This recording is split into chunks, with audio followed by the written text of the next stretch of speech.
Good morning, good morning, good morning. Good morning, dear delegates. May I invite you to take your seat, please. Bonjour, bonjour à tous les délégués. Je vous invite à rejoindre vos places, s'il vous plaît.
Flyers काफ़ी सारे side events हो रहे हैं काफ़ी सारे।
Good morning, dear colleagues.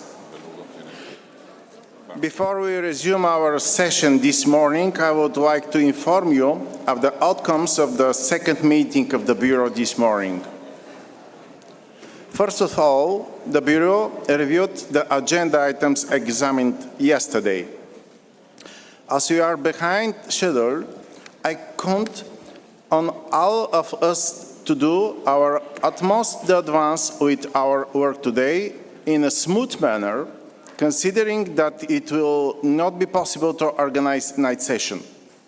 In order to better manage time, I have also informed the Bureau that requested the Secretariat to activate the sound on the timer at the end of the time allowed for each intervention.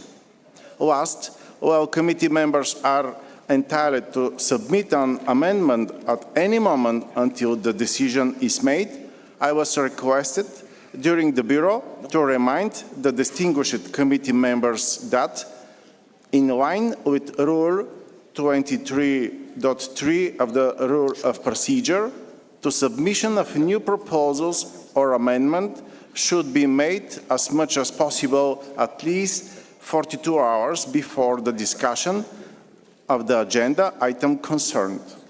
This will greatly facilitate the organization of the debates and well-informed decision-making process. Thank you.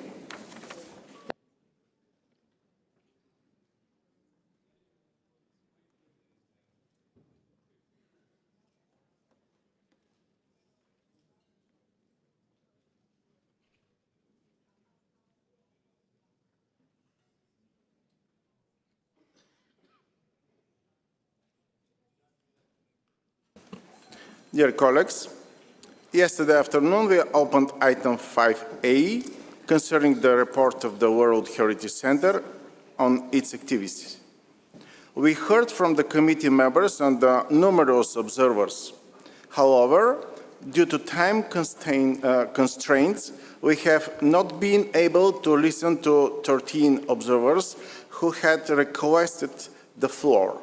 I will give the floor in the following order: Algeria, State of Palestine, Germany, Cuba, Armenia, Azerbaijan, Venezuela, Lithuania, Israel, Paraguay, Peru, Mauritania, and Panama. Unless any additional requests, this list is considered closed. So it's my pleasure to now give the floor to the delegation of Algeria. Please, you have the floor. Merci. Monsieur le Président, la délégation algérienne vous félicite pour votre élection à la présidence de cette session et vous assure de son plein soutien. Nous saluons la qualité du rapport présenté par le Centre du patrimoine mondial ainsi que ses efforts constants pour la mise en œuvre de la Convention de 1972. L'Algérie, qui fut parmi les premiers pays à ratifier cette convention, se félicite de la récente adhésion de Nauru, portant à 196 le nombre d'États parties et consolidant ainsi l'universalité de cet instrument. Nous saluons également les initiatives du Centre en matière de renforcement des capacités, notamment l'assistance apportée à 8 États africains ne disposant pas encore de sites inscrits. Dans cet esprit, nous invitons le Centre à soutenir davantage le Fonds pour le patrimoine mondial africain. Monsieur le Président, l'Algérie vient de mettre à jour sa liste indicative, qui comprend désormais 11 sites culturels, naturels et mixtes. Cette actualisation, reflet de la diversité géographique et de la profondeur civilisationnelle de notre patrimoine, ouvre la voie à l'élaboration de nouveaux dossiers d'inscription destinés à enrichir les 7 biens algériens déjà inscrits. Lors de la présente session, le comité examinera l'état de conservation de l'un de ces sites emblématiques, la Casbah d'Alger. Nous prenons note avec satisfaction de la reconnaissance des efforts constants de l'Algérie pour une conservation globale, intégrée et coordonnée de ce bien. Par ailleurs, la délégation algérienne se réjouit du lancement aujourd'hui même de la plateforme Dive into Heritage, à laquelle l'Algérie participe à travers la modélisation du site antique de Timgad, inscrit en 1982. Nous saluons le soutien apporté par l'Arabie saoudite à ce projet ainsi que le travail des équipes engagées. Aussi, formulons-nous le souhait que cette initiative puisse être étendue à d'autres sites. Enfin, nous exprimons notre profond regret quant au report de l'examen de la proposition palestinienne d'inscription du palais de Hicham en raison de l'impossibilité pour l'ICOMOS d'y conduire une mission d'évaluation. Cette situation nous interpelle sur l'urgence de protéger les sites du patrimoine contre les attaques délibérées et les entraves imposées. Merci pour votre attention. Thank you so much. I give the floor to the esteemed delegate of State of Palestine. Mr. President, we trust in your leadership as our shared civilization faces an unprecedented threat, nowhere more than in our homeland, Palestine. Palestine is not merely a place on a map. It's part of the cradle of human civilization, where the first cities rose, where ancient cultures flourished, where humanity learned to build, to cultivate, to believe, to persevere, and to dream. From Jericho, the oldest continuously inhabited city in the world, to Bethlehem, the birthplace of Jesus Christ, to the old city of Jerusalem, the cradle of religions, to Hebron, Al-Khalil, to St. Hilarion, Tel Umamer, to the ancient terraces of Batir, to the archaeological treasures of Sebastia, Palestine is home to some of the most important, irreplaceable heritage sites known to humankind. But, Mr. President, cultural heritage is not only carved in ancient stone or written in history books. It lives through the people who have preserved it for generations. The people who carry this heritage, its stories, its memories, its living soul are being starved, displaced, and killed. In Gaza alone, tens of thousands of families have been wiped out, their lives, their history, their culture erased. This is not a humanitarian humanitarian crisis. This is not a humanitarian catastrophe. It's a human and cultural genocide, destroying a people and their heritage before the eyes of the world. When a child dies of hunger, when a family is buried beneath the rubbles, we do not only lose lives, we lose language, memory, traditions, stories. We lose the living soul of cultural heritage. In Gaza, over 200 cultural and heritage sites have been damaged or destroyed as confirmed by UNESCO itself. Ancient mosques, churches, archaeological sites destroyed by Israel alongside homes, schools, hospitals, and many innocent lives. In Hebron, Al-Khalil, a World Heritage Site in danger, illegal intervention by the occupying power continue without consequences. In Jerusalem, the historical status quo is systemically undermined. In Betir, its cultural landscape faces destruction. In Sebastia, archaeological treasures are looted and vandalized, just to mention a few. The occupying power, sitting in this very room, block UNESCO's missions. They deny access. They undermine every international law and commitment. They expect us to stay silent from us and this very committee. Mr. President, we urge this committee to deploy urgent UNESCO ICOMOS monitoring missions to all endangered sites, to demand that Israel, the occupying power, grant these missions full and unhindered access and recognize that the destruction of Palestinian cultural heritage. I know, Mr. President, but Palestine deserves what's happening. It's a tragedy. It deserves 30 more seconds. The devastation will only end with an immediate and lasting ceasefire and with an end to the Israeli occupation, the only path to halting the killing of innocent civilians and the erasure of our cultural heritage. I thank you. Thank you so much. I give the floor to the esteemed delegate of Germany. Thank you. Thank you, Chair, and good morning. Congratulations on your appointment as President of the 47th session. We appreciate the efforts of your government and the World Heritage Center for organizing this important meeting here in Paris. We commend the World Heritage Center for the comprehensive report on its activities. The report highlights impressive achievements in strengthening states parties' capacities to identify, protect, and manage World Heritage sites, and pays particular attention to Africa and the small island developing states, priority regions that Germany also supports through various projects and activities. With regard to the recently adopted resolution assessment of the situation in Syria in connection with UNESCO's mandate by the Executive Board, we reiterate our full support for UNESCO's active role in Syria and welcome the initiative Reviving Aleppo, with its holistic approach towards a reconstruction of the World Heritage Sites of Aleppo. Germany, with rich and unique data sets collected for over a decade, its networks and especially the expertise of the German Archaeological Institute, will remain a committed partner. In Ukraine, we continue to express our strong concern regarding the threats facing cultural heritage. We fully endorse the statement delivered yesterday by Italy on behalf of the Group of Friends of Ukraine. To conclude, echoing the message of the young professionals expressed yesterday, education is key to ensuring youth engagement and fostering their active role in the preservation of our global heritage.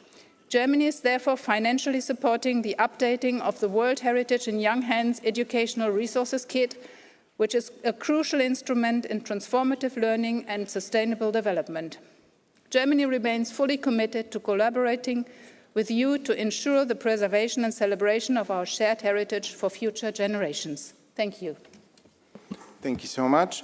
I now give the floor to Mr. Arlindo Somo, Director of the World Heritage, to read the speaker list as agreed this morning. Please, Mr. Somo. Thank you, Mr. Chairperson. So the following speakers are remaining, unless there is any request for floor, but I don't see. Cuba, Armenia, Azerbaijan, Venezuela, Lithuania, Israel, Paraguay, Peru, Mauritania, and Panama. Thank you, Chairperson.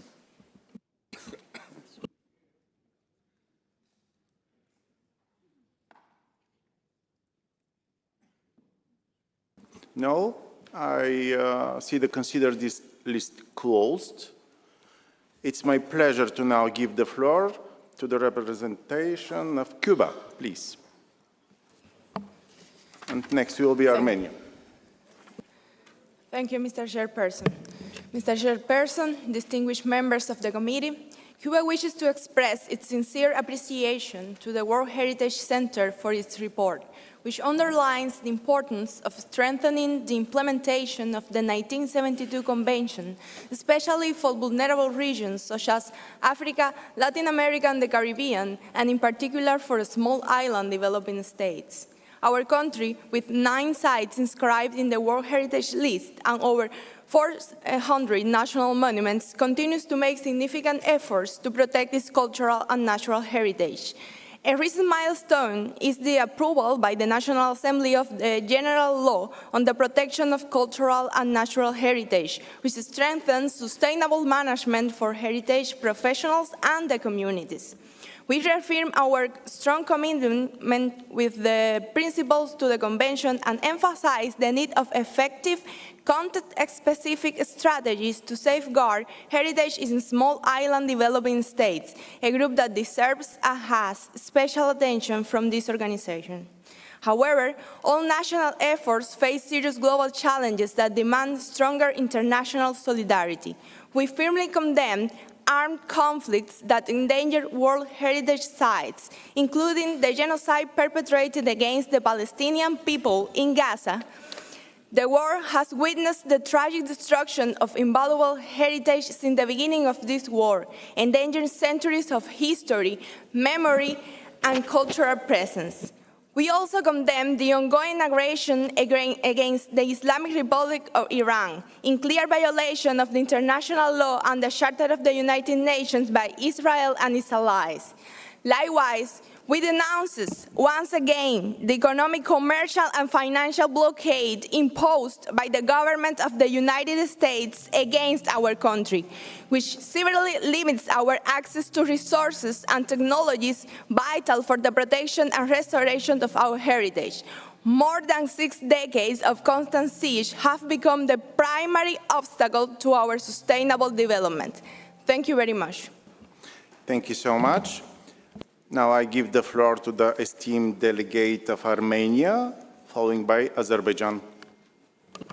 Thank you, Chair, and we thank the World Heritage Center for their comprehensive and well-structured report. We commend the large number of activities conducted by the Secretariat, projects and capacity-building activities to support the Member States in protecting and managing World Heritage properties and the Center's work with civil society and local communities. We encourage the Secretariat to continue their close cooperation with Member States, especially countries that are non- or underrepresented on the World Heritage List, with full acknowledgement of the global priorities and priority groups of UNESCO, particularly African seats. Armenia appreciates the efforts to find more synergies between biodiversity-related conventions and the active role the World Heritage Center plays in this respect. We encourage the Secretariat to continue these efforts and to engage more proactively in promoting natural heritage and the inscription of natural sites. Mr. Chairperson, in this age of crisis of multilateralism, crisis of confidence and upsurge of armed conflicts, we believe that the World Heritage Convention has a lot of potential to serve as a unifying force through celebrating the cultural masterpieces of humankind and the natural wonders, the shared legacy of us all. 1972 Convention has all the components to serve as a key avenue in UNESCO's constitutional pursuit of lasting peace, founded upon the intellectual and moral solidarity of mankind. Convinced of the vital importance of the 72 Convention, Armenia has presented its candidacy for membership to the World Heritage Committee for the upcoming term of 2025-2029. If elected, Armenia will advance the World Heritage Convention's fundamental principles, will work closely with states parties towards enhancing the balance of the World Heritage List, and will support the aspirations of non-represented and underrepresented states. We look forward to contributing to the crucial work of this committee and employ the expertise of our experts for the sake of preservation of humankind's shared heritage. I thank you, Mr. Chair. Thank you so much. I give the floor to the esteemed delegate of Azerbaijan. Next will be Venezuela. Thank you very much, Mr. Chair. We thank the World Heritage Center for its detailed report and reaffirm our strong support for the objectives of the Convention. We also appreciate the support of Bulgaria and World Heritage Center to the organization of this session. We welcome the continued attention to Africa and SIDS, which remains essential to redressing historical imbalances on the World Heritage List. Azerbaijan has been a consistent supporter of World Priority Africa, and in February this year, Azerbaijan jointly organized a high-level event on supporting World Heritage in Africa at UNESCO headquarters.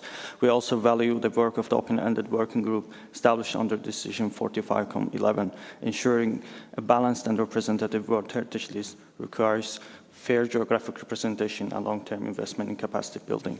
As highlighted also by the Director General, the accelerating impacts of climate change continue to endanger cultural and natural heritage. As host of COP29 in Baku, Azerbaijan has launched the Culture for Climate initiative, highlighting the essential role of culture in climate resilience. Having suffered from the destruction of its cultural heritage during its 3 decades of occupation, Azerbaijan attaches particular importance to the protection of cultural and natural heritage. This remains central to our national priorities, forming a vital pillar for our broader efforts in reconstruction across affected regions. These undertakings are guided by a steadfast vision of a future anchored in lasting and sustainable peace. Our commitment also extends to post-conflict heritage recovery and scientific cooperation. In 2025, the city of Shusha, cultural capital of Islamic world for 2024, hosted the first Islamic World Forum on cultural heritage in the post-conflict period. In conclusion, Mr. Chair, Azerbaijan reaffirms its deep commitment to the World Heritage Convention. In this spirit, we have presented our candidacy for the membership of the committee for the term 2025-2029, and we stand ready to contribute our expertise in support of the Convention's shared goals. Thank you very much. Thank you so much. And now I'll give the floor to the esteemed delegate of Venezuela. Next will be Lithuania. Thank you. Mr. Chair, distinguished delegate, the Bolivarian Republic of Venezuela welcomed the report submitted by the World Heritage Center. Our country reaffirms its commitment to the World Heritage Convention and to the safeguarding of the culture and natural heritage of humanity, especially in time of crisis. The Bolivarian Republic of Venezuela considers UNESCO contributions to the world to be fundamental, highlighting the provision of the 1972 Convention for the Protection of the World Cultural and Natural Heritage, which has provided our country with a broad institutional framework for the identification, preservation, rehabilitation, defense, and safeguarding of Venezuela's cultural heritage. In this regard, the exchange of experience and knowledge of good practice to foster partnership with the other regions is of great relevance. Despite the aggression resulting from the unilateral and criminal coercive measures which unjustly undermine the sovereign right of nations, Venezuela has developed alternative mechanisms to protection and management of this heritage, grounded in the community participation, institutional resilience, and South-and-South cooperation. Today, this action stands as a concrete example of good practice that we are willing to share with the international community. Mr. Chair, in this spirit, we are pleased to announce that Venezuela will host the International Conference of Protection and Safeguarding of Cultural and Natural Heritage in Times of Coercion, to be held from the 8th and 12th September 2025. This initiative is addressed to member state multilateral organizations and experts from around the world, with the aim to join in effort to sharing experience and developing new legal and cooperative tools that may lead to creation of agreements or other mechanisms to protect the legacy of humanity in time of adversity and unilateral coercion. Thank you so much. Thank you. Thank you so much. Casi un minuto más.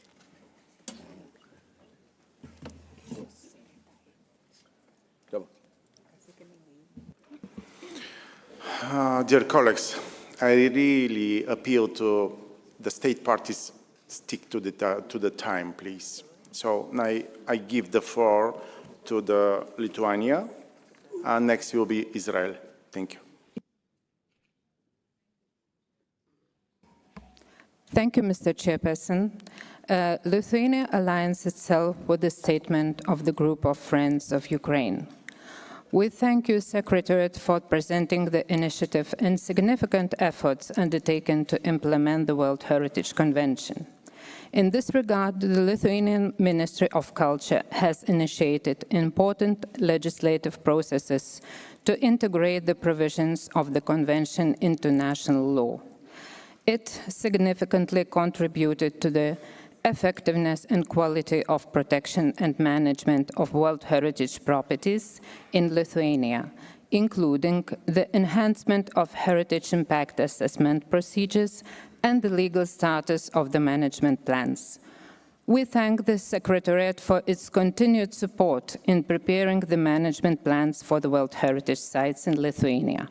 These include the Vilnius Historic Center and Kernavė Archaeological Site, which approved by the Ministry of Culture.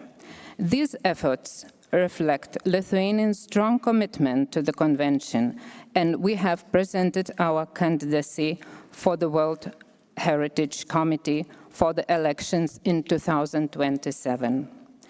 We fully support the UNESCO's efforts to mitigate the impact of crisis on cultural and natural heritage in all regions. In the face of these growing challenges, Lithuania will continue contributing to the Heritage Emergency Fund. Lithuania strongly condemns the ongoing attacks by the Russian Federation on the World Heritage Sites in Ukraine. Following the Vilnius call for action on the Recovery Conference of the Culture Sector of Ukraine, we commend the continuation of the support to Ukraine by Germany and Italy. Lithuania will continue to take further actions in support of Ukraine's efforts to protect its cultural heritage. I thank you. Thank you so much.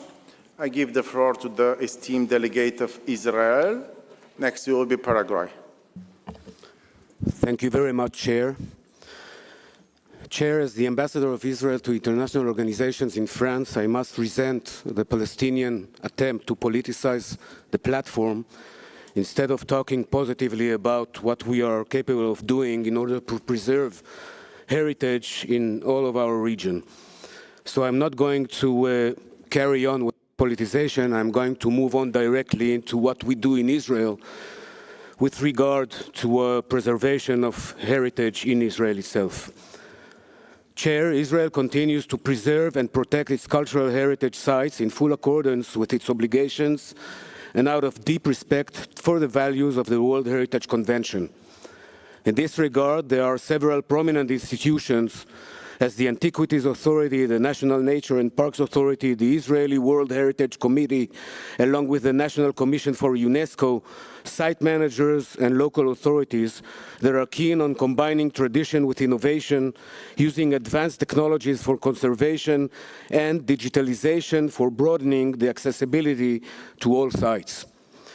We are also dedicated to ensuring that these sites are physically accessible to all people, especially people with disabilities and special needs, who can experience these places equally and with dignity. We remain ready to share our experience and to learn from other experience to deepen our cooperation in the service of heritage preservation. Together, we can ensure that these irreplaceable treasures continue to inspire, educate, and unite people across cultures and generations. In this context, we are working now on an updated new tentative list that we hope to submit by the end of this year. This will include an upstream process with the World Heritage Center. In addition, we advocate endeavors that promote intangible cultural heritage, which is an important factor in maintaining cultural diversity in the face of growing globalization. Thank you very much. Thank you so much. I give the floor to esteemed delegate of Paraguay, next to Peru. Thank you. Monsieur le Président, excellents chers collègues, tout d'abord, permettez-moi de vous féliciter pour votre élection en tant que président de ce comité et de vous adresser tous mes vœux de succès pour la conduite de ces réunions. Nous apprécions le rapport détaillé du Centre du patrimoine mondial sur ces activités.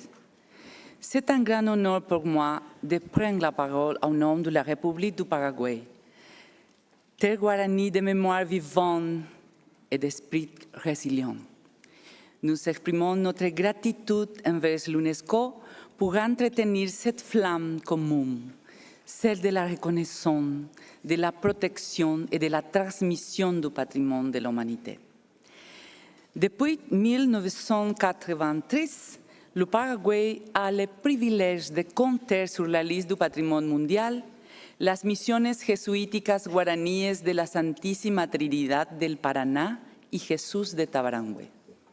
Ce site n'est pas seulement un ensemble de ruines majestueuses, c'est aussi un mémoire vivant de rencontres entre la spiritualité jésuite et la sagesse du peuple guarani.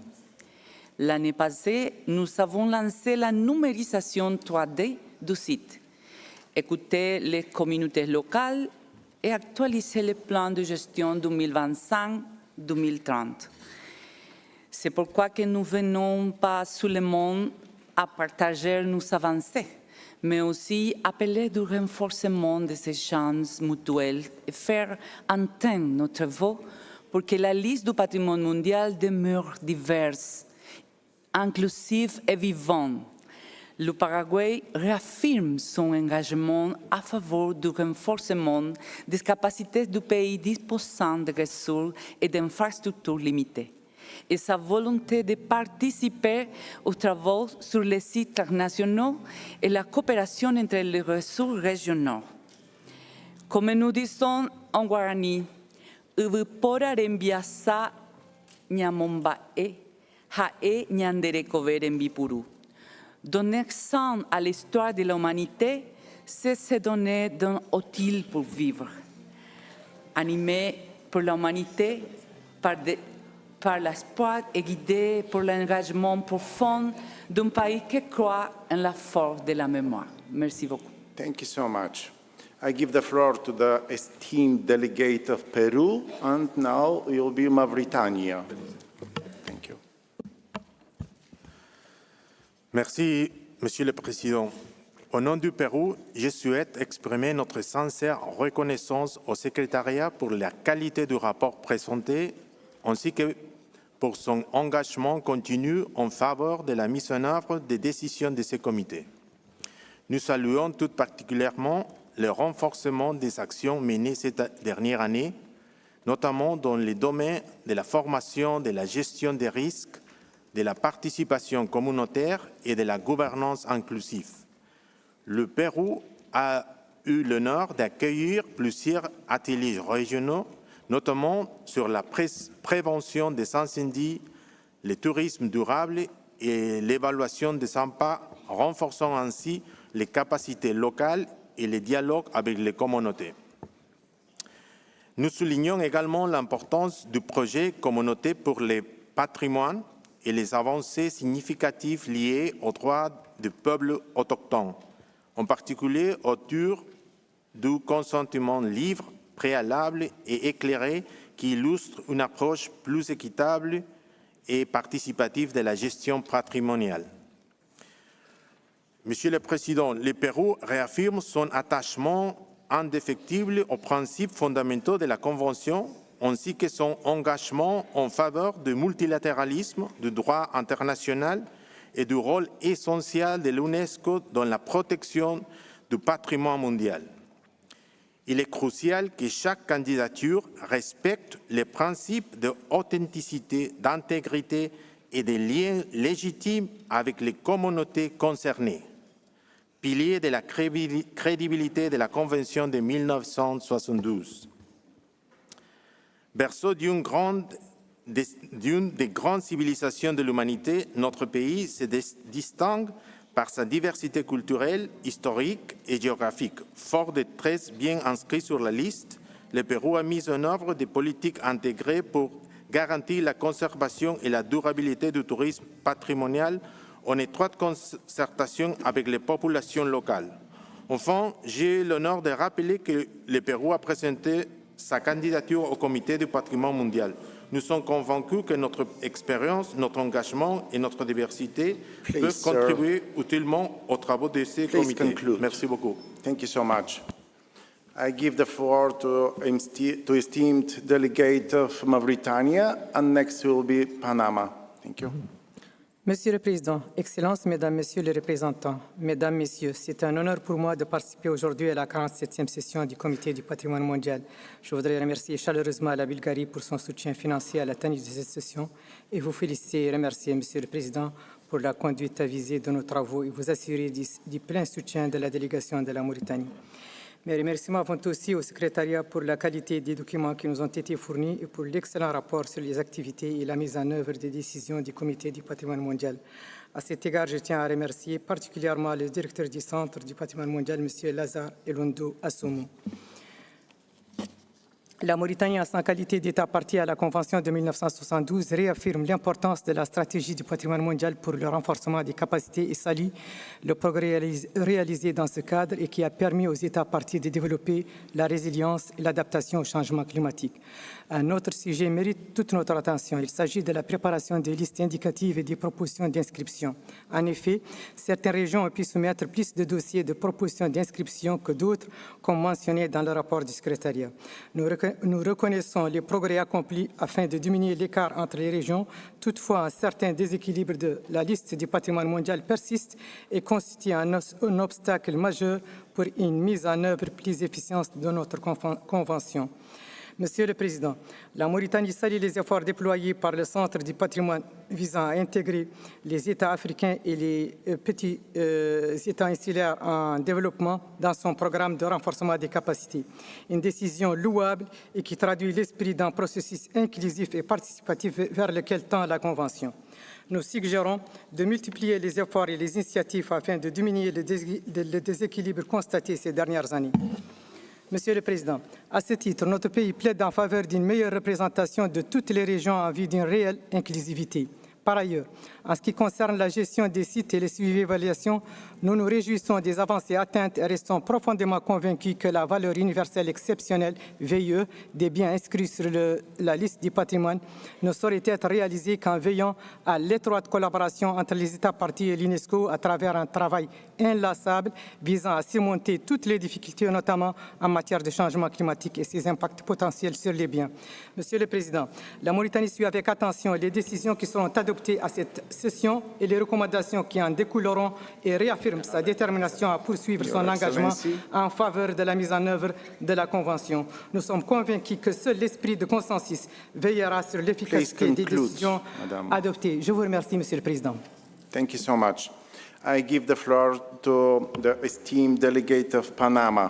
Thank you so much. Thank you, Mr. Chair. As this is the first time a delegation takes the floor, allow me to congratulate you on your election. Panama would like to thank the World Heritage Center for presenting this comprehensive report. We appreciate the efforts made to put into practice the decisions of the committee, especially in today's context of increasing challenges to protect and manage our World Heritage sites. Panama would also like to congratulate the director of the World Heritage Center, Mr. Lazare Elondo Assomo, for his leadership and commitment. We welcome the progress made in Latin America and the Caribbean, where we're seeing more diversity on the World Heritage List, better protection of fragile sites, and a stronger community involvement. As a country that connects continents, cultures, and oceans, Panama is proud that during this session, the nomination of the colonial Trans-Isthmian route is being presented after accepting the referral. We have fully complied with Decision 46-8B.29 by improving its legal protection, conservation, and management through a joint effort by our government. In the same spirit, Panama has made significant progress on the recommendations for the Caribbean fortifications of Panama, aiming for the removal from the list of World Heritage in danger. We have invested over $59 million in emergency work, restoration, and an updated management plan, with a special focus on climate risk. Dear colleagues, Panama remains fully committed to the World Heritage Center and to the advisory bodies, and to the values we share. Our heritage brings people together, inspires future generations, and helps build a common identity beyond borders. We are proud to protect this legacy, not just as a duty, but as a lasting promise to humanity. Thank you very much. Thank you so much. I now give the floor to the representative of the International Indigenous Peoples Forum on World Heritage, please.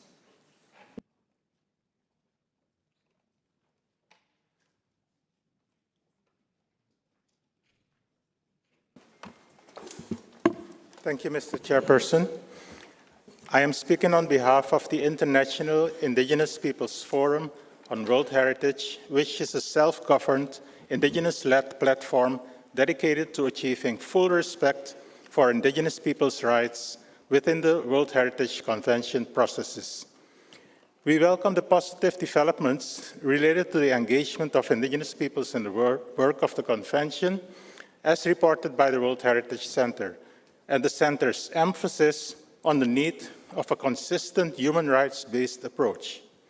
As underlined in the Secretariat's report, capacity building, benefit sharing, and free, prior, and informed consent must be standard practices in nomination processes, governance structures, and monitoring mechanisms. Free, prior, and informed consent is indeed a fundamental right to guarantee Indigenous peoples a central voice in the management of World Heritage sites. We repeat earlier recommendations to operationalize our effective participation and guaranteeing respect of our internationally recognized rights as Indigenous peoples through key revisions of the operational guidelines. Further revisions of the operational guidelines are crucially needed for effective implementation of the UNESCO policy on engaging with Indigenous peoples, the World Heritage Sustainable Development Policy, and the UN Declaration on the Rights of Indigenous Peoples. In this regard, we draw attention to the outcome document of the International Expert Workshop in Recognizing and Respecting Indigenous Peoples' Heritage Values in World Heritage Sites, held in January 2024 in Geneva, which outlines Indigenous peoples' priorities, concerns, visions, and recommendations regarding the implementation of the Convention. In Decision 46-7, the World Heritage Committee invited the Indigenous Peoples Forum on World Heritage to make the outcome document available at the earliest opportunity. We have done so. We have submitted the outcome document, and we are also posting it on our forum's website. We look forward to the deliberations of this week and hope to make strong and constructive contributions. Thank you, Mr. Chair. Thank you so much. I now give the floor to the Director of the World Heritage to make answers, please. Thank you very much, Mr. Chairperson. Let me first start by really thanking all the speakers, the 19 committee members who took the floor to comment on this report, but also the 31 state parties who also took the floor. And I really would like, on behalf of the World Heritage Center, to really express our gratitude for your positive comments on the quality of the report and also on the work undertaken by the World Heritage Center. And I can assure you that we will continue to improve the quality of the report based on your comments, but also the quality of our work. So we took really with a lot of attention the concerns that some of you have raised, and we will continue to improve. So I would like to now to go to answer some of the the questions and concerns that you have raised, and in the sake of time, I apologize if I'm not able to answer all the questions because we have a lot ahead of our schedules. So first of all, on the issue of the delayed documents in general, I just want to assure you that we continue to work based on Rule 45 of the Rules of Procedure of the World Heritage Committee, and that we will, of course, continue to improve and make sure that you have documents sufficiently in advance. But as you have seen this year, with the unprecedented number of stock doubled, sometimes we have worked until 3 a.m. in the morning to have the reports happen. And this is the dedication of the World Heritage Center and the staff. And we will continue, and we will also improve. So we count, we appeal to your understanding for this specific year where this has happened, and that you will really support us and encourage us to continue doing it. On the cooperation with the African World Heritage Fund, I just want to tell you that the World Heritage Center and the African World Heritage are strategic partners and collaborate in almost all their activities and programs, and I want to assure everyone that we will continue to do so. And as a Category 2 center, the African World Heritage Fund will be presenting in one of the next items its report on the activities, and I will really want you to really take time, as the other Category 2 centers also who will be reporting, to really appreciate the work that the Category 2 centers are doing. Now, I want to go quickly to some of the specific questions that have been asked by the India's delegations, and I will also try to make it very short and very quickly, but these are very important questions that you have asked on how the results of the open-ended working group will contribute to the improvement of the representativity. And I think on this, I really want to thank the ambassador of His Excellency, the ambassador of India, for his comments. And I think and also other donors, also including India, for their support on the nomination of the side from LDCs, countries, Africa, and the seats. And I think later on we will discuss document 11 on the outcomes of the open-ended working group, and including the several recommendations aimed at addressing the needs for the seats, the needs for Africa, for nomination, including capacity building and twinning. And here, of course, in the intervention by the distinguished delegate of the representative of Rwanda, who mentioned, of course, the reflection on authenticity in Africa. You can already say that in terms of how this is going to help the representativity, already you know that one of the priority is to conduct the gap analysis, which is really very important. And I think I would like to call for your support for extra budgetary funds so that we can conduct the gap analysis. And when this is carried out, it will really offer, all the countries, in particular African state parties, the seats, a concrete tool to enhance their capacities of nominating this. You raised the issue of the digital and geospatial. Yes. Now, just to recall that now the World Heritage has a number of tools, and more can be developed with financial support, of course, and partnership. And we reported on the Dive into Heritage, the World Heritage Online Map Platform, the Urban Heritage Atlas, and many. And of course, we have also the work that Category 2 centers are doing also in this regard, and they will report about it, in particular the Category 2 Center East in China, and I think they will be mentioning. So you will be also understanding, and we are ready to do more, and we also call on your support in this regard. And on the engagement of indigenous people, I don't have to say more because we just listened to the International Indigenous People Forum on World Heritage. And here, of course, I think it is important that we continue supporting indigenous people in strengthening their capacity to engage with the existing opportunities across the convention processes, from nomination to management, and also monitoring. And I think here, again, let me thank really the support of Australia, the support of Canada, to the World Heritage Fund. I mean, these efforts are really important because it helps both the Secretariat but also the advisory bodies to continue to doing that. And of course, what the chairperson has also been doing is that to make sure that we all continue to support, you know, the work of indigenous people and their contribution in the governance of the convention, of course.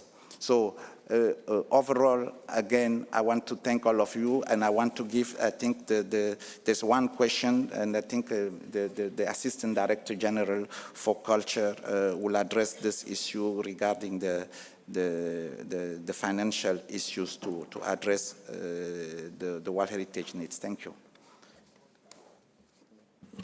Thank you so much. Mr. O'Connor, you have the floor. Merci, Monsieur le Président. Donc, dans vos discussions très riches, il y a une question qui est récurrente depuis au moins les 6 derniers comités du patrimoine que j'ai eu l'honneur de participer. C'est les ressources humaines et le financement. Je sais que nous allons avoir 3 jours pour parler sur le budget. Je vais vous présenter, quelqu'un a dit, est-ce que c'est soutenable dans le temps, l'organisation qu'on a actuellement, pour les demandes qui sont faites à cette convention? La réponse, sur le court terme, oui. Sur le moyen terme, non. Sur le long terme, absolument pas. Ni avec les moyens, ni avec les ressources humaines que nous avons. Et ça pour une raison très simple. C'est qu'en 2010, le Centre du patrimoine comptait avec 10 professionnels de plus, et en tout, 32 personnes de plus. Ça, c'était en 2010. Aujourd'hui, on a 350 sites inscrits de plus, avec 10 personnes de moins. En fait, les mathématiques, il y a quelque chose qui ne marche pas. Deuxième chose, sur ce que nous faisons du travail permanent de secrétariat, et je ne parle pas de capacity building, de tout le travail qui se fait sur les SOC, ça signifie 1/3 de charges supplémentaires par rapport à ce qu'il y avait 10 ans. Vous comprenez qu'une fois de plus, on arrive au maths, avec moins de personnes, c'est impossible. Aujourd'hui, rien que les staffs du Centre du patrimoine représentent 30% du staff de tout le secteur de la culture, qui est composé de 153 professionnels, sur lesquels il y en a 52 qui sont dans le hors-siège, donc qui sont basés sur les bureaux régionaux et les bureaux nationaux. Donc la question, c'est comment vous le faites? Magique. Ne me demandez pas comment, on arrive à 8 h du matin et ils sortent à 11 h. C'est comme ça qu'on fait le travail. C'est pour ça que je vous dis, sur le moyen terme, cela n'est pas possible de continuer. Mais le problème que nous avons, vous le savez très bien, c'est que c'est une organisation complète. Donc quand vous prenez, ou d'autres entités dans l'organisation prennent des décisions, par exemple d'augmenter le budget de 3%, le budget doit sortir de quelque part. Et donc une fois de plus, c'est les secteurs programmatiques, que ce soit éducation, culture, les sciences, qui en font les frais. Donc ça, c'est la réalité. Comment on change cela? J'ai entendu, et ce n'est pas la première fois, qu'il y a des propositions de faire plus de fundraising. Malheureusement, le fundraising, et vous le savez très bien, dans cette maison, elle est très fléchée. C'est très rare d'avoir des financements non fléchés. Donc cela pose une question de viabilité sur le long terme. Le travail que vous nous demandez de faire, c'est un travail permanent. Les missions, nous ne pouvons pas les remplacer par des machines ou de l'intelligence artificielle. Elles doivent se faire sur place. Bien sûr, les technologies peuvent nous aider. Mais le travail que fait le secrétariat, au niveau par exemple des révisions de tous les documents, notamment les 240 et quelques SOC, ce n'est pas une personne qui les lit, c'est-à-dire les advisory bodies qui le lisent. C'est une personne de l'unité, une autre personne dans la direction, après ça passe chez nous, au EO, certains passent aussi à l'IGAL. Donc, c'est une échelle de fonctions qui prend sur chaque décision prise par ici. Sans compter les groupes de travail que vous proposez souvent, je ne dis pas toujours, mais souvent, lors du comité, qui est une surcharge. Donc voilà, c'est un peu pour vous dire que face à votre question, est-ce que c'est soutenable dans le temps? Non, monsieur, ce n'est pas soutenable dans le temps, si on ne fait pas quelque chose de différent. Et là, bien sûr, il y a plein de propositions, mais sur le travail ordinaire que nous faisons tous les jours, malheureusement, il doit se reposer sur le budget régulier. Les salaires ne se payent pas sur l'extra-budgétaire. C'est les PA, c'est les contract services, c'est les consultants qui sont payés sur ça. Donc, malheureusement, je dois vous donner la mauvaise nouvelle. Non, sur le moyen terme, la façon, les méthodes de travail que nous avons, la surcharge de travail que vous nous demandez, malheureusement, il y aura un moment qu'il faudra se confronter à la réalité. Donc aujourd'hui, je vous annonce que c'est des équipes, généralement du secteur de la culture, les 156 personnes en plus des 200 et quelques en consultants et PA, contract service, junior, loans, merci encore pour les loans, ils font des merveilles. Mais, et à un moment donné, les merveilles, la magie s'achève. Donc oui, il faudra penser sur le long terme, surtout sur le moyen terme d'abord, comment trouver des solutions qui soient soutenables, permanents, et qui puissent rendre le travail que vous nous demandez de faire. Mais pour ça, il faut faire des priorisations, et je suis désolé de vous répéter ça à longueur de journée. Vous, en tant que comité, devez faire des priorisations. Et cela, c'est un travail dur, mais il faudra le faire. Car lamentablement, quand je vois les agendas qui sont proposés d'une année à l'autre, elles deviennent de plus en plus vastes, et malheureusement, on se retrouve avec la plainte de que certains documents, mais ce n'est pas 70% comme j'ai entendu. Non, 45% des documents a été distribués le jour même. Il y a 10% des documents qui ne se distribuent jamais 60 jours avant, parce qu'ils sont discutés ici, et le reste fut donné à mesure des documents qui nous arrivaient, soit des SOC, soit de certains documents où il y avait encore des détails à voir par rapport à des décisions d'autres entités de la maison. Voilà, donc je voulais être aussi honnête avec vous que possible. Donc c'est une réflexion qu'il faudra faire, et j'espère que lors de la réunion du budget, où il y a des propositions aussi faites, nous pourrons continuer cette conversation. Voilà, merci beaucoup. Thank you so much, Mr. Otonem.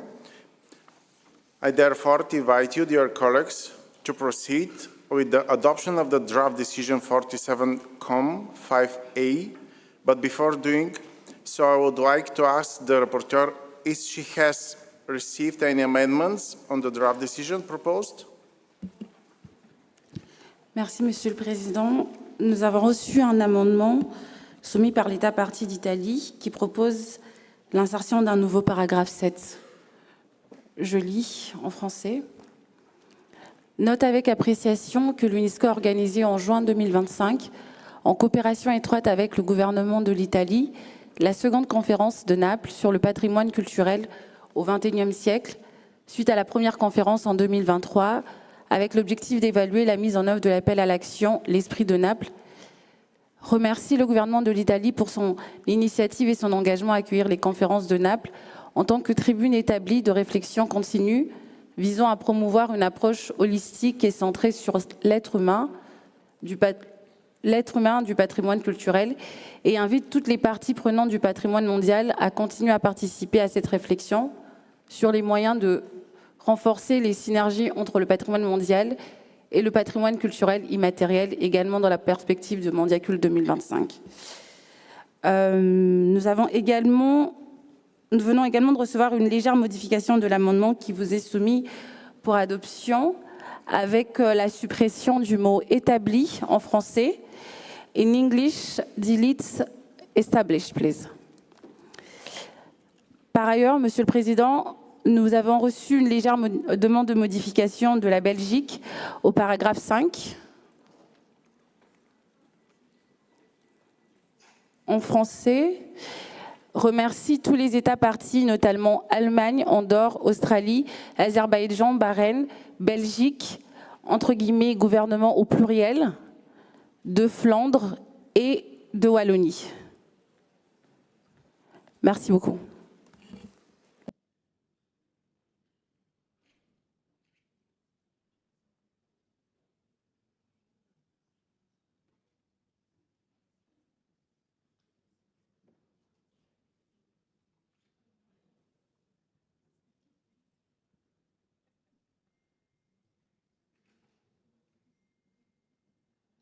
So, before we move to paragraph 5 and 7, I have a question. Is the committee agreeable to adopt first para 1 to para 4 first?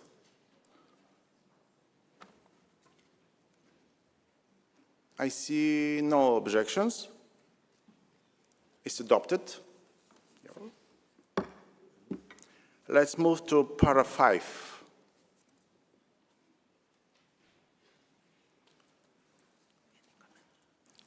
Any comments, please? I see none. Adopted. Let's move to para 7. Sorry, 6. Yes. Any objections? None. Adopted. Let's move to para 7. Any comments? Kazakhstan. Yes. Kazakhstan. The Kazakhstan, you have the floor, please. Thank you, Mr. Chair. If possible, we would like to add Kazakhstan to the list of co-authors of this decision, of this amendment, number 7. Thank you. Correctly, it will be co-author, yes?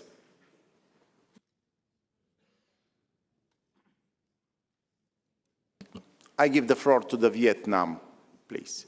You have the floor. Well, thank you very much, Mr. Chair. Vietnam also wishes to join the co-authorship of this amendment. Thank you. Thank you. I give the floor to the Republic of Korea, please. Thank you, Mr. Chair. We also would like to join the co-authorship. Thank you.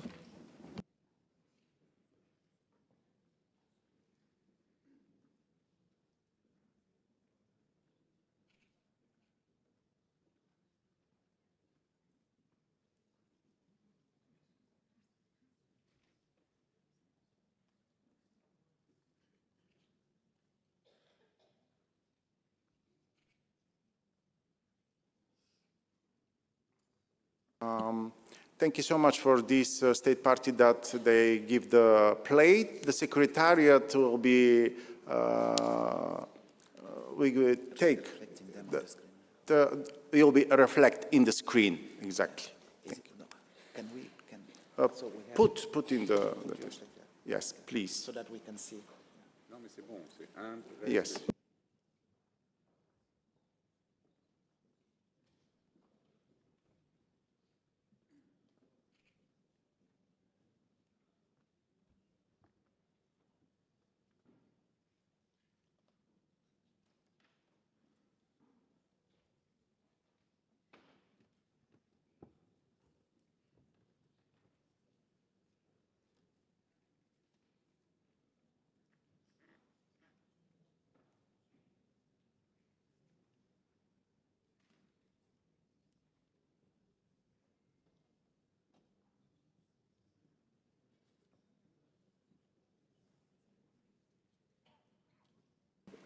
Belgium, maybe you asked to take the floor? No, okay. And Kenya, you want the floor? We are expressing our support. Yes, thank you so much.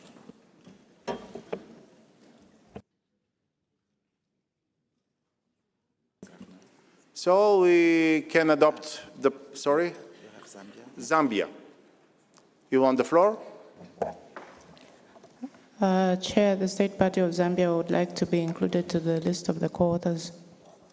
Okay, thank you so much. So we can adopt this para. Yes? The para adopt as amended. Yes. Senegal. Okay, add Senegal on the. Add Senegal at the list. Yes. Now we adopt as amended. Oui, Monsieur le Président. Le Sénégal également adopte, soutient cet amendement. We reflected. Thank you so much. So finally, we adopted as amended. Thank you. I now declare agenda, sorry?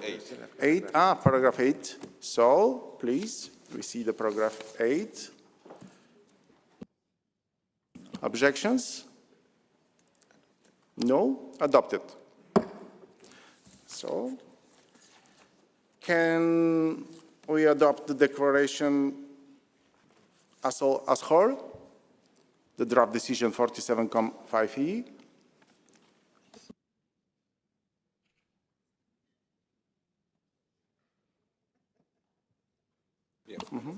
So, if you have objections, no, I adopt. Thank you so much. I therefore declare draft decision 47.5e adopt as amended. Thank you so much.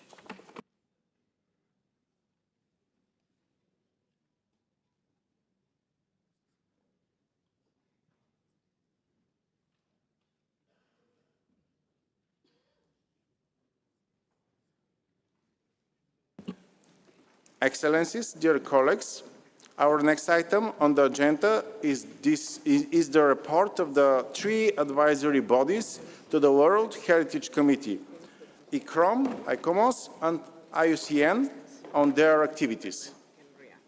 These comprehensive reports are presented in the document WHC/25/47.com/5b.ref.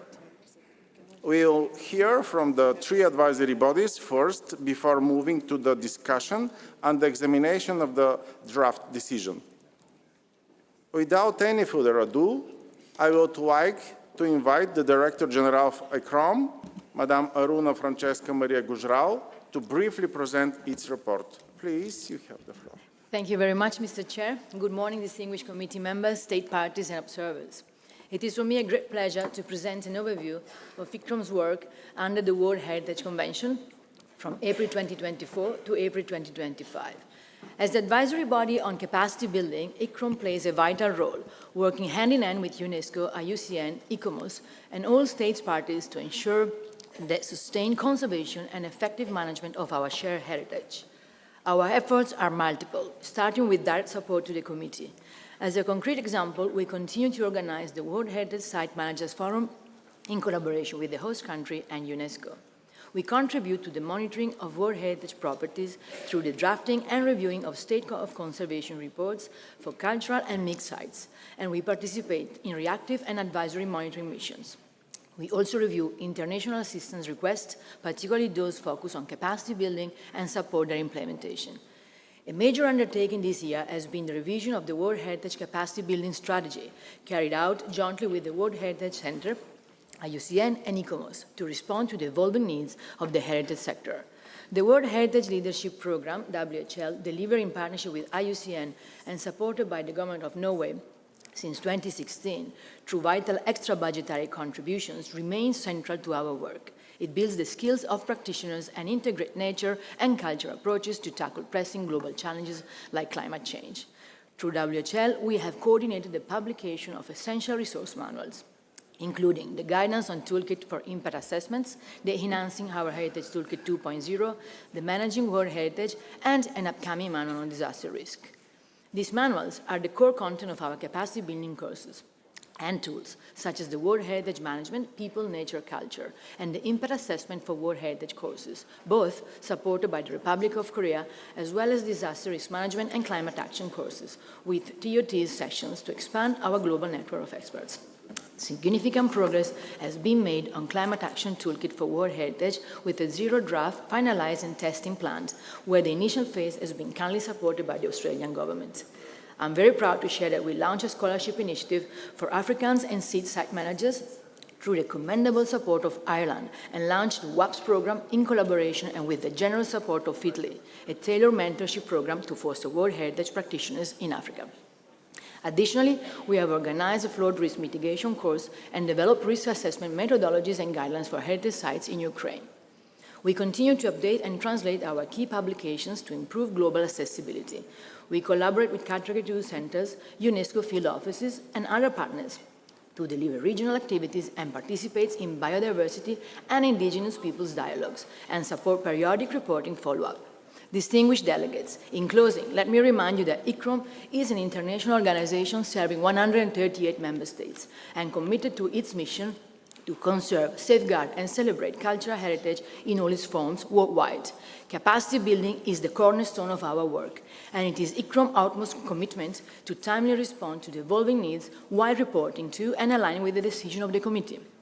For this to happen, we need to have more sustainable, predictable, multi-year financial resources coming directly for capacity building to be more effective, efficient, and responsive, with the ultimate goal to timely provide tailored and scale-up capacity building.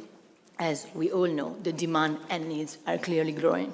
I profoundly thank all our partners and donors that have provided us so far with their financial, technical, and in-kind support necessary to keep up our work and capacity building. My call to action today is for others to join, to make our capacity building programs more sustainable and more impactful, enabling us to get closer and faster to the growing needs of our member states. Financing capacity building for the conservation of our shared heritage is not charity. It is a strategic and long-term, people-centered investment. Together, let's continue to scale up our joint efforts to avoid irreparable losses. This is not an option. This is our shared responsibility for the generations to come. Thank you. Thank you so much for this very interesting presentation. I now invite the President of ICOMOS, Madame Teresa Patricio, to briefly present its report. Please. Thank you, Mr. Chair. Monsieur le Président, Mesdames les ambassadrices, Messieurs les ambassadeurs, chers collègues et amis.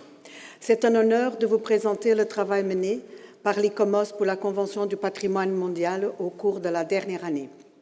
Sans entrer dans le détail, puisque le rapport complet des activités de l'ICOMOS figure dans les documents diffusés par le secrétariat, je voudrais commencer par remercier les États parties avec lesquels nous avons été amenés à travailler en 2024 et 2025 pour leur coopération et leur flexibilité. Que ce soit pour l'organisation de missions d'évaluation ou l'élaboration de rapports d'état de conservation souhaités, parfois dans des situations difficiles, il nous a souvent fallu nous adapter ensemble à des circonstances variées. Je voudrais également souligner l'importance et les effets bénéfiques des nouveaux espaces d'échange et de dialogue entre les États parties et les organisations consultatives. Dans ce cadre, ICOMOS a activement contribué à élargir sa collaboration et le dialogue avec les États parties et les centres de catégorie 2. Vous aurez certainement constaté à la lecture du rapport de l'ICOMOS que les activités de conseil et de développement des capacités, qu'il s'agisse de conseils en amont sous dénomination en cours de préparation, d'ateliers de travail sous les listes indicatives ou de missions consultatives en lien avec les projets de conservation et de développement, se sont significativement développés au cours des dernières années. Dans la mesure où ils facilitent les dialogues entre experts nationaux et experts internationaux et permettent, le cas échéant, de mieux anticiper les difficultés. Ces échanges sont extrêmement fructueux et le retour d'expérience en atteste clairement. L'ICOMOS, à travers son réseau de 12 000 experts dans 135 pays, professionnels, tous professionnels du patrimoine, reste à la disposition des États parties pour déployer tous les efforts possibles en vue de leur prêter assistance par le biais d'ateliers d'experts et de renforcement des capacités, de conseils en amont et d'assistance consultative, en accordant une attention particulière aux États parties sous-représentés sur la liste du patrimoine mondial. 3 aspects ont été particulièrement importants de notre travail cette année. Premièrement, le soutien aux sites inscrits sur la liste du patrimoine mondial en péril afin de faciliter le retrait de cette liste. La poursuite et la réforme du processus d'évaluation avec l'instruction pour la seconde année de 26 demandes d'analyse préliminaire soumises sur la base de critères culturels et de 5 demandes soumises sur la base de critères à la fois naturels et culturels. Évidemment, pour ces derniers, nous travaillons évidemment en collaboration avec IUCN. À la fin du cycle d'analyse préliminaire de 23 à 24, l'ICOMOS a lancé une enquête auprès des États parties ayant soumis des demandes sur une base volontaire, ce qui a permis d'obtenir des informations utiles pour améliorer le processus. Je profite d'être ici pour vous remercier pour vos réponses. Et troisièmement, le renforcement des capacités. L'ICOMOS a poursuivi sa collaboration avec les centres catégorie 2 et a organisé cette année un ensemble varié d'ateliers. L'ICOMOS a également développé son propre programme de renforcement des capacités au sein de ces réseaux, notamment en matière d'études d'impact sur le patrimoine et sur l'action climatique. Servir la Convention du patrimoine mondial est au cœur des missions de l'ICOMOS. Et pour vous donner une idée très rapide de l'envergure de la tâche, vous savez tous que le travail a vraiment augmenté. Pour vous donner une idée, l'année passée, on avait fait 123 rapports d'état de conservation. Cette année, on est à 248 rapports d'état de conservation. Et pour ce cycle, nous avons engagé environ 500 experts pour contribuer aux activités de conseil, analyse préliminaire, nomination et suivi de l'état de conservation. Chaque année, l'ensemble de notre réseau d'experts y est profondément dédié. Un réseau constitué exclusivement de professionnels du patrimoine de toutes les régions du monde. Ils sont engagés pour sa majorité sur une base de bénévolat et qui sont disponibles pour servir la Convention. Cependant, il est impossible, 30 secondes encore s'il vous plaît, il serait impossible de terminer une fois de plus sans partager avec vous nos craintes concernant l'insuffisance des ressources allouées à la mise en œuvre de la Convention par le biais du Fonds du patrimoine mondial. Pour une organisation comme la nôtre, c'est une inquiétude profonde, car au-delà de notre propre pérennité, il nous semble que c'est désormais celle de la Convention qui est directement menacée. Donc, merci beaucoup. Thank you so much. I will now invite the Director General of IUCN, Dr. Gretel Aguilera, to take the floor on this subject. Please, you have the floor. Merci beaucoup. Dear Mr. Chairperson, please accept IUCN's sincere congratulations on your appointment. Distinguished committee members and delegates, UNESCO and advisory body colleagues. Buenos dias. Good morning. It is a pleasure to restate IUCN's deep commitment to the World Heritage Convention, both as your advisory body and equally importantly as the Convention's partner. Our report for this item is before you, and the IUCN delegation is here to support you during this committee meeting. The contributions of World Heritage are twofold. First, the direct conservation results on the ground, and second, an exemplary beacon that inspires innovation and best practice. This dual role means that our advice must consistently uphold and foster the highest standards while shaping constructive, practical solutions. IUCN's proposed new program of work includes, for the first time, a specific World Heritage result through which we will track the achievement of effective and equitable conservation in World Heritage sites globally, regional, and nationally. We know that while the decisions taken here are an important step in the right direction, more work remains to be done. We need to complete them with direct support for states, sites, and communities. This includes innovative ways to embrace the full range of international conservation funding mechanisms, such as the Global Environment Facility.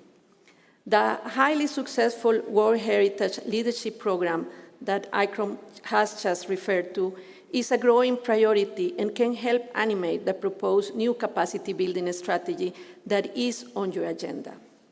But to make a real difference, World Heritage must be in synergy with larger efforts. IUCN is very pleased to support the recommendations of the recent workshop linking the World Heritage and the Global Biodiversity Framework, held with the support of Germany, Norway, and Switzerland. A crucial priority for IUCN is to recognize and support the vital role of indigenous peoples and ensure their rights are respected and realized. We thus strongly welcome the new Indigenous Peoples Forum for World Heritage and the prioritization for actions to include indigenous issues in the World Heritage Convention. I am pleased to inform you that the IUCN World Commission on Protected Areas has created a new World Heritage Specialist Group. This presents a great opportunity to strengthen and diversify global expertise on World Heritage. The co-chairs are here with us to help build this important new work. I encourage us all to link World Heritage to the larger family of international designations, including other designated sites and the areas recognized by Ramsar and FAO. Thanks to the Republic of Korea and the island of Jeju for your support in this regard. Mr. Chair, it is particularly encouraging that the decisions recommended by the World Heritage Open-Ended Working Group that you will debate later in the agenda and IUCN vision are so well aligned. It is important we all commit to act on the priorities identified by the group. Action on a balanced list, the priority for nature, support for indigenous peoples, and reforms to financing are all strategic priorities we must deliver. At the IUCN, we are keen to work with the committee and directly with parties and non-governmental partners to advance these ideas, as well as with UNESCO to find new solutions and new strategies. Lastly, let me invite you to IUCN World Conservation Congress in Dubai, UAE, in October, where around 10,000 people will gather to shape the future of nature conservation.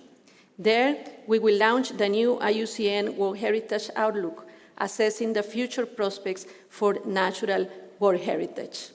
I look forward to seeing many of you at the IUCN World Conservation Congress. Your questions and comments are welcome.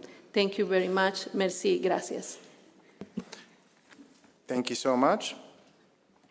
Thank you for this interesting presentation. I would like now whether there are any comments on this agenda item. I see India. You have the floor. Thank you, Mr. Chair, for giving India the floor. India thanks the advisory bodies, ICOMOS, IUCN, and ICROM, for their comprehensive reports and continued commitment to the implementation of the World Heritage Convention. Their reports reflect a collaborative and strategic approach to advancing the Convention's multifaceted goals. ICROM's emphasis on capacity building and tool development is particularly noteworthy. India values its long-standing partnership with ICROM and hosts the Regional Capacity Building Initiative under the World Heritage Leadership Program in collaboration with UNESCO Category 2 centers such as the Center for Heritage Management at Ahmedabad University. India notes ICOMOS's critical role in expert evaluation and monitoring, which underpins the credibility of the World Heritage List. India has worked closely with ICOMOS on advisory missions and thematic studies for the nomination and management of both cultural and mixed heritage sites, including the successful inscriptions of Shanti Niketan, the sacred ensembles of the Hoysalas, Choroidoy, etc. India acknowledges IUCN's continued leadership on natural heritage and climate action. Our collaboration with IUCN in managing sites such as the Western Ghats and the Great Himalayan National Park demonstrates India's commitment to ecosystem-based conservation aligned with community participation and sustainable development. We note the funding constraints faced by the advisory bodies, particularly IUCN's call for a systemic rethink. As a nation deeply invested in heritage-led progress, India remains committed to advancing inclusive, resilient, and forward-looking heritage governance in collaboration with all stakeholders. We have the following queries. What alternative or supplementary funding mechanisms can be developed to ensure sustainable support for the advisory bodies, especially for unfunded mandates like technical reviews and missions? To reduce operational costs, can some functions be outsourced to regional chapters of the advisory bodies? Second, what specific reforms are proposed or under consideration to address the operational challenges identified by the advisory bodies? In lieu of certain increase in the factual errors being observed in the assessments, could the World Heritage Center be accorded observer status in the panels of the advisory bodies? Third, how can collaboration between advisory bodies and Category 2 centers be optimized to leverage regional expertise and resources effectively? And fourth, how are digital tools and platforms being utilized to support site visits, monitoring, stakeholder engagement, and evaluation activities? I thank you, Mr. Chair. Thank you so much. I now give the floor to the Republic of Korea. Thank you. Thank you, Mr. Chair. The Republic of Korea deeply appreciates the advisory bodies, ICROM, ICOMOS, and IUCN for their continued dedication in supporting the effective implementation of the World Heritage Convention. Their contributions in evaluation, monitoring, policy development, and field-based activities remain central to the Convention's operational strength. In particular, the World Heritage Leadership Program is a leading global initiative promoting integrated heritage management and climate action. Korea is proud to serve as a key donor, actively supporting its implementation. The Republic of Korea recognizes ICOMOS's crucial role in ensuring the representativity and authenticity of world heritage, especially through inscription evaluations, state of conservation monitoring, and upstream advisory mechanisms. Korea reaffirms its trust in ICOMOS and commits to further collaboration in reinforcing these vital functions. We commend IUCN for its science-based tools, such as the Climate Action Toolkit and the World Heritage Outlook reports, which are instrumental in building resilience. In cooperation with IUCN and ICROM, Korea has been applying these tools in UNESCO-designated sites, including Jeju Island. Moreover, the Global Center for Interpretation and Development of Areas, GCIDA, established in Korea, engages comprehensively with the World Natural Heritage and other UNESCO-designated areas. We look forward to expanding cooperation between GCIDA and IUCN to strengthen heritage management and synergies across designations. Korea also values ICROM's thematic programs, such as Youth Heritage Africa, First Aid and Resilience for Cultural Heritage in Times of Crisis, and Sustainable Built Heritage. These initiatives are essential in addressing regional disparities, particularly in Africa and the Arab states, and in building long-term local capacities.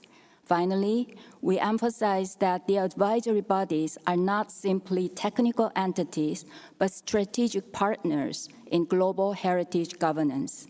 Ensuring their sustainability requires adequate and predictable financial and human resources to address their growing workload. Thank you. Thank you very much. I now give the floor to the Saint Vincent Grenadine, please.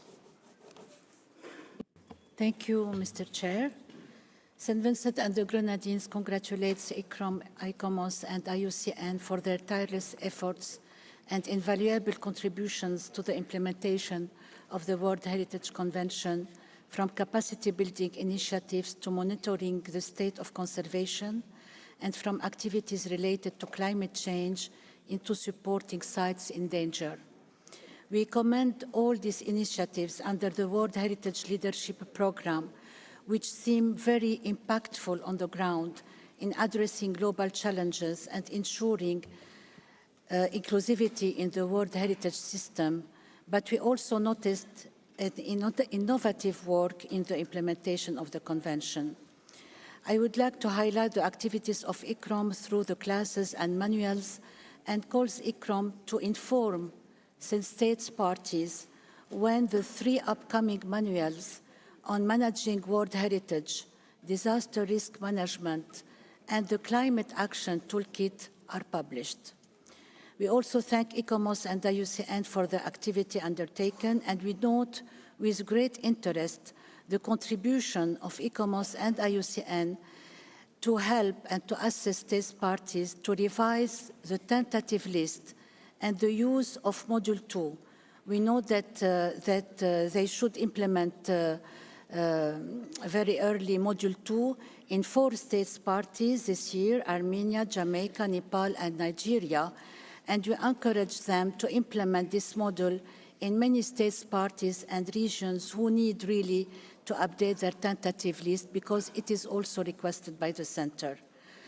We also thank IUCN for the report, and we invite IUCN to undertake activities in the Latin America and Caribbean region, which has a rich potential for the inscription of natural sites.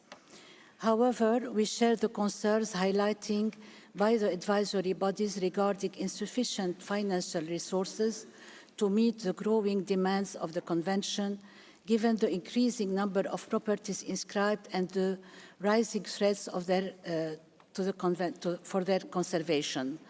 That's why maybe we can explore fundraising activities.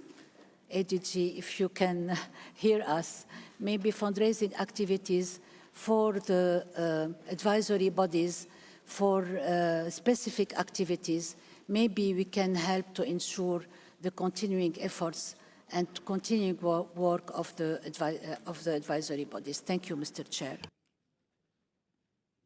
Thank you so much. I give the floor to esteemed delegate of Ukraine. Please, you have the floor. Mr. Chair, ladies and gentlemen, we are grateful for the report of the advisory bodies. Ukraine has a very active cooperation with the advisory bodies in the current situation of the full-scale war of Russia against Ukraine. This war threats to our World Heritage sites, and now I transmit the floor to the mayor of Odessa, which is each day under the attacks. Mr. Chair, dear delegates, as a mayor of Odessa, I am honored to be here with you today. I would like to give the floor to Ivan Leptuga. Mr. Chair, distinguished members of the committee, ladies and gentlemen, today I speak on behalf of the mayor of the city of Odessa and as a representative of a community whose cultural heritage is not only Ukrainian, it is a part of a shared cultural memory of humanity. In front of each of your delegation, you have today a map like this. But this is not just a map of Ukrainian city, it's a map of a World Heritage Site one that belongs to all of us. This map now documents every act of destruction, every damaged church and shattered window, every crater where a monument once stood, every architectural element that war has turned into dust. And let us be clear, this damage was not done by time, nor by neglect, it was done by war. Since the start of the full-scale invasion, Odessa has suffered systematic missile and drone attacks. These attacks do not target military infrastructure. They strike churches, cathedrals, theaters, museums, homes, entire historical streets. The entire 618 hectares buffer zone and historic center is under threat. More than 170 sites of cultural heritage have been damaged. We have documented it all. We have preserved the evidence, but the destruction continues every day and every night. And the concerns reflected in the report of the advisory bodies only reinforce the scale and urgency of this threat, a threat that cannot be addressed with words alone. And we must say clearly and without euphemism, there is only one country destroying these sites. Only one country, a state party to the 1972 convention that instead of protecting world heritage is deliberately, systematically and definitely attacking it. And all of you know that this country is Russian Federation. This is not theory, this is not debate, this is cracked domes, collapsed facades, dead and injured civilians. And yet, year after year, we return to this hall and listen to distortions, to rhetoric that does not match reality, words without evidence, narratives without truth. We ask, why is there still space for the lies? Please conclude, sir. I call on each of you, look at this map. It is not a document, it is a call to truth, to action, to solidarity, because silence, too, is a form of participation. Thank you. Thank you so much.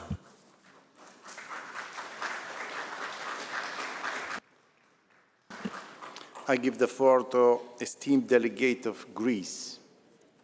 Please, you have the floor. Merci, Monsieur le Président. Nous remercions les représentants de tous les organes consultatifs pour les informations complètes fournies sur les activités. Leur rôle est particulièrement important pour la mise en œuvre efficace de la Convention du patrimoine mondial. Ils sont appelés à remplir cette mission essentielle avec un professionnalisme de haut niveau et un esprit de coopération constructive avec les États membres. Ils bénéficient à cet égard de notre plein soutien. Nous saluons particulièrement la décision des ICOMOS, telle que reflétée au paragraphe 45 du rapport, à la suite des discussions que nous avons eues dans le cadre de la Convention à différentes occasions, d'élargir la composition du panel d'évaluation afin d'assurer une représentation plus équilibrée des experts provenant de toutes les régions géographiques du monde. Cette décision confirme l'interaction continue entre les parties prenantes de la Convention ainsi que l'évolution constante de la Convention elle-même et son adaptation aux nouvelles conditions et aux exigences émergentes dans sa 6e décennie de mise en œuvre. La décision des ICOMOS reflète également l'esprit constructif partagé entre les parties impliquées dans le processus d'évaluation et le mérite assurément d'être soutenu et poursuivi. Nous considérons également que ce qui est mentionné au paragraphe 78 du rapport concernant l'intégration des principes de IUCN, tels que par exemple l'agenda nature 2030 dans les sites du patrimoine mondial, revêt une grande importance car cela contribue de manière significative à la conservation à long terme de ces sites. Merci. Thank you so much. I give the floor to the esteemed delegate of Italy. Please, you have the floor. Thank you, Mr. Chair. We extend our gratitude to the advisory bodies, which remain central and essential for the implementation of this convention. We wish to stress once again the importance, among other activities carried out by the advisory bodies, of capacity building, both in relation to site management and to the preparation of nomination files. In our view, this represents the only convincing path forward to achieve our shared objective of a more balanced World Heritage List. We note with concern, as we also emphasize in reference to the World Heritage Center, the increasing workload and the insufficient resources, which pose a serious risk to the stability of the system. We acknowledge that the introduction of the preliminary assessment has generated additional burdens and costs. However, we hope that this is mostly due to this initial transitional phase, and that once the system is fully operational, there will be gains in terms of the overall process's efficiency. Furthermore, we trust that the preliminary assessment will contribute to improving transparent and constructive dialogue between states, parties, and the advisory bodies. While some progress has been made on this in recent years, much still remains to be done. Finally, we are pleased about the signing of a recent agreement that has secured the ICOM a new temporary headquarters in Rome during the renovation of its original premises. On the occasion of the signature, Italy reiterated its commitment to strengthening the collaboration with ICOM in assisting developing countries, particularly in Africa and in the Mediterranean region, to enhance their cultural heritage also as a tool for development. To this end, the Italian cooperation recently allocated a €6 million contribution to ICOM for a regional project focused on strengthening cultural heritage conservation capacity in Africa. The program World Heritage in Africa Processes and Strategies, organized in cooperation between ICOM and the Italian Ministry of Culture's National School for Heritage and Cultural Activities, was launched in March 2025 with an international forum in Zimbabwe and is currently targeting 30 selected participants from Africa and Italy, aiming at enhancing technical and strategic skills in the preparation of the nomination dossier, the management of World Heritage properties, and the implementation of impact assessment. Thank you, Mr. Chair. Thank you so much. I now give the floor to the esteemed delegate of Turkey. Please, you have the floor. Thank you, Mr. Chair. Turkey appreciates the technical contributions of the advisory bodies in the areas of capacity building, nomination processes, and monitoring, as well as their guidance across both cultural and natural heritage domains. These contributions are vital to the credibility and resilience of the Convention. At the same time, we share the concern about persistent underfunding and increasing workloads across all three bodies. The growing demand, particularly for unfunded tasks, such as technical reviews, advisory services, and missions, risks overstretching capacity and compromising quality. We support calls for more predictable and adequate funding through the World Heritage Fund and voluntary contributions. We also encourage the committee to give due attention to the proposed restructuring of the technical review process as recommended by ICOMOS and IUCN. We stand ready to engage in constructive dialogue and remain committed to supporting a strong, effective advisory system. Thank you. Thank you so much. And now we continue the observers. I give the floor to the esteemed delegate of Yemen. Please, you have the floor.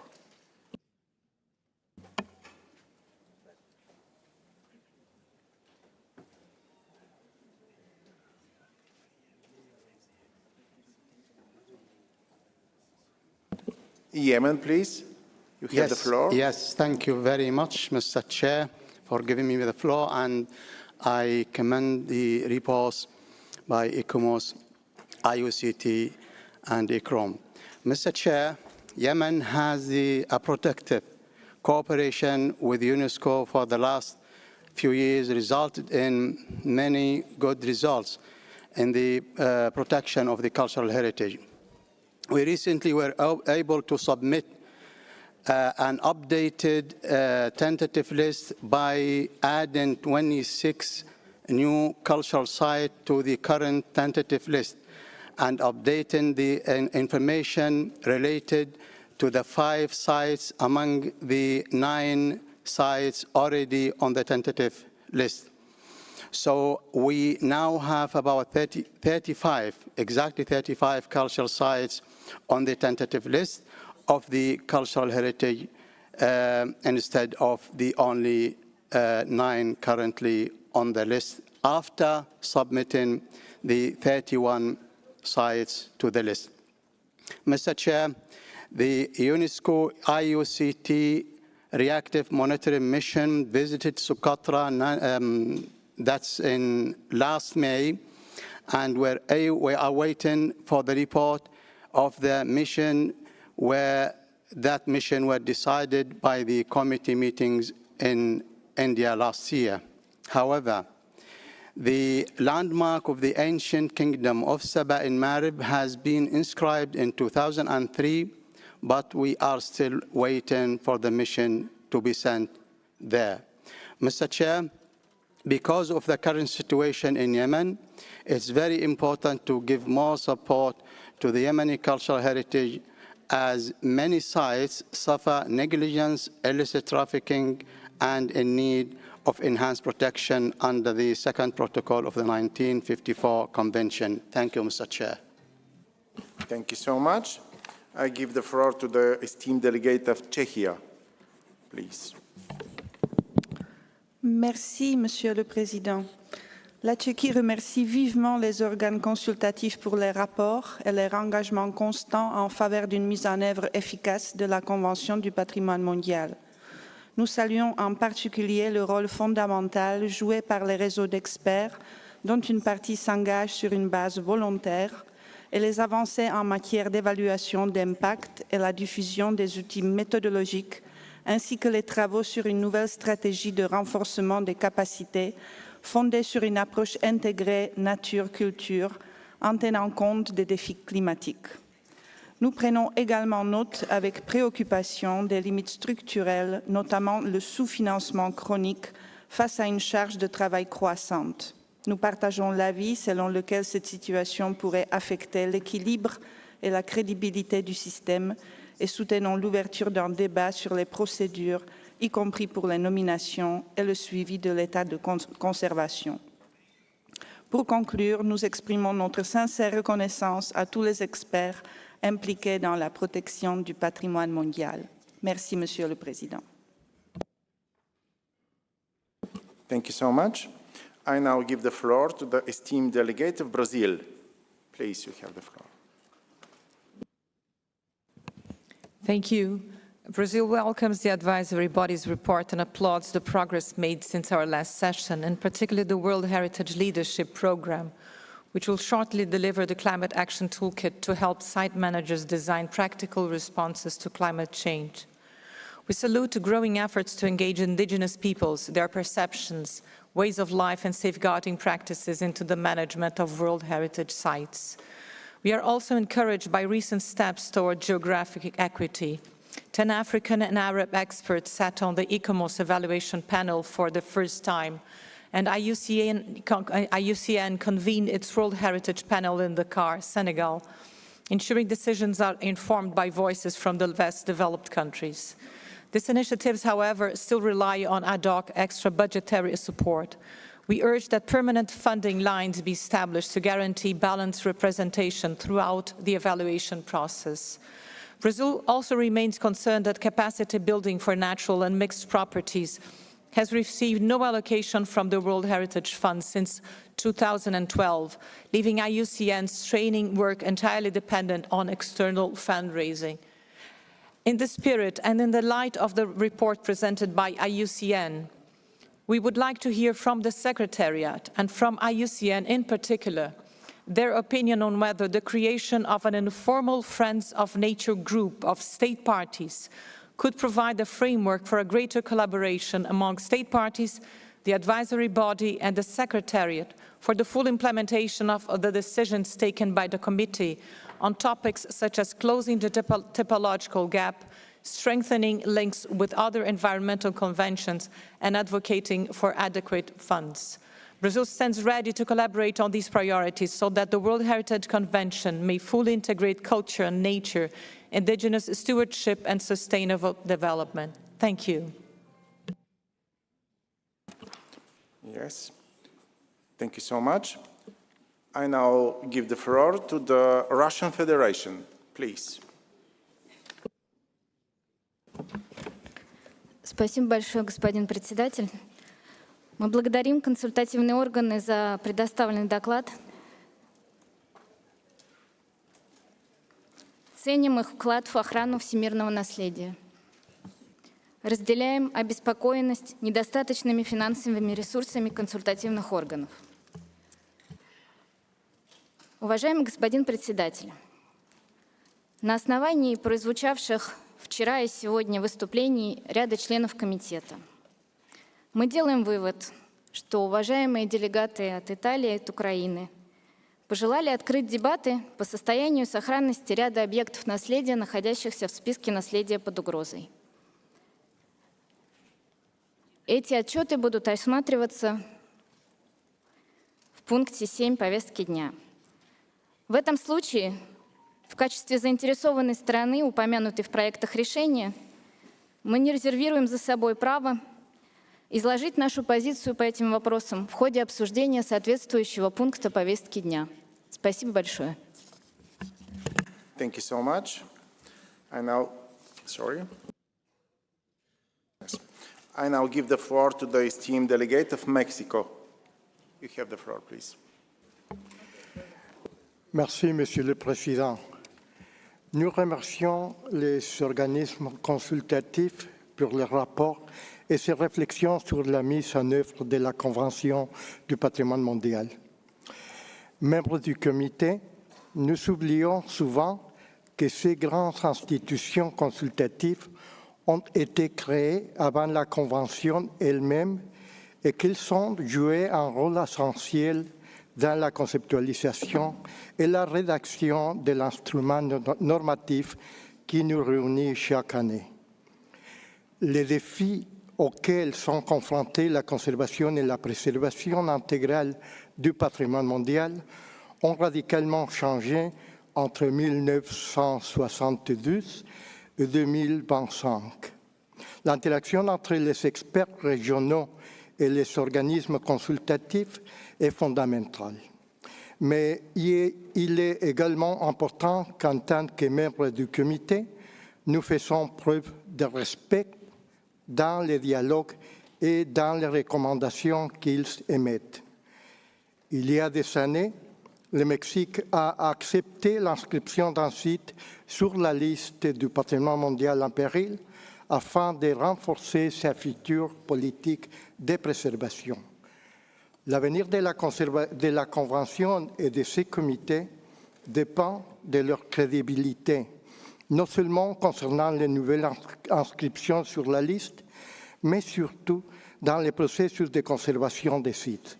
C'est pourquoi on travaille et en dialogue continu avec les organes consultatifs et les secrétariats sont essentiels car ils constituent l'un des résultats tangibles de cette convention, l'instrument multilatéral le plus important de l'UNESCO. Merci. Thank you so much. I give the floor to the esteemed colleague from Malta. Please, you have the floor. Thank you, Mr. Chairperson. It is an honor for me to address this assembly for the first time, and on behalf of Malta, I would like to extend our congratulations to you, Mr. Chairperson, for steering this 47th session of the World Heritage Committee. Additionally, we wish to convey Malta's sincere gratitude to the Secretariat and the advisory bodies for their hard work and for the comprehensive report we have before us. Item 5b notes that ICOMOS chose Malta to host one of the inaugural capacity building workshops on heritage impact assessment within a World Heritage context in October of last year. In conjunction with the previous session held in Austria, this initiative has provided Maltese professionals from heritage authorities and planning entities to site managers with the necessary knowledge to implement best practice impact assessment tools effectively. They are currently sharing that expertise throughout our cultural sector, enhancing the advantages of the workshop. Malta's involvement is rooted in a long-standing commitment to the principles established by UNESCO. Malta's sustained belief in UNESCO's instruments in preserving cultural heritage is attested by the recent ratification of the 1954 Convention and its two protocols and the 1970 Convention. Indeed, these conventions provide the very foundations upon which we are building our national strategy and Vision 2050. At its heart lies a heritage pillar that pledges a safe and resilient nation inspired by heritage and driven by progress, delivering strategic action on site preservation, public engagement, and professional capacity. Through such efforts, we translate capacity building into concrete on-the-ground results, demonstrating that global conventions can guide targeted national policy. Malta remains committed to sharing its experience, learning from fellow state parties, and actively contributing to the upcoming World Heritage Capacity Building Strategy. Mr. Chairperson, Malta will continue to be a steadfast partner in safeguarding our shared heritage for present and future generations. We look forward to fruitful knowledge sharing in future assemblies. Thank you. Thank you so much. Dear committee members and observers, thank you for your comments. I will ask the Director General of IUCN, Dr. Gretel Aguilar, to answer your questions. You have the floor, please.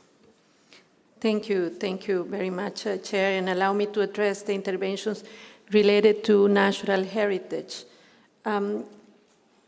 Please, Excellency Ambassador from India, you have very important questions, and we have to say as IUCN that we agree with you on financial matters. We need a major collaborative reflection with all parties and, of course, with UNESCO on fundraising. We are happy to reflect on the panel processes, and we already link the regions and gave, we have in IUCN regional offices and country offices, more than 60 offices around the world. So we use our own staff based on these regions in coordination with the countries, of course, to be more efficient and financially viable. We also link IUCN digital tools, especially through the IUCN World Heritage Outlook. Next one will be launched, as I indicated, in our World Conservation Congress. The Republic of Korea, we strongly welcome the opportunity with our collaboration and, of course, supported by the island of Jeju in Republic of Korea. We want to recognize also the interventions of St. Vincent and the Grenadines. Thank you for the invitation. We have been pleased to support your efforts.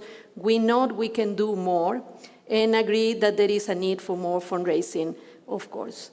Let me also refer to the intervention from Brazil that asked a very direct question. IUCN welcomes the idea to create a Friends for Nature group. We look forward to further discuss this idea with other parties and with UNESCO. This could help to strengthen the issues of financing for natural World Heritage sites, and we also look forward to find synergies with other conventions such as CBD, Ramsar, and CITES. So thank you for the question and for this initiative. We look forward to continue the discussion. Also, let me refer to Greece. Thank you for the recognition of IUCN program. This is important. It's an important commitment for us in our new 20-year strategic vision and IUCN new program 26-2029. I assure all the state parties that natural World Heritage is at the center of our next quadrennial. So I don't have the time. I was advised to respond all the questions, but let me just thank all the parties for your interventions, and we have taken note of all your interventions, and we want to once more express our gratitude for your trust in IUCN, and we look forward to keep our work hand in hand with the state members. Thank you very much. Thank you so much.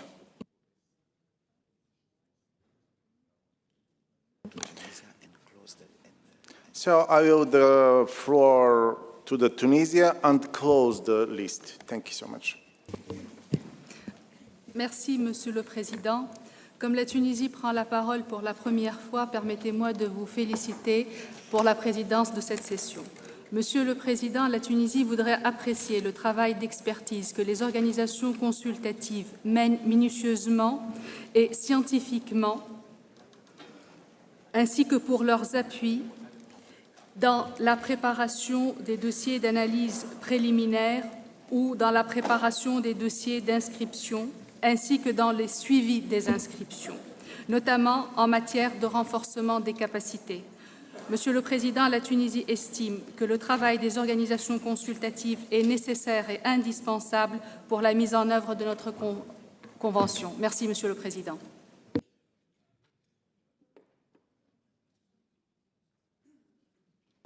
Thank you so much.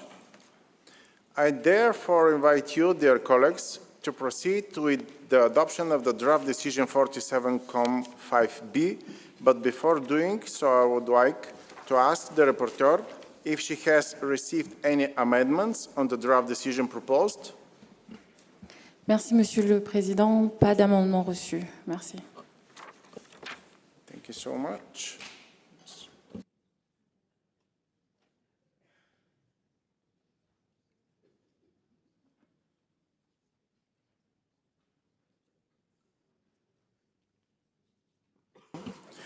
Because we hasn't amendment, we adopted the whole. Questions?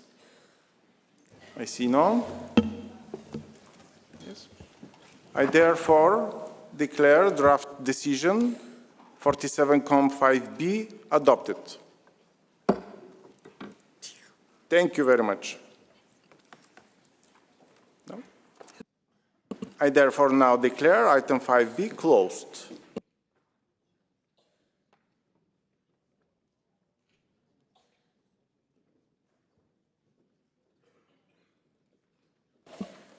Dear committee members, we'll move now to the next item concerning the World Heritage Convention and Sustainable Development.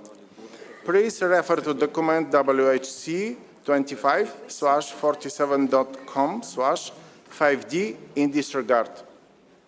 Allow me to give the floor to Madame Jyoti Hosegrar, Deputy Director of the World Heritage Center, to present to us this document on an essential matter for the future implementation of the World Heritage Convention. After Madame Hosegrar, I will give the floor to Madame Chrissy Grant, Chair of International Indigenous People Forum for World Heritage. Please, Madame Hosegrar, you have the floor. Thank you very much, Mr. Chairperson. This report is regarding activities towards implementing the policy for the integration of a sustainable development perspective in World Heritage processes, which we also call the World Heritage Sustainable Development Policy. The activities reported are since the last reporting 2 years ago, as well as follow-up to previous decisions. My presentation follows the structure of the document with a view to align the World Heritage Sustainable Development Policy with the UN 2030 Agenda. The themes also identify the relevant SDGs to which those activities contribute, and I'm going to go through it as quickly as I can for the schedule. With regard to, if you can get the slides up. Yeah. With regard to contribution of the World Heritage to international policies and action plans, the World Heritage Convention is recognized as one of the key global biodiversity conventions in response to previous committee decisions. UNESCO, in collaboration with the advisory bodies, convened an expert workshop generously hosted by the German Federal Agency for Nature Conservation in Wilm, Germany, to define concrete actions for aligning World Heritage implementation with the Global Biodiversity Framework targets, reaffirming also the importance of a human rights-based approach and the meaningful participation of Indigenous peoples and local communities in the implementation of the World Heritage Convention. Building on these efforts to link heritage and sustainability, the Mondiacol 2022 declaration promotes culture as a priority in the post-2030 agenda, aligning with the World Heritage Sustainable Development Policy. UNESCO also advocates for culture's role in sustainable development and climate action through the G20, the G7, the UN's Pact for the Future, and inputs to ECOSOC and the High-Level Political Forum and the UN SG's report on SDG 11 from the perspective of the World Heritage Convention. As evident in the third cycle of periodic reporting exercise, the states parties' reports indicate increasing recognition at the national level of World Heritage inscription as contributing to the UN 2030 agenda. With regard to enhancing environmental resilience, UNESCO supports regional and site-specific actions. Activities for marine sites that are major blue carbon ecosystems have ranged from organizing a meeting for site managers to strengthening environmental resilience in Yemen's Socotra. Advancing nature-based solutions through sustainable land management in Manu National Park, for instance, efforts that are supported by, generously by private donors to restore degraded areas and reduce fire risk. In Cameroon and the Democratic Republic of Congo, community-based actions have improved ecological monitoring, conserving planning, and dialogue with Indigenous peoples and local stakeholders.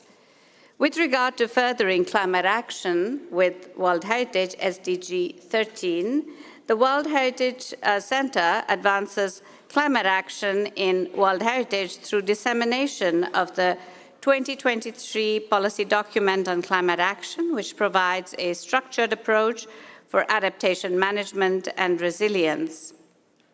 To operationalize the policy, the Center and the advisory bodies are developing the first joint climate action toolkit comprising a diverse set of tools towards building capacities and informing about adaptive site management. And complementary guidance is also with the findings from the Culture 2030 indicators show that countries are increasingly integrating heritage into climate strategies, including disaster risk reduction. An example is within the framework of the 2025 International Year of Glacier Preservation. The World Heritage Center is supporting Uganda Wildlife Authority in developing a sustainable, community-driven climate and glacier retreat data collection system. A landmark UNFCCC report under the Warsaw International Mechanism for Loss and Damage was co-led by UNESCO and has spotlighted the loss and damage of cultural heritage due to climate change. UNESCO is currently preparing a second, more detailed report on loss and damage to cultural heritage, as well as contribution of cultural heritage to its solutions. At the same time, UNESCO and the advisory bodies are helping to shape global climate policy, contributing to UNFCCC's UAE framework, Belém framework, and the global goals for adaptation as knowledge partners for the G7, G20, and for the group of friends of culture-based climate action, advocating for the integration of culture and heritage in global climate policies, particularly towards the COP30. With regard to disaster risk reduction, as natural hazards continue to impact World Heritage properties from flooding to cyclones, the World Heritage Center continues to provide technical assistance, develop updated policy tools like fire risk management guide, and build capacities to strengthen disaster risk reduction at properties from Philippines to Yemen to Brazil, and while the Heritage Emergency Fund has enabled rapid responses to wildfires and flooding. Enabling poverty alleviation and sustainable livelihoods for local development, local communities, advancing sustainable livelihoods remains central to our work. Thanks also to the support of Norway, UNESCO is scaling up heritage-based job creation, supporting post-conflict recovery and economic resilience, including rehabilitation of hundreds of historic structures and the creation of thousands of local jobs, particularly for youth in post-conflict recovery efforts. Thanks also to, there's a pilot effort on enhancing livelihood opportunities that has been undertaken as at selected World Heritage sites. And in Indonesia, 1,000 young entrepreneurs were trained in cultural tourism and business development and activities also in the Solomon Islands. Sustainable cities and settlements UNESCO continues to strengthen which is SDG 11. UNESCO continues to strengthen its implementation of the 2011 recommendation on the historic urban landscape, integrating heritage conservation into plans and policies for sustainable development, sustainable urban development through capacity building and technical assistance. Following the third member states consultation on its implementation, the results were published in the publication Urban Heritage for Resilience with the responses. UNESCO is also engaging with the World Urban Forum and the Davos Alliance for Baukultur in efforts to advance urban policies, promote inclusive governance and sustainable infrastructure in a number of in the forums, but also in a number of countries. Promoting social inclusion and empowering local communities, youth, women, and indigenous peoples, SDGs 5 and 10, in ensuring equality and participation of indigenous peoples. It remains central to inclusive heritage management, as for instance, activities to expand opportunities for female entrepreneurs in ecotourism and cultural heritage in the Gabon, or those providing capacity building for women-led associations and indigenous groups in the Jah Faunal Reserve in Cameroon.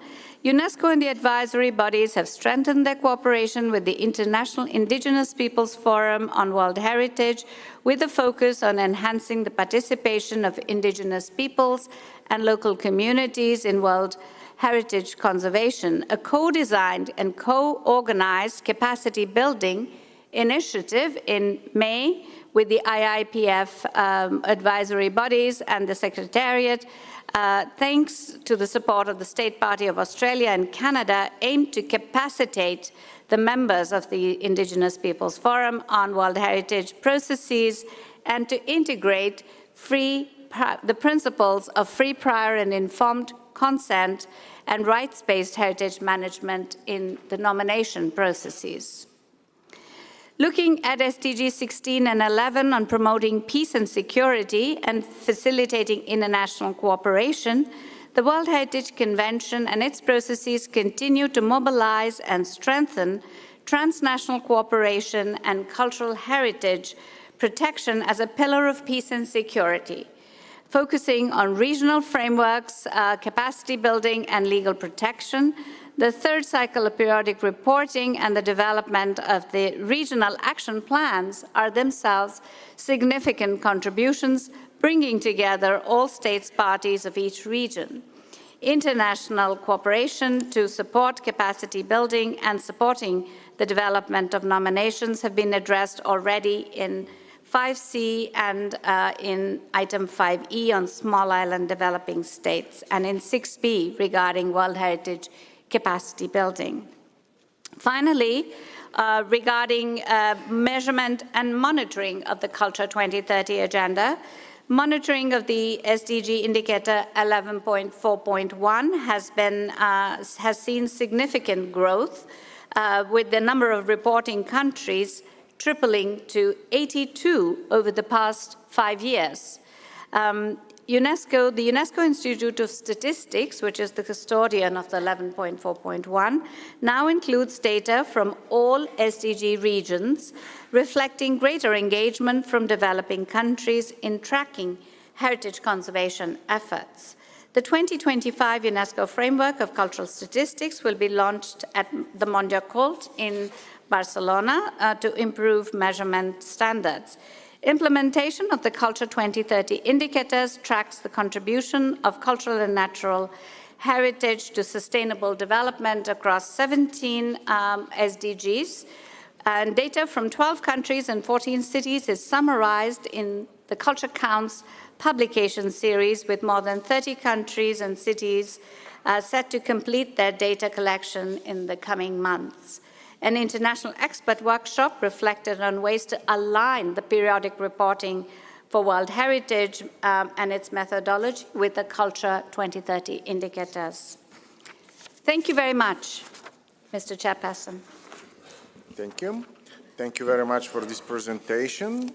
I'm now pleased to give the floor to Madame Chrissy Grant to address the committee on this matter. Please, Madame Grant. You have the floor. Thank you, Mr. Chairman.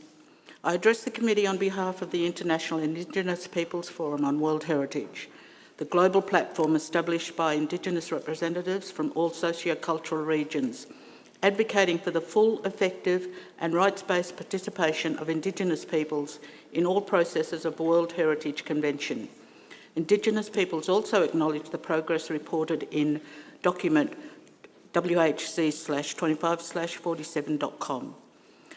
Over the past year, the Forum has expanded its visibility and engagement through lectures, academic collaborations, regional meetings and global advocacy. In 2024 and 25, we participated in high-level dialogues across Latin America and Asia Pacific and Europe. In November 24, a long overdue workshop of the CBD and UNESCO World Heritage met to workshop the synergies and opportunities between the World Heritage Convention and the Kunming-Montreal Global Biodiversity Framework, hosted by the German Federal Agency for Nature and Conservation. Please come to our side event on the findings of this at lunchtime today in room 4. In May 25, there was a series of lectures to students and general public on the need to have an Indigenous voice in the World Heritage Convention. The response was thankful and that Indigenous peoples were able to have the opportunity to speak for themselves and other Indigenous peoples on the World Heritage sites. In May also in 25, as the Deputy Director has just mentioned, there was a 3-day capacity building. What I'd like to emphasise is that there was participation from all UN regions, and we see the potential for this curriculum to be adapted regionally and translated into the Indigenous languages. However, based on territorial work, Indigenous peoples wish to respectfully highlight critical issues that require immediate and continued attention. First, the regions have identified an urgent need to address the human rights dimensions of private investment and conservation in World Heritage properties.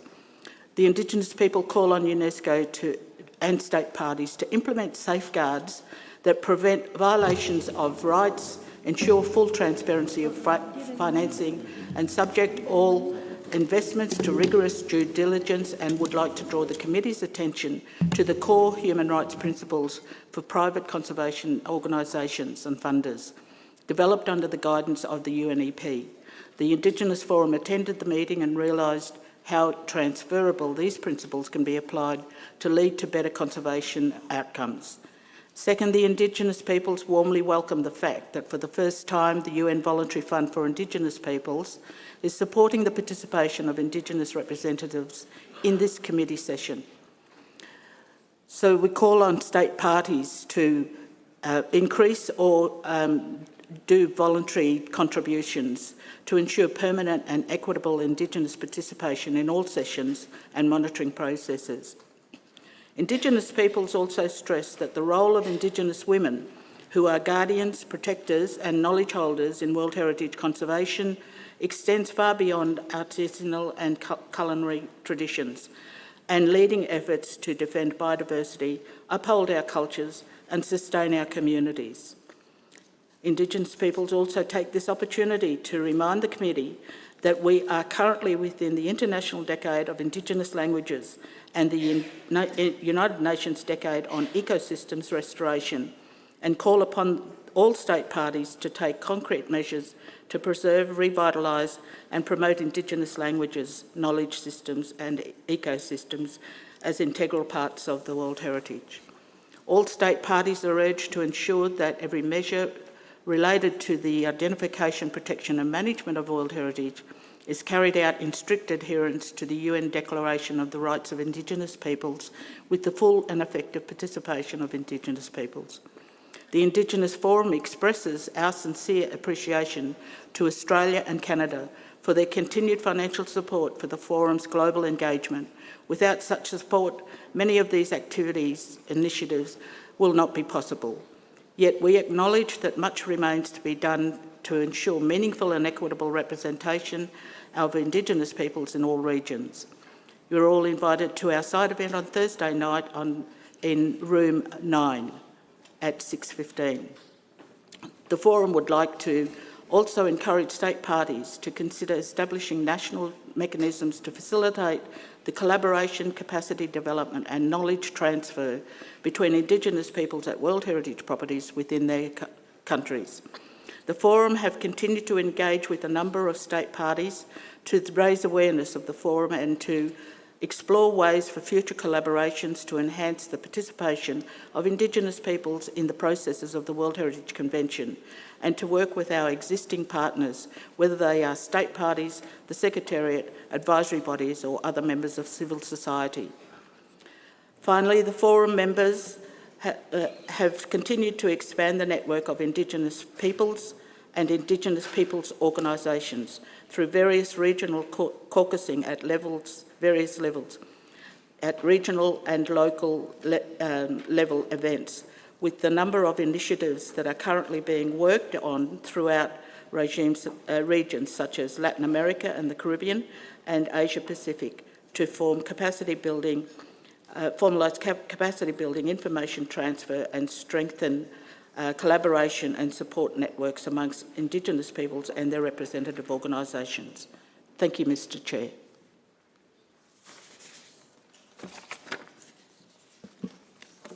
Thank you so much. Thank you for this presentation. I would like to know whether there are any comments on this agenda item. Okay.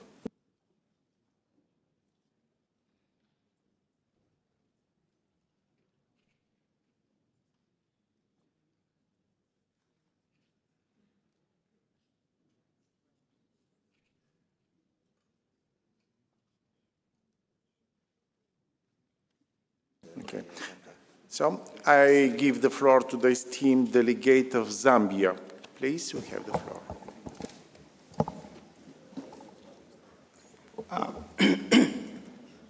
Mr. President, distinguished delegates, representatives of UNESCO advisory bodies and observers, I have the honor to speak on behalf of the Great Republic of Zambia and in my capacity as chair, of Africa Group 5A. Let me begin by extending heartfelt congratulations to you, Mr. President, on your election as chair of this 47th session of the World Heritage Committee, and to the Bureau members on their appointment. Mr. President, Zambia reaffirms its strong commitment to the World Heritage Convention and its evolving agenda. In line with the 2015 policy on the integration of sustainable development in the World Heritage Convention and following the committee's appreciation of our initiative at the 45th session in Riyadh, Saudi Arabia, Zambia proudly convened a continental expert workshop from 15th to 17th April 2025 in Livingstone, adjacent to the iconic Mosi-oa-Tunya Victoria Falls World Heritage Site. Mr. Chairman, the workshop brought together over 80 participants, including African state parties, UNESCO national commissions, advisory bodies such as ICOMOS, traditional authorities, energy and infrastructure stakeholder, academia, and social society. Mr. Chairman, the result of this gathering in Livingstone is the Mosotunya Victoria Falls Declaration on the World Heritage and Sustainable Development in Africa. This declaration reaffirms that heritage must be a catalyst for and not a constraint on sustainable development.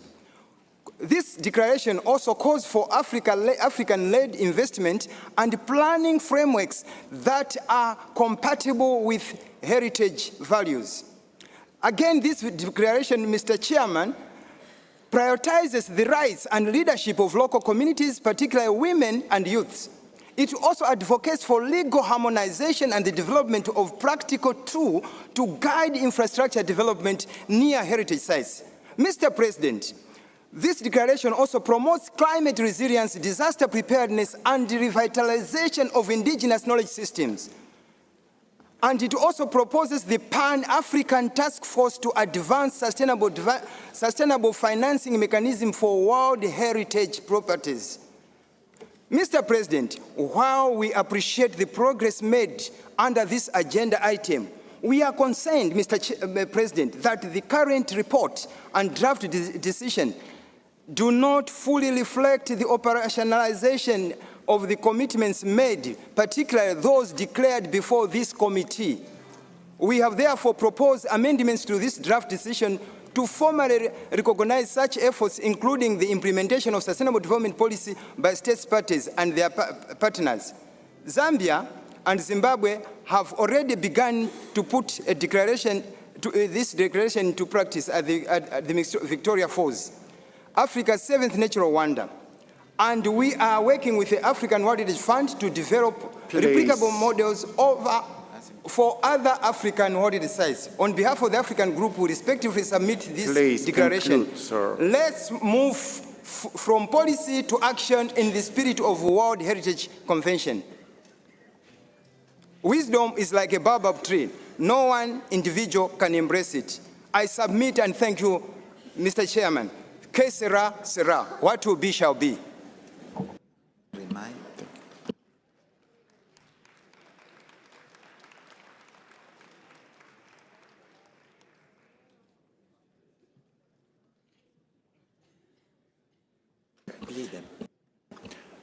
Thank you so much. Please respect the time. Now I give the floor to the estimate delegates from Belgium. Please, you have the floor. Thank you, Mr. Chair. Belgium would like to take the floor on the important matter of the World Heritage and the Kunming-Montreal Global Biodiversity Framework. While we fully recognize the significant contribution of the World Heritage Convention to biodiversity conservation, we also acknowledge that its potential to support the implementation of the GBF remains underutilized. In this regard, we warmly welcome the initiative taken by the World Heritage Center and the advisory bodies to organize the expert workshop held in Wilm, Germany last year, November 2024. The workshop provided a valuable platform to define and concrete practical actions to align the implementation of the Convention with the GBF targets. And we are very pleased that some of these key points on finance and alignment are reflected in the draft decision 5D, as well as in the draft decision 11 of the open-ending working group. Belgium would like to draw the attention to the side event taking place in a couple of minutes, about half an hour, on this topic, and encourages all interested delegations to attend. Chair, we firmly believe that an inclusive approach and the promotion of synergies among multilateral environmental agreements is key, since many of the conservation challenges we are facing in World Heritage properties stem from pressures originating in the broader landscape. And therefore, responses must be sought through integrated approaches that go beyond the property and its buffer zone. A good example is the use of the biome-level approach in Pantanal, for example, Brazil, as a site highly affected by climate change, to effectively address the increasing threat of wildfires. Another specific area of concern is the wide-reaching impact that extractive industries create within properties, in buffer zones and water setting. And we would like to recall the committee's position on the incompatibility of mining within a World Heritage status. Belgium has, through the government of Flanders, supported UNESCO in updating the global assessment of extractive activities such as mining, gas, and oil and gas within and around World Heritage sites. And we consider this a valuable contribution to improving our understanding and response to these pressures. To conclude, dear Chair, Belgium stands ready to work closely with the Secretariat, the World Heritage Committee, the advisory bodies, and other state parties, and we support the proposal raised by Brazil on the implementation of the film workshop recommendations to ensure that the World Heritage Convention plays its full role in advancing the goals of the Global Biodiversity Framework. Thank you. Thank you so much. I give the floor to the representative of India. Please, you have the floor.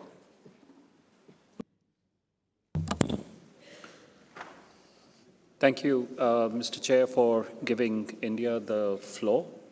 We would like to compliment the Deputy Director of the World Heritage Center for her exhaustive report on the, the progress report on the World Heritage Convention and Sustainable Development. Mr. Chair, India reaffirms its steadfast commitment to the World Heritage Convention and its integrated approach to sustainable development. We welcome the progress report, which rightly underscores the importance of inclusive, climate-responsive, and community-centered heritage conservation.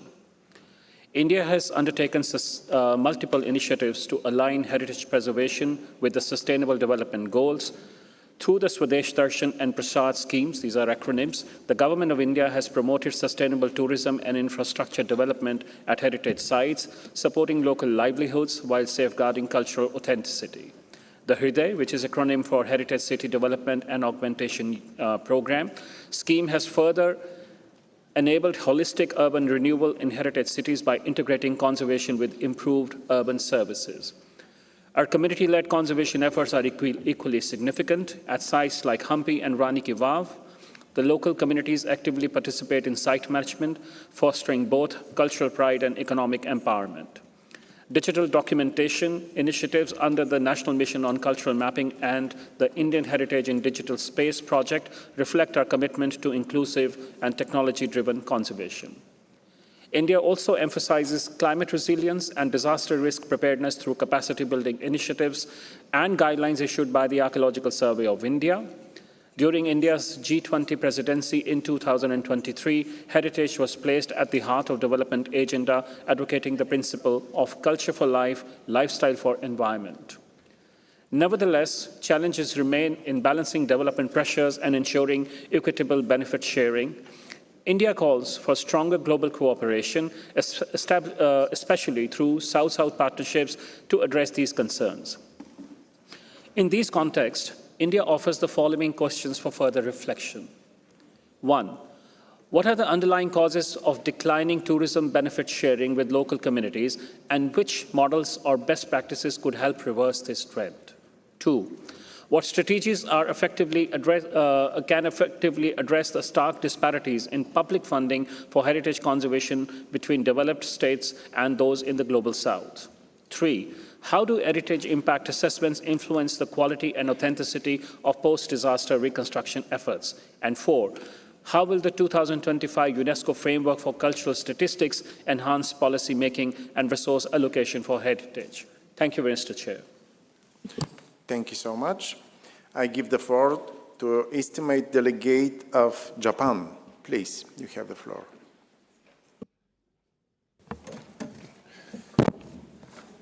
Thank you, Mr. Chair. Thank you for the explanation regarding the activities made by the World Heritage Center and the advisory bodies in accordance with World Heritage Sustainable Development Policy.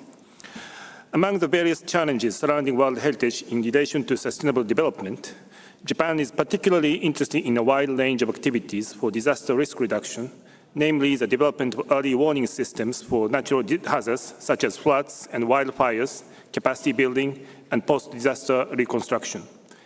In addition to conservation and protection of cultural heritage sites, such as Mohenjo-Daro in Pakistan and Gore Island in Senegal, Japan has supported UNESCO to establish flood forecasting and information sharing systems in African countries by using advanced technologies like AI and mobile applications. Japan also launched a new support program this year to flexibly dispatch scientific experts to disaster-affected areas for minimizing secondary disasters. As proposed at the UNESCO Executive Board last autumn, UNESCO is expected to effectively promote disaster risk reduction through interdisciplinary cooperation by making use of its broad mandate and expertise of science, culture, and education. In this sense, Japan hopes that the World Heritage Center will enhance the collaboration with other sectors like natural sciences in this area. Thank you very much. Thank you so much. I give the floor to the esteemed delegate of Argentina. Please, you have the floor. Thank you, Mr. Chairman. We thank the presentation of the report on this item. In this regard, and although we will not oppose the consensus on this matter, I must mention that my country has dissociated itself from the Pact of the Future and expressed the position that the 2030 Agenda and the Sustainable Development Goals, though well-intentioned, are composed of legally non-binding aspirations that each state has the sovereign right to interpret and pursue freely. That's all. Thank you very much. Thank you so much. I give the floor to the esteemed delegate of Jamaica. Please, you have the floor. Thank you, Chair. Jamaica welcomes and appreciates the progress made in relation to the World Heritage Sustainable Development Policy, which aims to strengthen and align efforts focused on sustainable development and the conservation of biological diversity. The initiatives of the World Heritage Center and the advisory bodies towards this initiative must be commended. As a member to the Convention on Biological Diversity for over 30 years and signatory to several other environmental agreements, Jamaica remains committed to support efforts geared at protecting endangered species and ecosystems. We welcome the encouragement from the World Heritage Center for state parties to identify synergies between the Global Biodiversity Framework and other multilateral environmental agreements, and to integrate World Heritage Relation objectives within their national biodiversity strategies and action plans.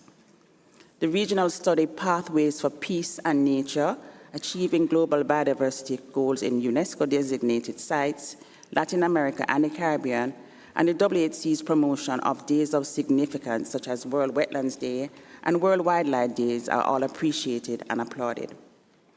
The policy's multi-purpose approaches are all appreciated, especially those focused on enabling poverty alleviation and sustainable livelihoods for local communities, disaster risk reduction, furthering environmental resilience, and promoting social inclusion and empowering local communities, including youth, women, and indigenous peoples. Jamaica accepts the draft decision, which includes a recommendation for an update on this matter in 2 years' time at the 49th session. Thank you, Chair. Thank you so much. I give the floor to esteemed delegate of Greece. We have the floor. Thank you, Mr. Chair. First of all, we would like to express our appreciation for the presentation of this detailed and comprehensive report. Our delegation strongly welcomes the activities of the World Heritage Center and the advisory bodies in the implementation of the 2015 policy document for the integration of a sustainable development perspective into the processes of the World Heritage Convention. The UNESCO policy document on climate action for World Heritage, adopted in 2023, stands out as a valuable tool for decision-making across different sites and countries to address climate change-related risks and an outcome-oriented policy framework for the updating of national heritage management tools and action plans. The guiding principles of the document, including precautionary approaches, global partnerships, interdisciplinary processes, and sustainable development perspectives, set the basis for integrated climate change adaptation actions to be undertaken in national or other appropriate levels, avoid and minimize climate impacts on heritage values, consistent with obligations of states parties under the Convention to preserve the outstanding universal value of properties. The policy document also facilitates and enhances the periodic reporting process for World Heritage Sites by embedding climate change considerations into site evaluation, monitoring, and planning. As demonstrated from the results of the third cycle of periodic reporting, the document had indeed contributed significantly in aligning between national heritage policies and climate resilience priorities. In combination with various other related initiatives and capacity-building programs undertaken by the advisory bodies and other partner organizations, the policy document strongly advocates for the integration of culture and heritage in global climate policies, particularly towards COP30 to be held in Belém, Brazil in 2025. We are looking forward for the guidance document to facilitate effective implementation of and support for the actions, goals, and targets of the policy document, as well as for the development of the first joint climate action toolkit in World Heritage contexts, which will both strengthen capacity building, training, and knowledge sharing on this pressing issue. We would finally like to express our gratitude to the World Heritage Center and the advisory bodies for making all efforts possible to develop and disseminate all necessary tools for preventing and mitigation climate change impacts on cultural heritage, as well as for their commitment to keep up this important work. Thank you. Thank you so much. I give the floor to the esteemed delegate of Senegal. Please, you have the floor.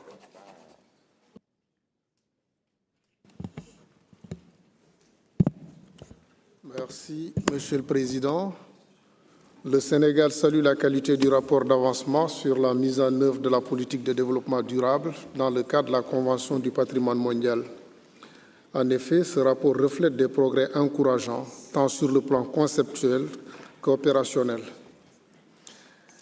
notamment en ce qui concerne l'intégration des principes de durabilité dans la gestion des biens inscrits. Nous nous réjouissons tout particulièrement de la reconnaissance accrue du rôle des communautés locales et autochtones dans les processus de gestion et de gouvernance.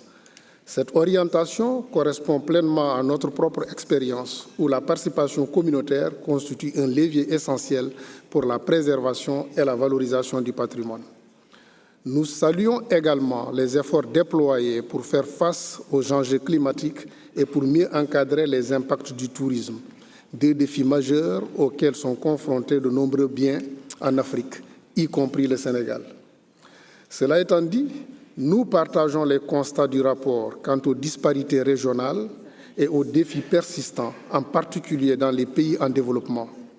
Nous appelons à cet égard à un renforcement de la coopération internationale et entre institutions locales afin de mieux favoriser une approche participative et interdisciplinaire bien contextualisée au service des collectivités et des communautés. Le Sénégal encourage donc la poursuite de cette dynamique qui renforce la pertinence contemporaine de la Convention. Je vous remercie. Thank you so much. I give the floor to the esteemed delegate of the Republic of Korea. We have the floor. Thank you, Mr. Chair. The Republic of Korea strongly affirms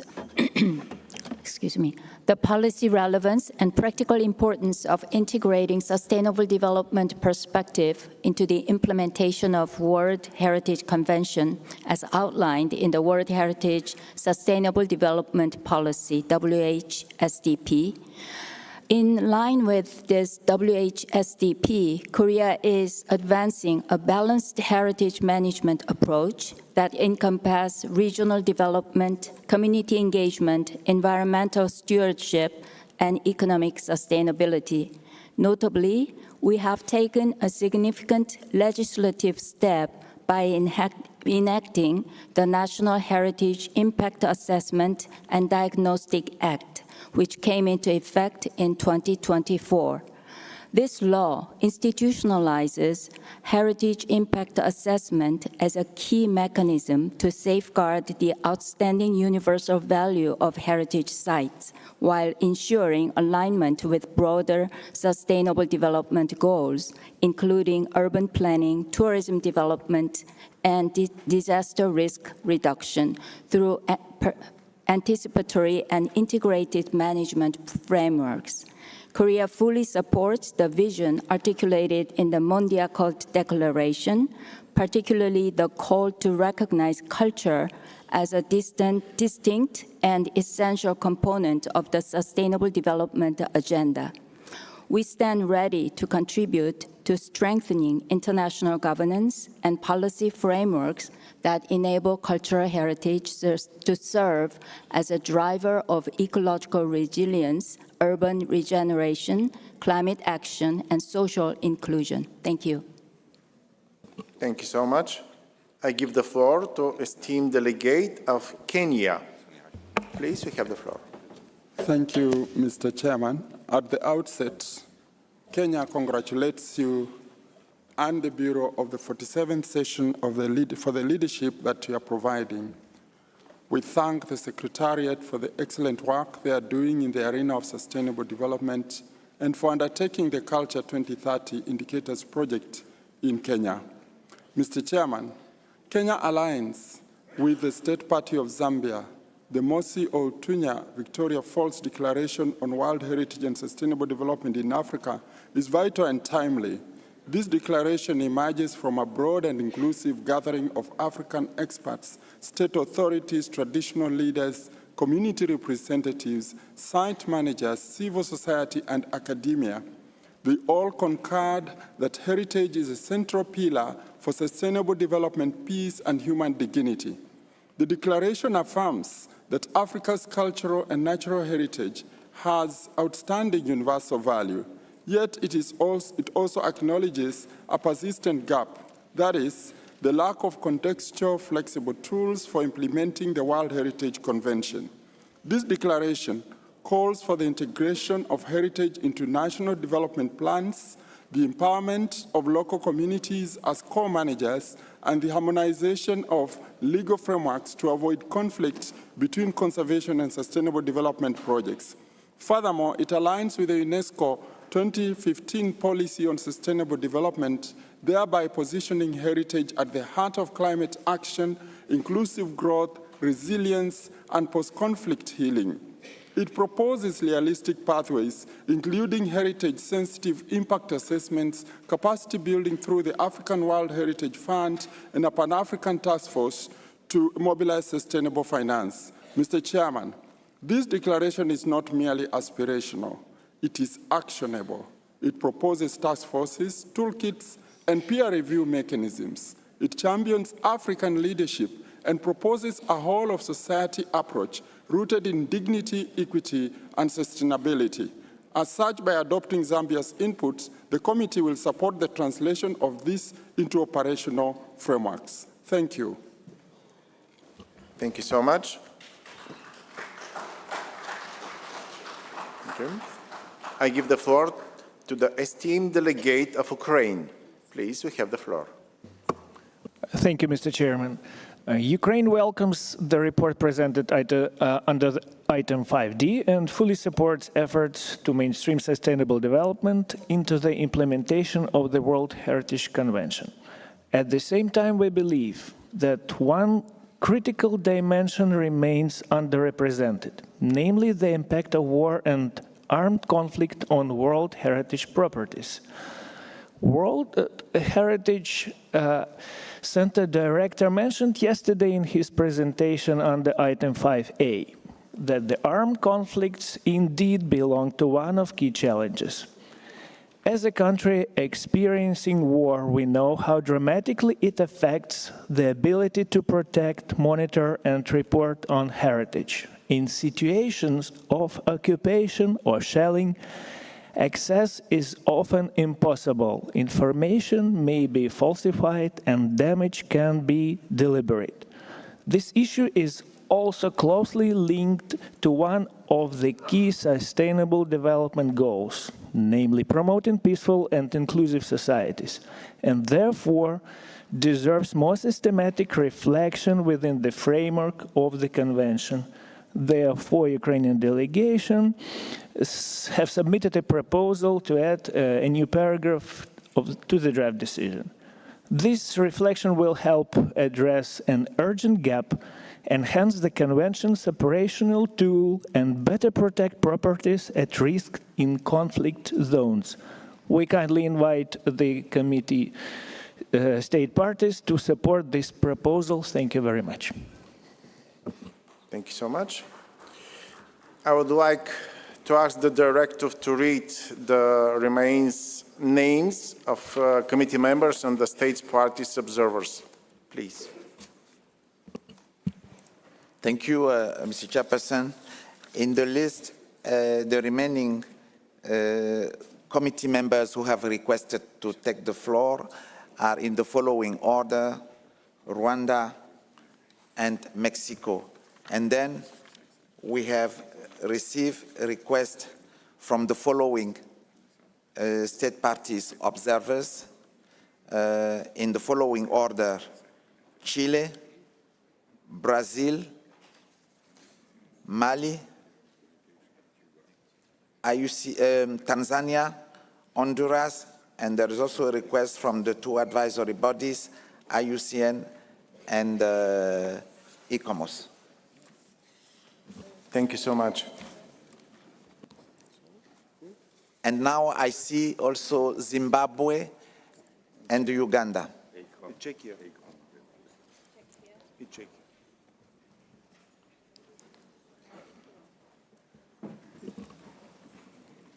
Czechia. And Czechia. Lettonie. Latvia. And Latvia. Sì.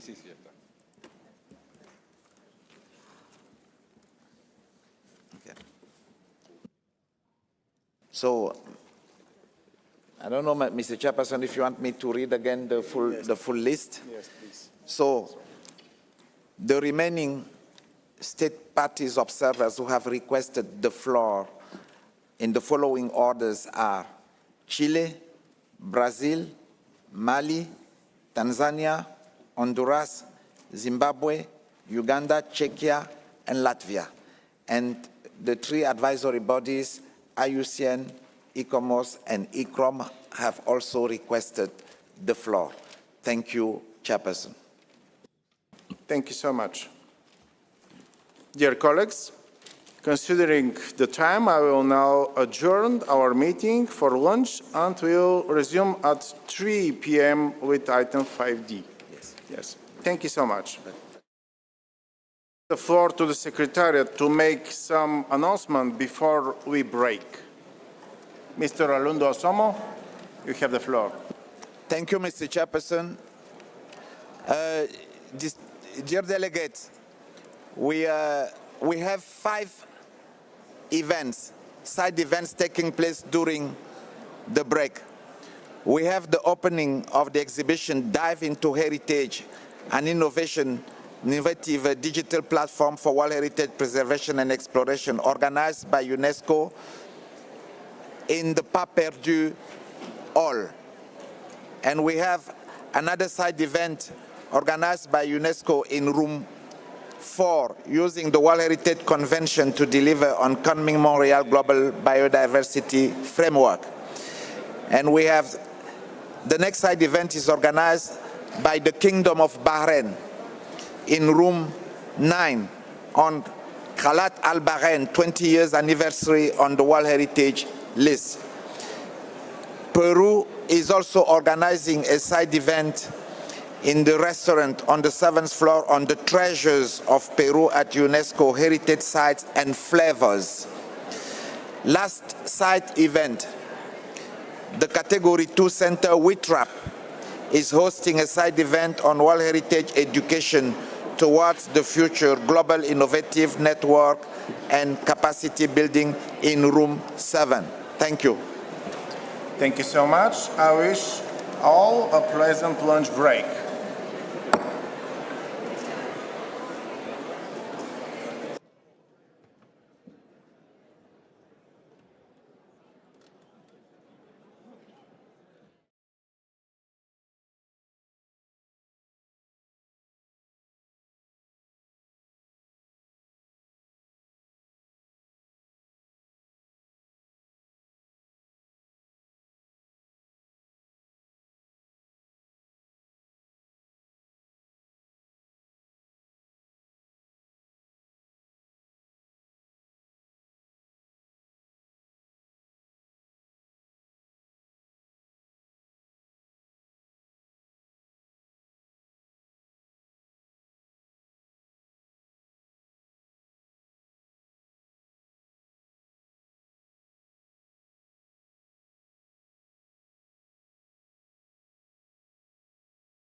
Se prende en rojo.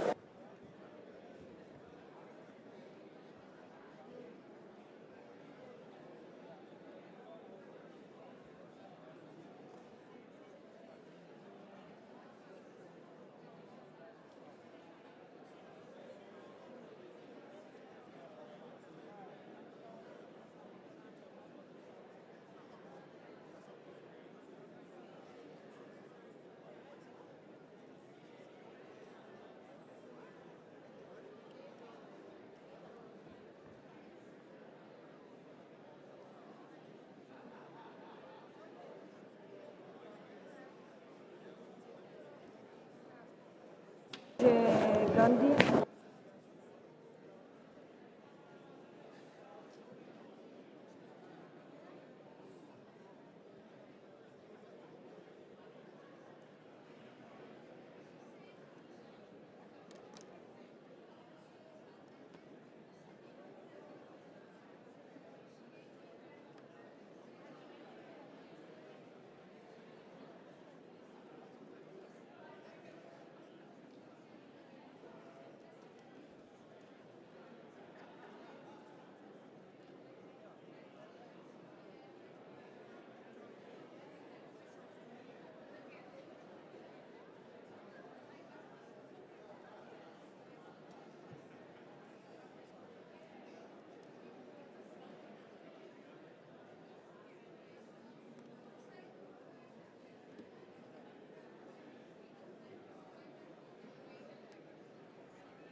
Dear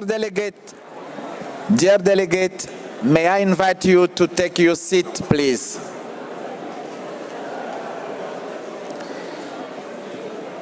Chers délégués, je vous invite à rejoindre vos places. We are about to start.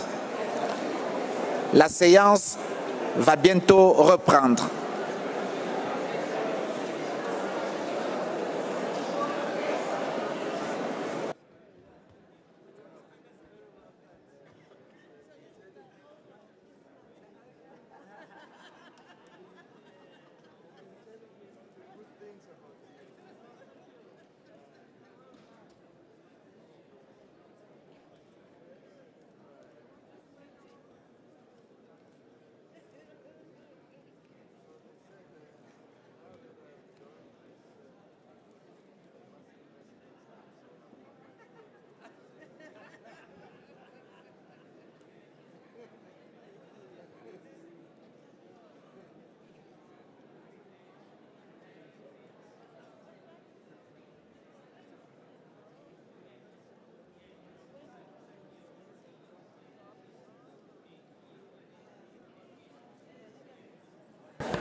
Dear committee members, dear colleagues, okay. Ask everyone.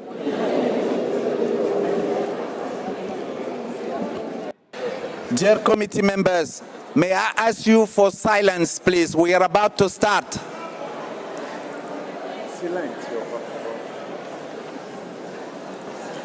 Otherwise, you are not going to listen to the important message and information from the chairperson who is about to start. Thank you. Dear committee members, dear colleagues, I hope you had a pleasant lunch break. We are now going to continue examining the agenda item 5D. At the closure of item ID, since some participants to the World Heritage Site Managers Forum need to leave Paris this afternoon, I suggest that we open general item 7 and listen to the message of the Site Managers Forum first. Secondly, I would like to inform you that after the message has been delivered, I will immediately open item 7A to proceed with adoption of 4 draft decisions related to item 7A, which were the subject of negotiation and have been agreed upon by all the parties concerned to be adopted today. After their adoption, we will resume the order of examination of items as indicated in the timetable, namely items 5C, 5E, 6A, and 6B, general item 7 for the presentation of the document and the general debate on conservation matters. In time allows, we will subsequently proceed with item 7A and the examination of the first state of conservation reports. So, to recap, the items to be examined this afternoon will be as follows. 5D, general item 7 with the message of the World Heritage Site Managers Forum. Item 7A for the adoption of 4 draft decisions. 5C, 5E, item 6A, item 6B, general item 7 for the presentation of the debate. Item 7A, should time allows. I hope this is agreeable to all of you. Thank you very much. Let's now proceed with the next speakers of item 5D. Before them, India, we have the floor, please. Thank you, Excellency. You mentioned whether this is acceptable to all of us, so that is a question. Is there been any change in the timetable, or is the timetable as it was agreed in the Bureau at the beginning of the session? If there is a change in the timetable, is this reflected on the website of the World Heritage Session so that we can follow it up? Thank you.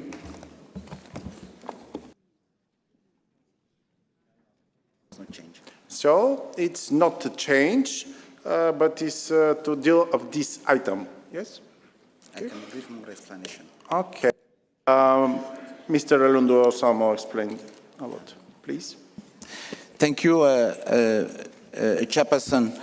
To respond to the distinguished delegate of India, just to say that there's no change in the timetable. It's just a slight adjustment to allow the message by the site managers and the adoption of the 4 draft decision and return to the normal timetable that was there. So overall, there's no change of the timetable because in the Bureau this morning, the chair has announced that all of this item were going to be examined this afternoon. So it's just this adjustment to allow the site managers who are going to leave to quickly deliver their important message to you. Otherwise, it will be a missed opportunity.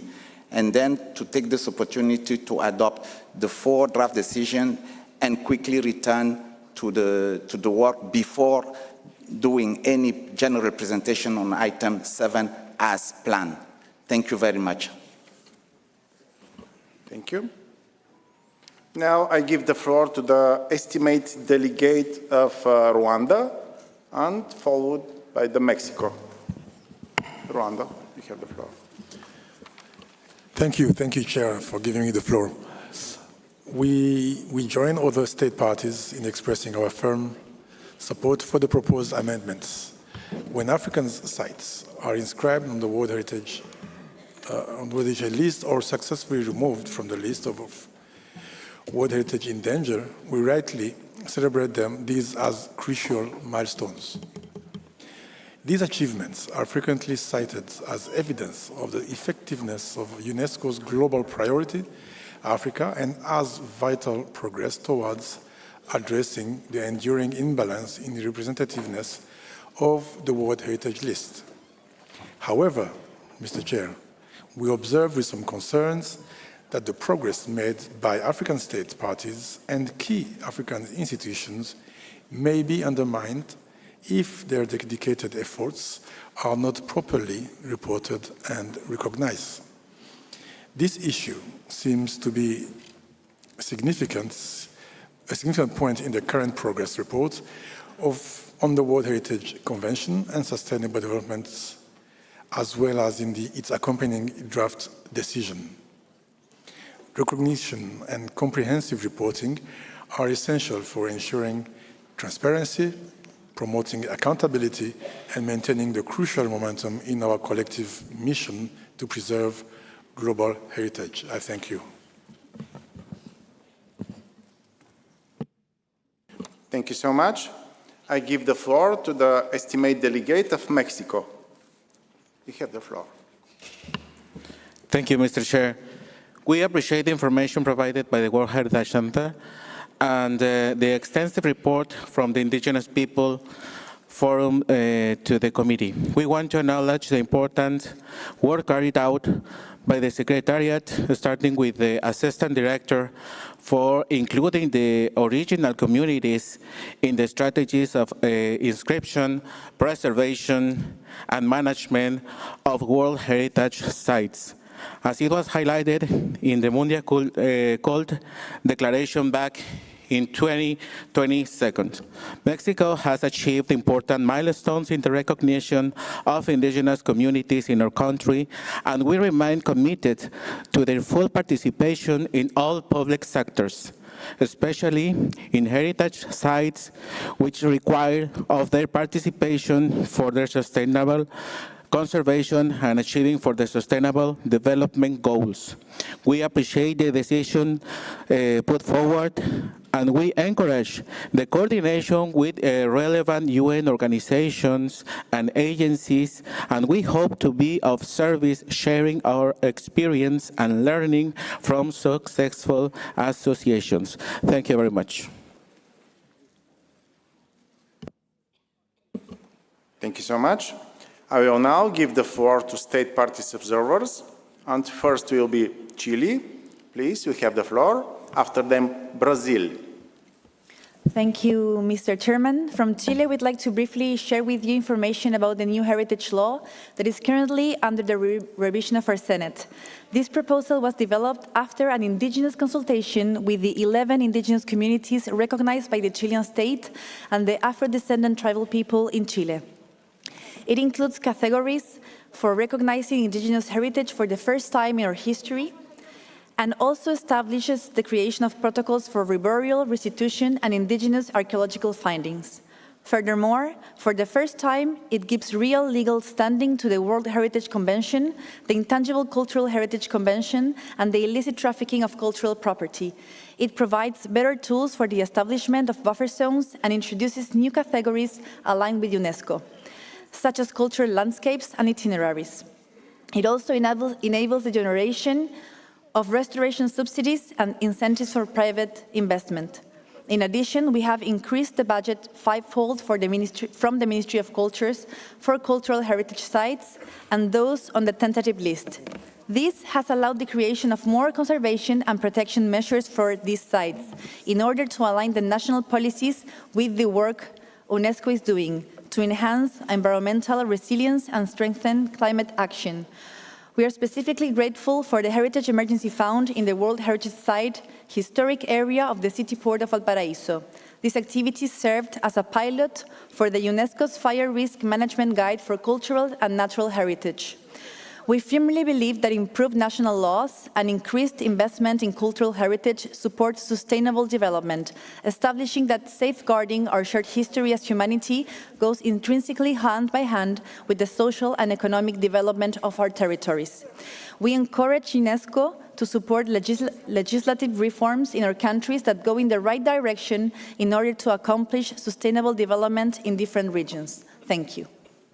Thank you so much. I give the floor to the representative of Brazil, and next will be Mali. Thank you. Brazil thanks the Secretariat for the report, which shows how the Sustainable Development Policy is moving from commitment to concrete action. We welcome the November 2024 workshop in Vilna that produced around 40 actions to align the Convention with the Montreal Global Diversity Framework. Brazil is already mapping these recommendations into its next National Biodiversity Strategy and Action Plan. The forthcoming Climate Action Toolkit, developed jointly by UNESCO and the advisory bodies, will give site managers a practical menu of adaptation measures, but its completion and the guidance document requested by the General Assembly still depend on voluntary funds. We therefore echo the call for extra budgetary contributions to keep this work on track. Stronger links to financing mechanisms such as the Global Environmental Facility, precisely as the paragraph 8 of the draft decision recommends, are essential. However, we urge the Secretariat to also adopt a more proactive role in positioning the World Heritage Convention within GEF funding programs, side by side with state parties. Finally, by engaging all UNESCO cultural conventions and relevant programs under a single networked platform, as already encouraged by the GBF expert meetings, call for synergies with UNESCO cultural conventions and other site designations.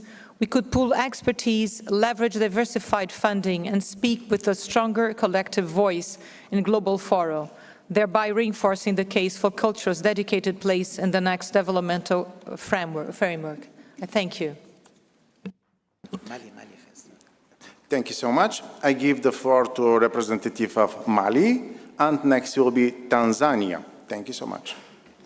Monsieur le Président, le réchauffement climatique, conséquence principale de l'accumulation des gaz à effet de serre depuis l'ère industrielle, se manifeste aujourd'hui par une hausse continue des températures mondiales, une multiplication des épisodes extrêmes, vagues de chaleur, inondations, cyclones et une montée du niveau des mers. Ces phénomènes bouleversent les équilibres environnementaux et menacent la viabilité des écosystèmes avec des répercussions majeures sur le patrimoine culturel et naturel à l'échelle mondiale. En Afrique subsaharienne, plus particulièrement au Mali, les effets du changement climatique sont perceptibles depuis les années 1970.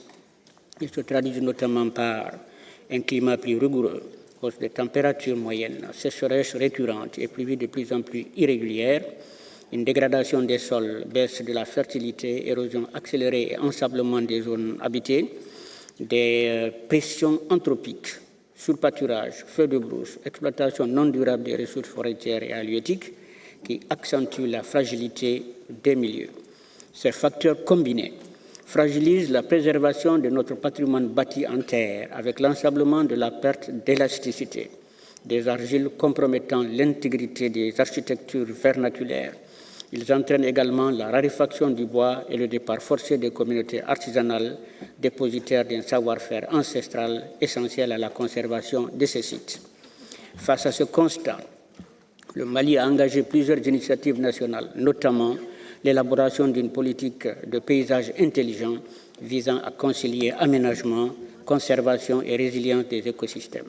Par ailleurs, la promotion d'une exploitation intégrée et durable des ressources agro-silvopastorales permet de renforcer la capacité des technologies, télédétection, gestion des risques, technologies de construction adaptative et de renforcement institutionnel afin de doter nos structures de gestion d'outils et de compétences adaptés.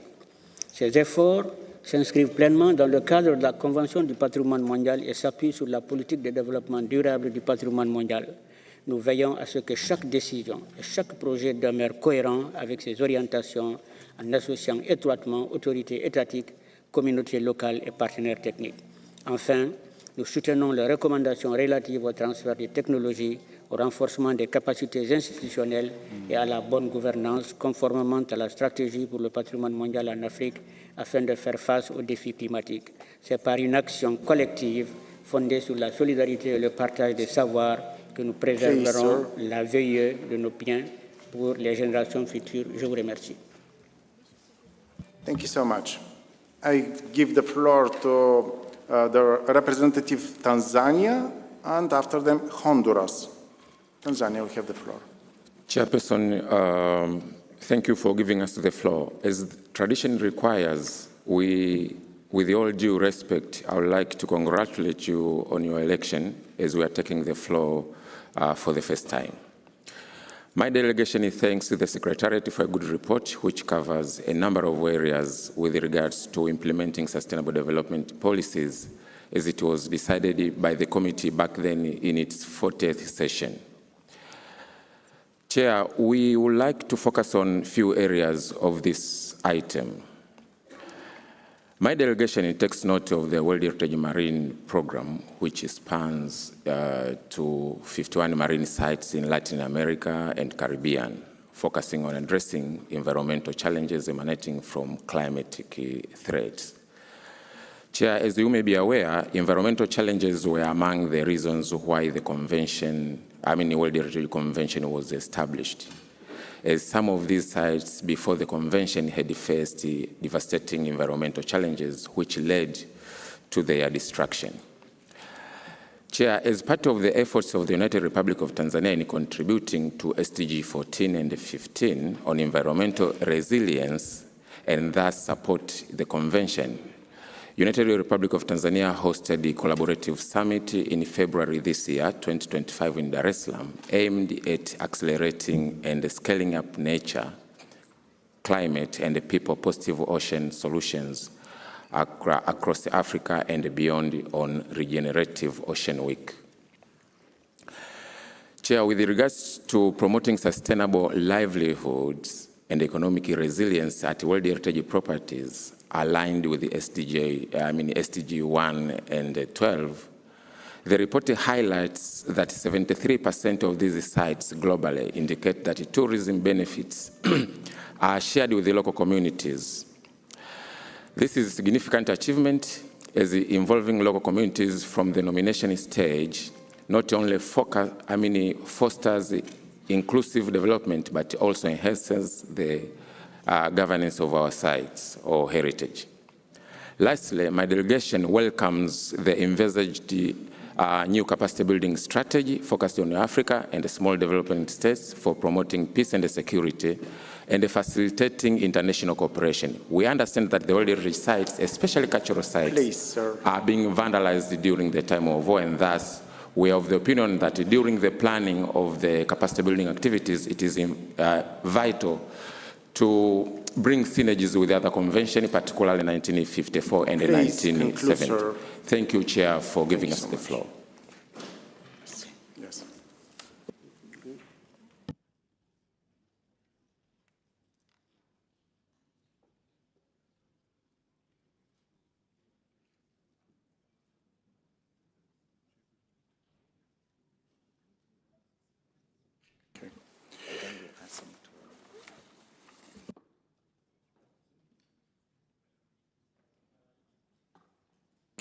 So, I would like to ask the director of the World Heritage Center to read the list of the remaining observers to take the floor.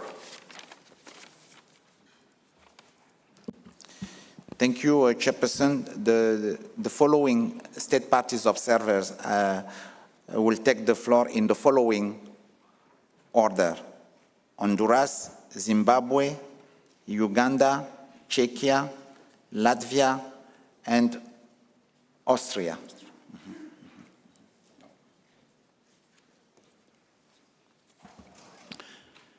I therefore consider the list is closed. And now we continue with the Honduras. The Honduras, you have the floor. Merci, Monsieur le Président. Le Honduras salue le rapport d'avancement sur la Convention du patrimoine mondial et le développement durable et félicite le Centre du patrimoine mondial pour ses efforts constants d'intégration du développement durable dans la mise en œuvre de la Convention. Nous vous félicitons tout particulièrement des recommandations issues de l'atelier VIMLM, qui réaffirment l'importance d'intégrer le cadre mondial pour la biodiversité dans les politiques patrimoniales. Le Honduras est pleinement engagé dans cette voie. Nous intégrons déjà ce cadre mondial et les objectifs de développement durable dans nos stratégies nationales de conservation et de tourisme durable, notamment par la création de moyens de subsistance pour les communautés locales. Nous soulignons l'importance cruciale d'une approche fondée sur les droits des peuples autochtones et des communautés locales, en particulier des femmes et des jeunes. Leur pleine participation est une condition essentielle à une gestion durable et équitable de notre patrimoine. Nous saluons également les efforts de l'ICOMOS pour renforcer l'intégration du patrimoine culturel dans les mécanismes de financement climatique.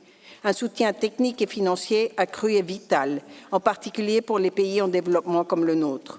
Enfin, mon pays réaffirme son attachement à une coopération internationale forte, à une gestion inclusive et résiliente de notre patrimoine et à l'alignement de nos politiques avec les objectifs de développement durable. Nous sommes prêts à poursuivre cette dynamique avec les États parties, les organisations consultatives et l'UNESCO. Je vous remercie. Thank you so much. I give the floor to the representative of Zimbabwe. Next be Uganda. Please. Thank you, Mr. Chairperson, Excellencies, distinguished delegates. Zimbabwe congratulates you on your election and fully trusts your leadership to guide our work towards meaningful outcomes for the World Heritage Committee. We express our deep appreciation to UNESCO World Heritage Center, the advisory bodies, for their continued support towards heritage conservation in Zimbabwe, especially through technical advice, capacity building, and site assessments that have enhanced our national frameworks. We also thank the Africa World Heritage Fund and the government of the Republic of Zambia for hosting the recent successful expert meeting on World Heritage and Sustainable Development in Africa, held in Livingstone this past April. We strongly support the meeting's objectives, particularly efforts to strengthen intersectoral approaches and develop an action plan for collaborative heritage and sustainability projects. Zimbabwe welcomes the adoption of the Livingstone Declaration on Mosia Tunya Victoria Falls, a landmark site of Africa's collective commitment to protecting heritage, promoting sustainable development, and enhancing regional cooperation. We believe that this declaration is anchored in a site symbolic of Africa's shared natural and cultural identity. Let this declaration guide our shared resolve to balance conservation and development, anchoring a legacy of resilient, empowered communities and safeguarded heritage for the generations to come. Thank you. Thank you so much. I give the floor to the representative of Uganda. Next will be Czechia. Thank you.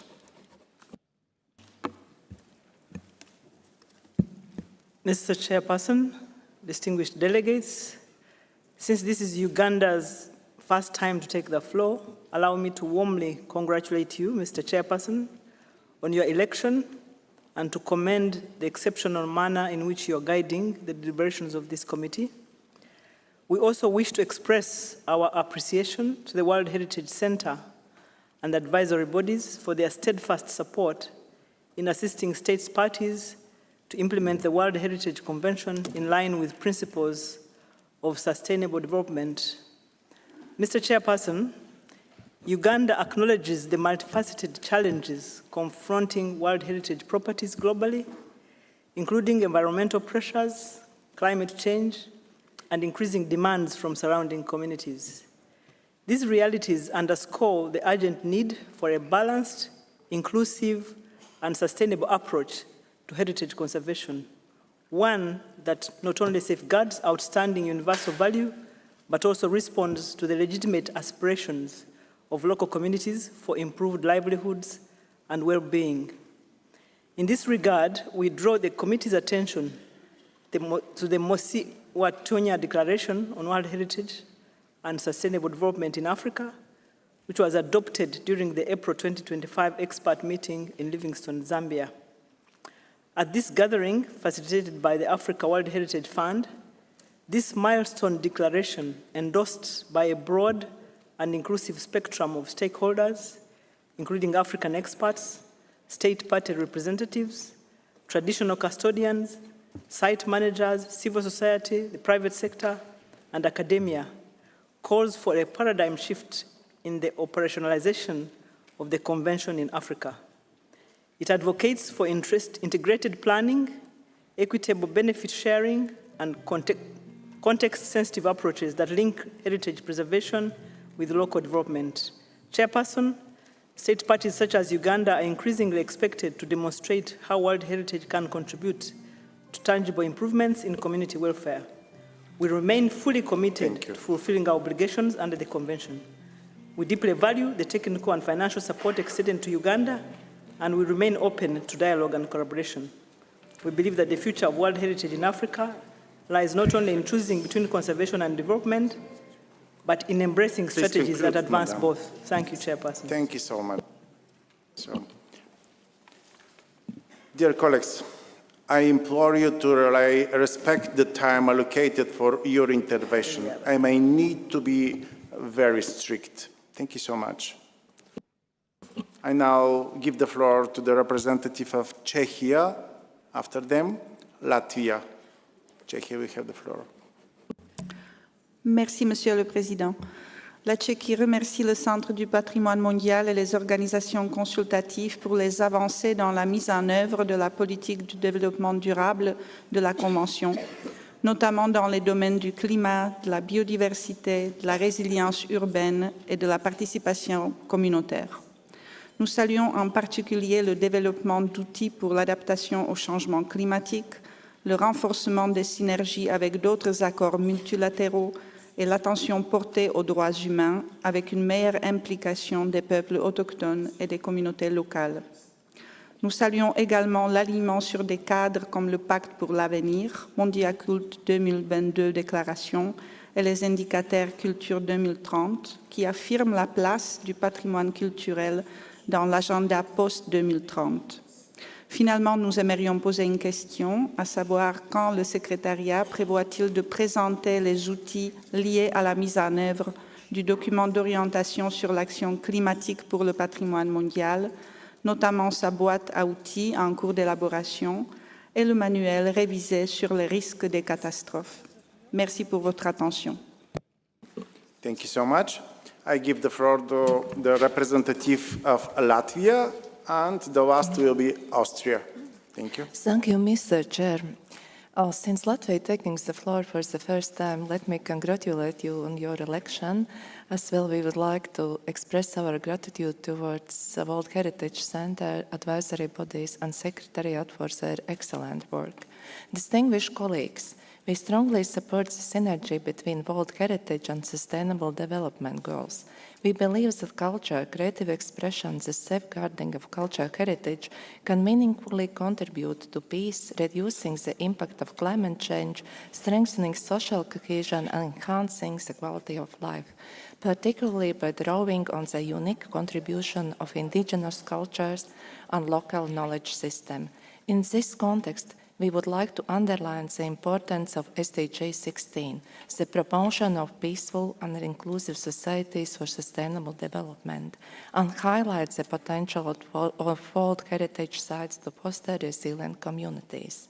This may, with the support of the UNESCO Participation Programme and the UNESCO Lviv Hub, the Latvian National Commission for UNESCO, in cooperation with Estonia, Lithuania, Georgia, Moldova, and Ukraine, organized a conference showcasing expert perspectives on how the protection of cultural heritage is closely linked to local communities and their capacity to withstand crises.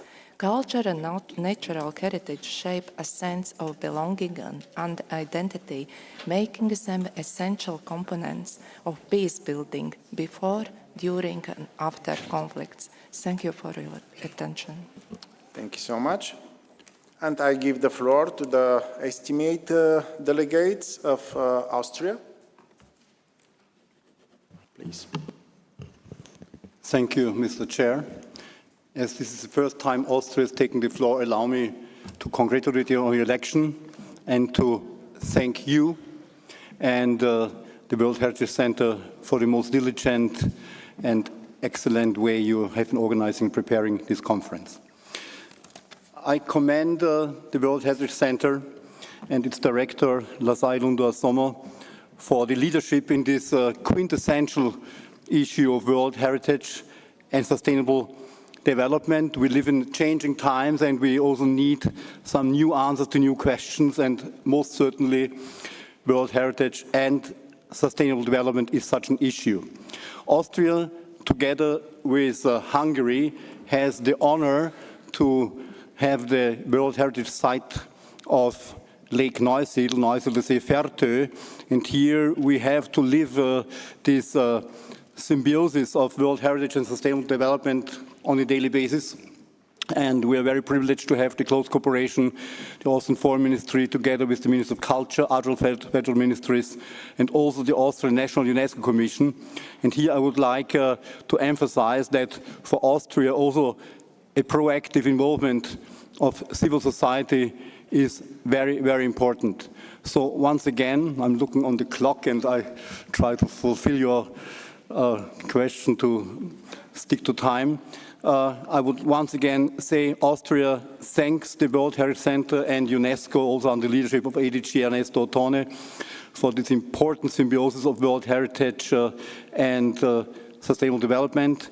And together with Hungary and of course together with the World Heritage Center, Mr. Director, and the advisory bodies, we really try to fulfill the aims of your ideas. Thank you, Mr. Chair. Thank you so much. I now invite the first of the three advisory bodies. I give the floor to IUCN. After them, ICOMOS, and the last, ICROM. Thank you. Thank you, Chair. Since 1958, when IUCN members gathered at the IUCN General Assembly in Athens and put together the basic elements of what was to become the World Heritage Convention, IUCN has not ceased to support its work. As advisory body, we have accompanied World Heritage become a powerful international instrument that recognizes the most exceptional natural places in the world and their outstanding biodiversity, ecosystems, geology, or superb natural phenomena. Nature conservation and its contributions to sustainable development is firmly rooted in human conditions. It does not and should not happen in isolation. That is why more direct support for World Heritage sites to address threats and to deliver conservation results, including through synergistic actions across other multilateral environmental agreements, is essential. We know the World Heritage Convention makes a significant contribution to biodiversity conservation. Yet, some of its unique advantages are underutilized. The process to prioritize areas of action, the contribution of buffer zones to the Kunming-Montreal Global Biodiversity Framework and its Target 3 on conservation of 30% of land, water, and seas through protected areas and other conservation measures, the support for transboundary conservation, or its role in raising the standard for effective conservation.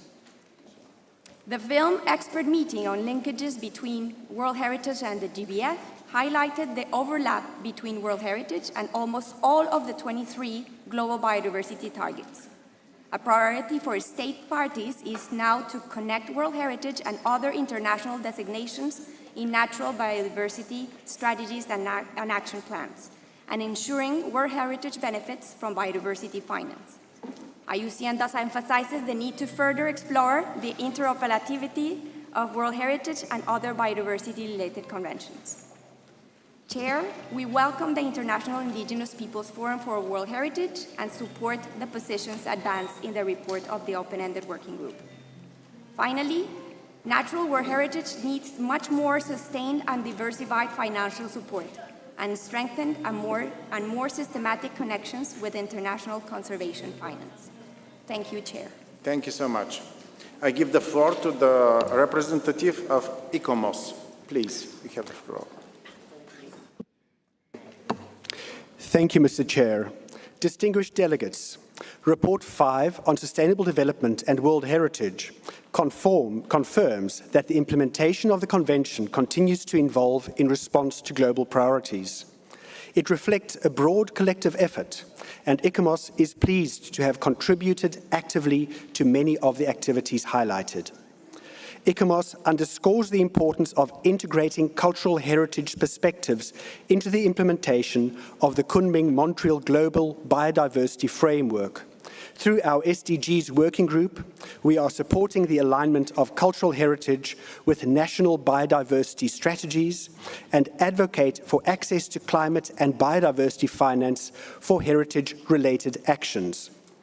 ICOMOS has contributed to the development of the forthcoming Climate Action Toolkit, which builds on the 2023 policy document on climate action for World Heritage. This reflects our continued engagement in post-disaster recovery and climate risk preparedness. Disaster risk reduction remains a key concern. ICOMOS supported the revision of the Disaster Risk Manual and continues to encourage the integration of traditional and community knowledge into adaptation strategies. The report also notes the growing engagement of Indigenous peoples and living communities in heritage governance. ICOMOS co-designed the capacity building initiative with the International Indigenous Peoples Forum on World Heritage, the other advisory bodies, and the Secretariat. This initiative aimed to enhance understanding of World Heritage processes and explore effective ways of incorporating free, prior, and informed consent into World Heritage nominations, monitoring, and management. ICOMOS continues to support the implementation of the recommendation on the historic urban landscape and the Enhancing Our Heritage Toolkit. These instruments help to strengthen site management and monitor contributions to sustainable development goals. ICOMOS remains committed to working collaboratively with all parties to ensure the Convention continues to support a sustainable, resilient, and inclusive future. Thank you, Chair. Thank you so much. I now give the floor to the representative of ICROM. Thank you so much. Thank you very much, Chair. ICROM thanks the report on sustainable development and is committed to underpinning all its activities with sustainability in mind. This includes keeping traditional knowledge and practices, as well as seeking innovation for more sustainable solutions, ensuring that the voices and actions of women and youth are included for a better present and future. The Climate Action Toolkit will be tested through 2026 and will be finalized in 2027, and the DRM manual should be ready also by next year. We also welcome the report from the Indigenous Peoples Forum. For a long time, ICROM has strived to ensure people-centered approaches for our capacity-building activities and manuals, ensuring the connection of people, nature, and culture. And we're making sure the Indigenous peoples are fully integrated in conservation and management decisions and practices. We are very happy for the Indigenous Peoples Forum to be an active partner of our capacity-building work, and the recent workshop organized together with the Forum to ensure better coordination of engaging Indigenous peoples in the working methods of the Convention is a very welcome step forward. Thank you, Chair. Thank you so much.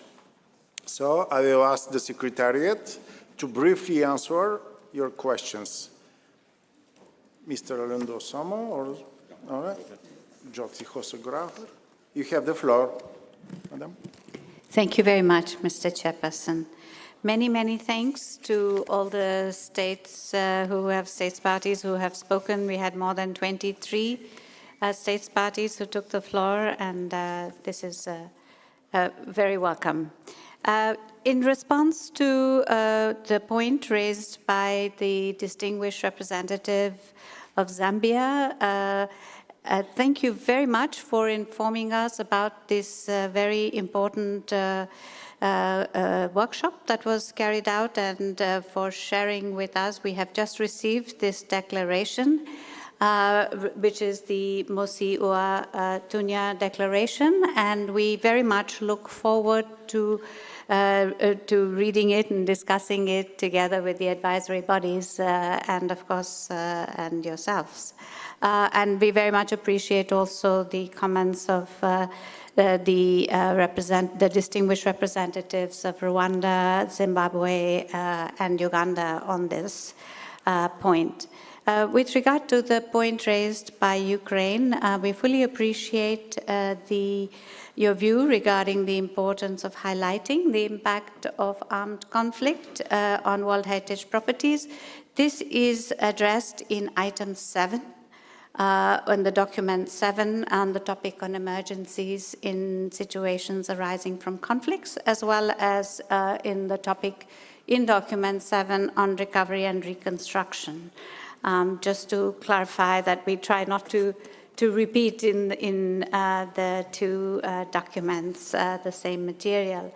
And finally, there were some questions from India regarding tourism benefits and how to ensure local communities being able to benefit from tourism, as I understood the question. And we have a sustainable tourism strategy and guidance for establishing it that we would be happy to discuss further and invite you to consult it, and or for anybody who is interested in it. There was also a question regarding the gap between developed and developing countries with regard to World Heritage and sustainable development. And I think perhaps it's important to highlight that it is often seen as a trade-off between conservation and sustainable development, but in fact it is our conservation and development. And in fact, sustainable development with respect to the World Heritage Sustainable Development Policy is really not about balancing, because that seems to indicate a trade-off, but about integrating and finding compatible development strategies that are compatible with heritage. And that, in fact, is looking at heritage as a resource. I will stop there. I think the last question was from Czechia, which was already answered by ICROM regarding the toolkit and the disaster guidance. Thank you very much, Mr. Chairperson. Thank you so much.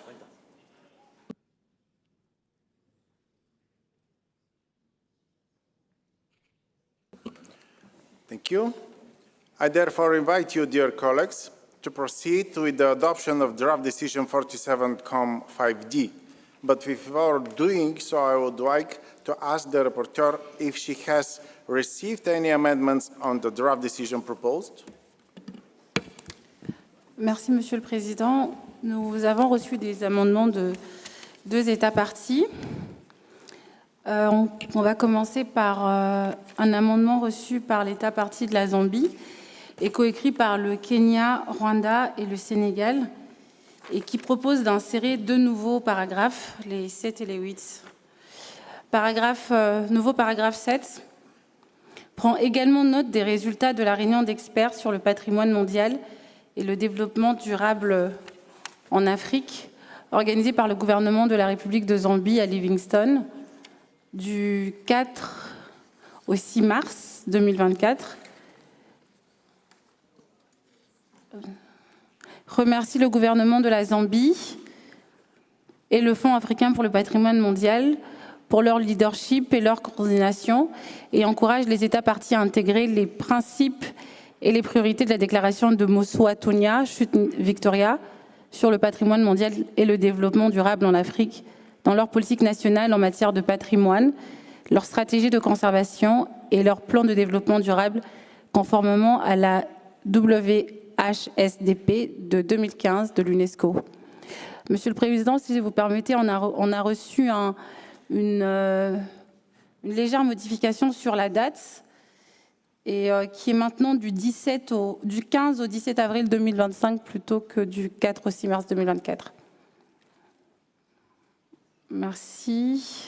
Nouveau paragraphe suivant, soumis par toujours la Zambie et coécrit avec le Kenya, Rwanda et Sénégal, demande également au Centre du patrimoine mondial et aux organisations consultatives en coopération avec le Fonds africain pour le patrimoine mondial et les partenaires concernés et sous réserve de la disponibilité de ressources extra-budgétaires, d'aider les États parties en Afrique à mettre en œuvre la déclaration de Mossoatonia, chute Victoria, et d'étudier des mécanismes visant à renforcer son adoption et son intégration dans la mise en œuvre de la WHSDP en Afrique. Nouveau paragraphe 13, soumis par l'Ukraine, demande également au Centre du patrimoine mondial, en consultation avec les organisations consultatives, d'inclure dans ses futurs rapports une réflexion spécifique sur les impacts des conflits armés sur les biens du patrimoine mondial, en s'appuyant sur les expériences récentes et en visant à améliorer les réponses opérationnelles et les mécanismes de protection. Merci, Monsieur le Président. Thank you so much. Are there any comments?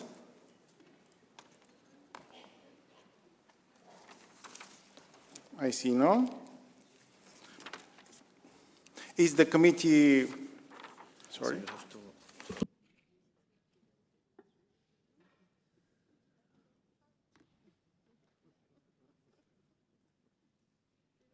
Is the committee in agreement that we start by adopting paragraph 1 to 6 first?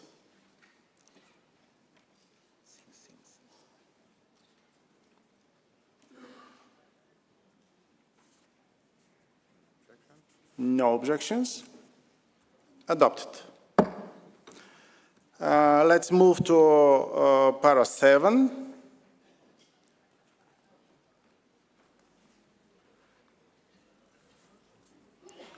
Any comments about this? I see none. Adopted. The next is para 8. Any comments? Belgium, you have the floor, please. Yes, thank you, Mr. Chair, for giving us the floor.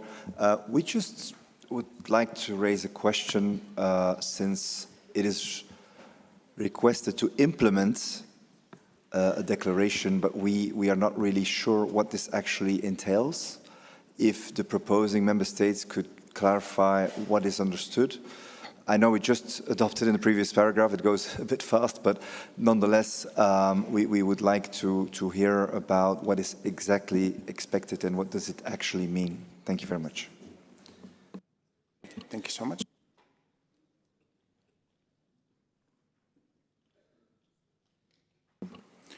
So, thank you. This question is addressed to Zambia. So, I give the floor to Zambia, please.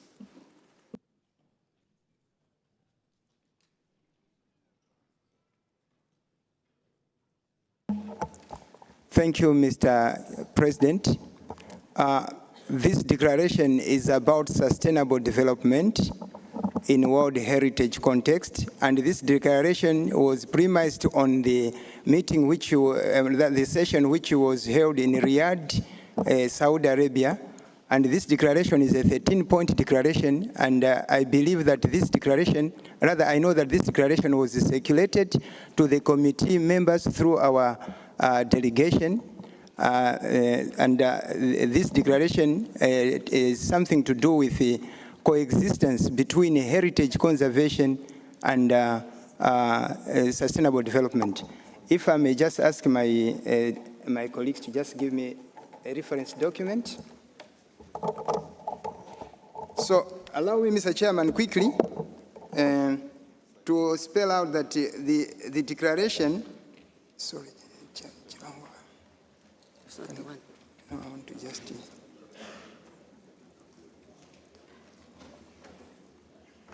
So, item number 1, heritage is a shared legacy that transcends national boundaries and generations. It must be protected for its outstanding universal value and its contribution to human dignity, intellectual dialogue, and sustainable livelihood.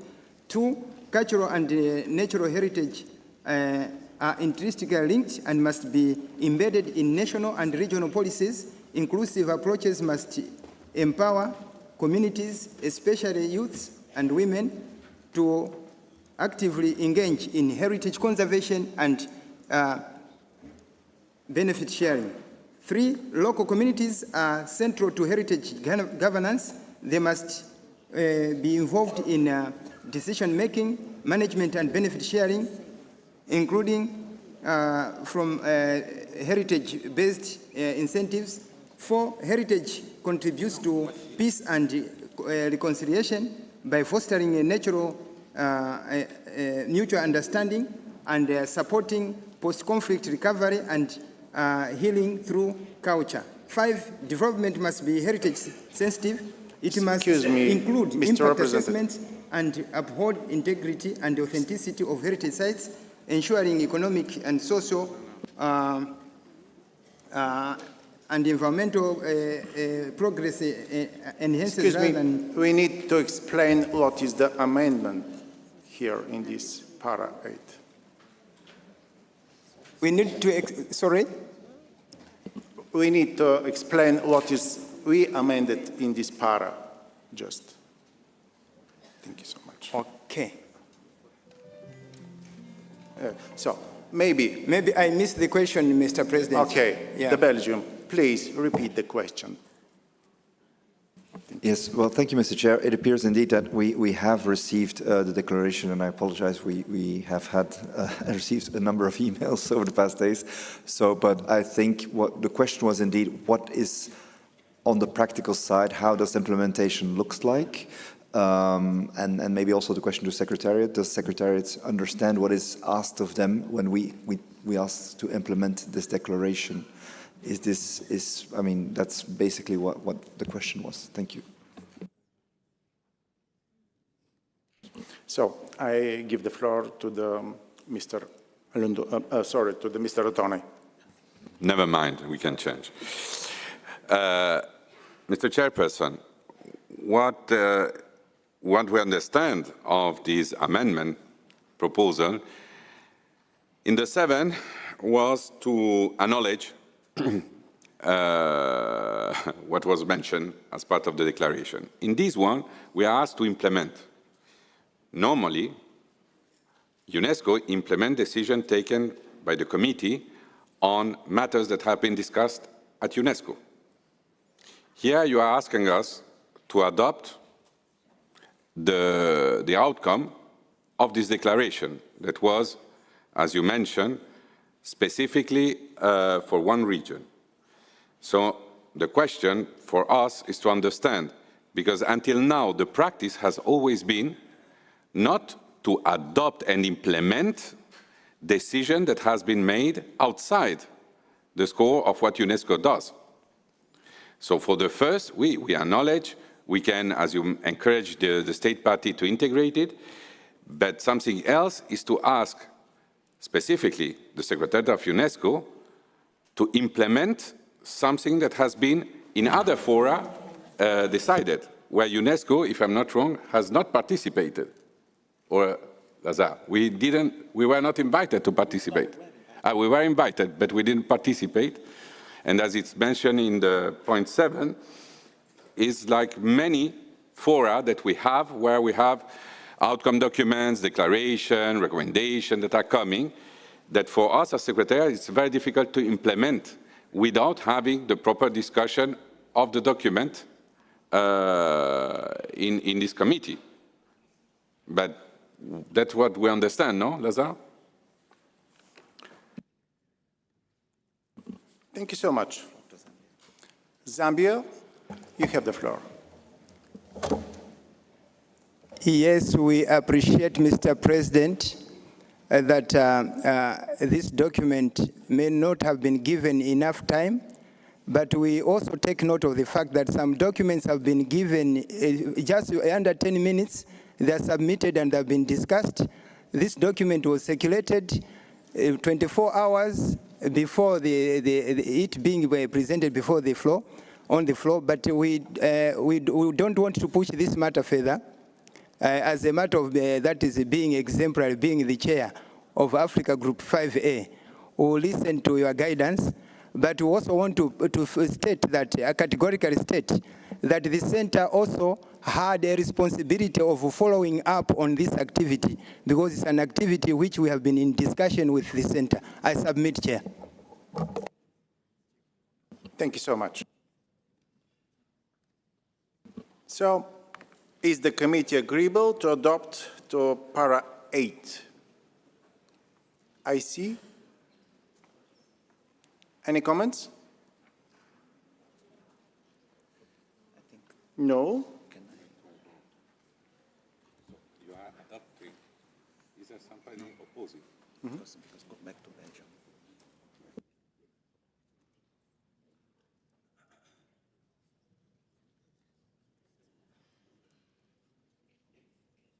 So, the distinguished colleagues from Belgium, we are happy about this explanation.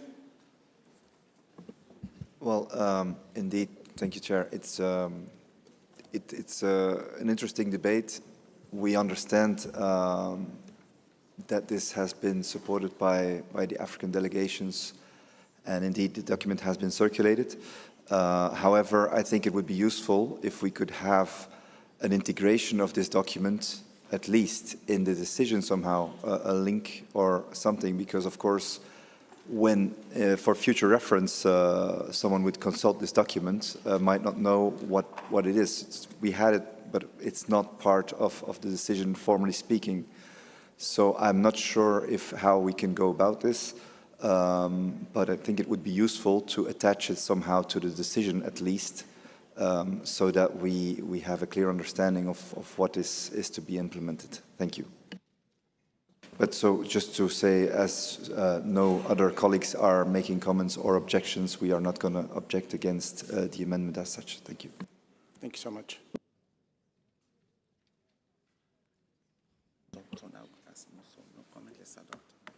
So let's move to the para 8. Any comments about this?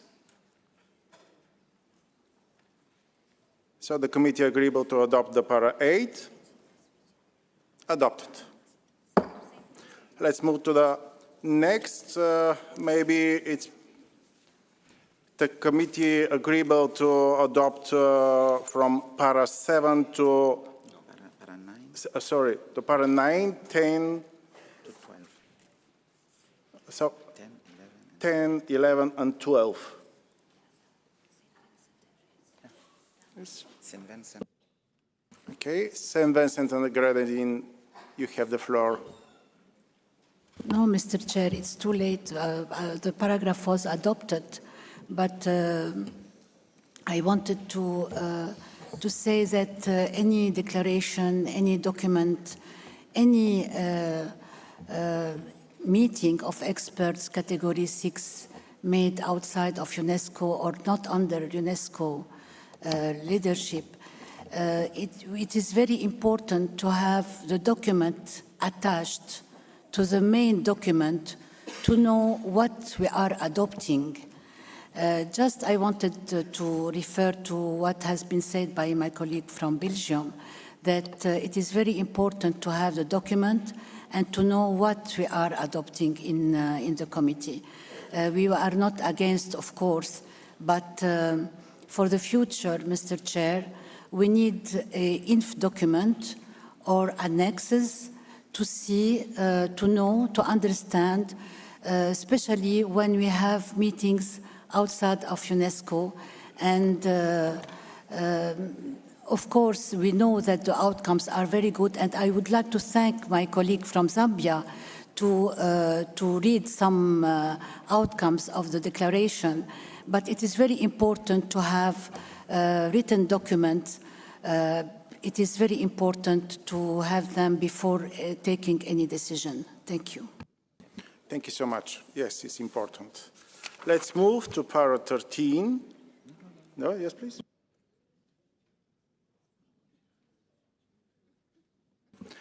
So, is the committee agreeable to adopt the para 9, 10, 11, and 12? I see no objections. Adopted. Let's move to para 13. Any comments?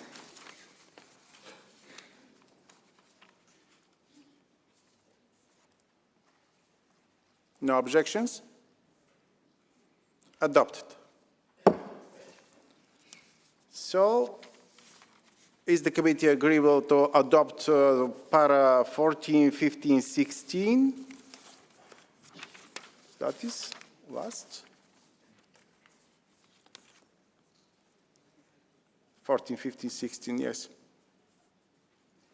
Any comments? I see no. Adopted.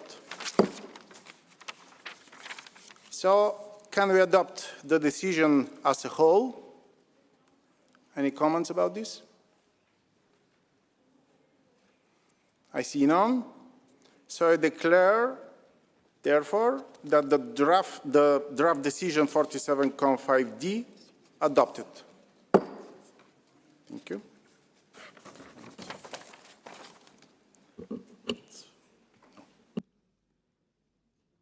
Thank you. I therefore declare item 5D now closed.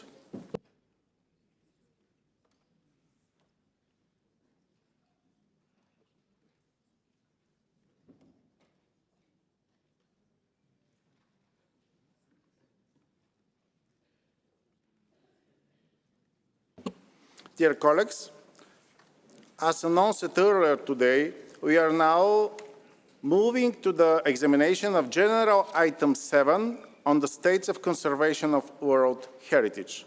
As you know all, the 7th edition of the World Heritage Site Managers Forum is currently taking place in UNESCO headquarters.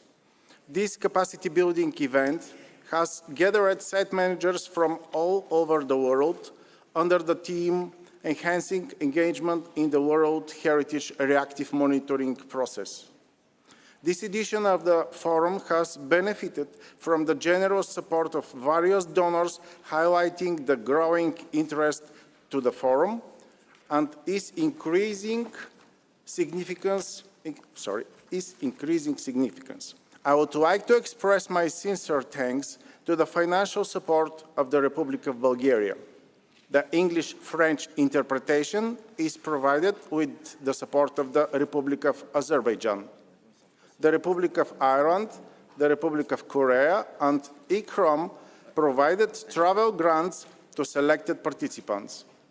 The site visits are organized thanks to the Association of French World Heritage Sites, City of Paris, and Fondation Le Corbusier. I would also like to extend my appreciation to the UNESCO World Heritage Center, ICROM and IUCN under the World Heritage Leadership Program, as well as all their partners involved for organizing this forum with such a great enthusiasm and success. I would like to give the floor to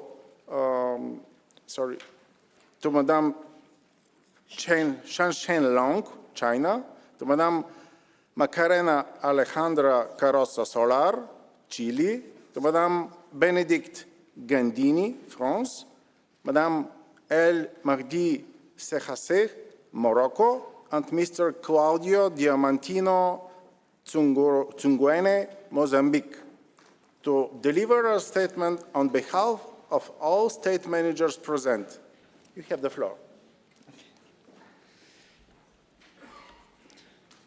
La 7e édition du Forum des gestionnaires des sites du patrimoine mondial a été organisée par le Centre du patrimoine mondial de l'UNESCO, l'ICROM et l'IUCN. Dans le cadre du programme de leadership pour le patrimoine mondial, le Forum a réuni 18 professionnels responsables de la gestion de 17 biens du patrimoine mondial situés dans 17 pays. Souligner l'importance du processus de suivi réactif pour une action collaborative. Le suivi réactif est un processus statutaire clé de la Convention du patrimoine mondial qui permet de surveiller l'état de conservation des biens du patrimoine mondial. Il incombe aux États parties de s'engager dans ce processus. Les gestionnaires de sites reconnaissent qu'il s'agit d'un mécanisme constructif pour mobiliser la communauté internationale afin qu'elle fournisse une assistance technique et renforce la conservation et la gestion des biens du patrimoine mondial confrontés à des défis. Il offre une occasion précieuse de collaboration à tous les niveaux en réunissant les gestionnaires des sites, les institutions gouvernementales nationales, le secrétariat et les organisations consultatives.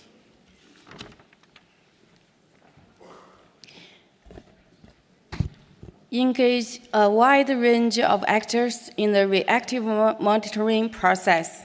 The effective implementation of the reactive monitoring process requires meaningful and timely engagement of a wide range of actors beyond national heritage authorities. Site managers highlight the importance of engaging national and local representatives, decision-makers, civil social organizations, and relevant NGOs who contribute to the conservation and management of the World Heritage properties. In particular, indigenous peoples and local communities associated with World Heritage properties must be actively involved at all stages of the process, from preparation to the implementation. Their rights, worldviews, and deep connections to these heritage places must be recognized and represented. Inclusive engagement strengthens legitimacy, transparency, and the relevance of the reactive monitoring process and helps ensure that follow-up measures are realistic, local grounded, and supported by those reasonable for implementing them. Sensibiliser aux obligations énoncées dans la Convention, les exigences du patrimoine mondial afin de renforcer le suivi réactif. Il est essentiel de sensibiliser les acteurs gouvernementaux et les décideurs au processus de suivi réactif et aux exigences plus larges en matière de conservation ou de la gestion afin de créer un environnement propice à la protection à long terme et à la conservation efficace des biens du patrimoine mondial. Les gestionnaires de sites soulignent la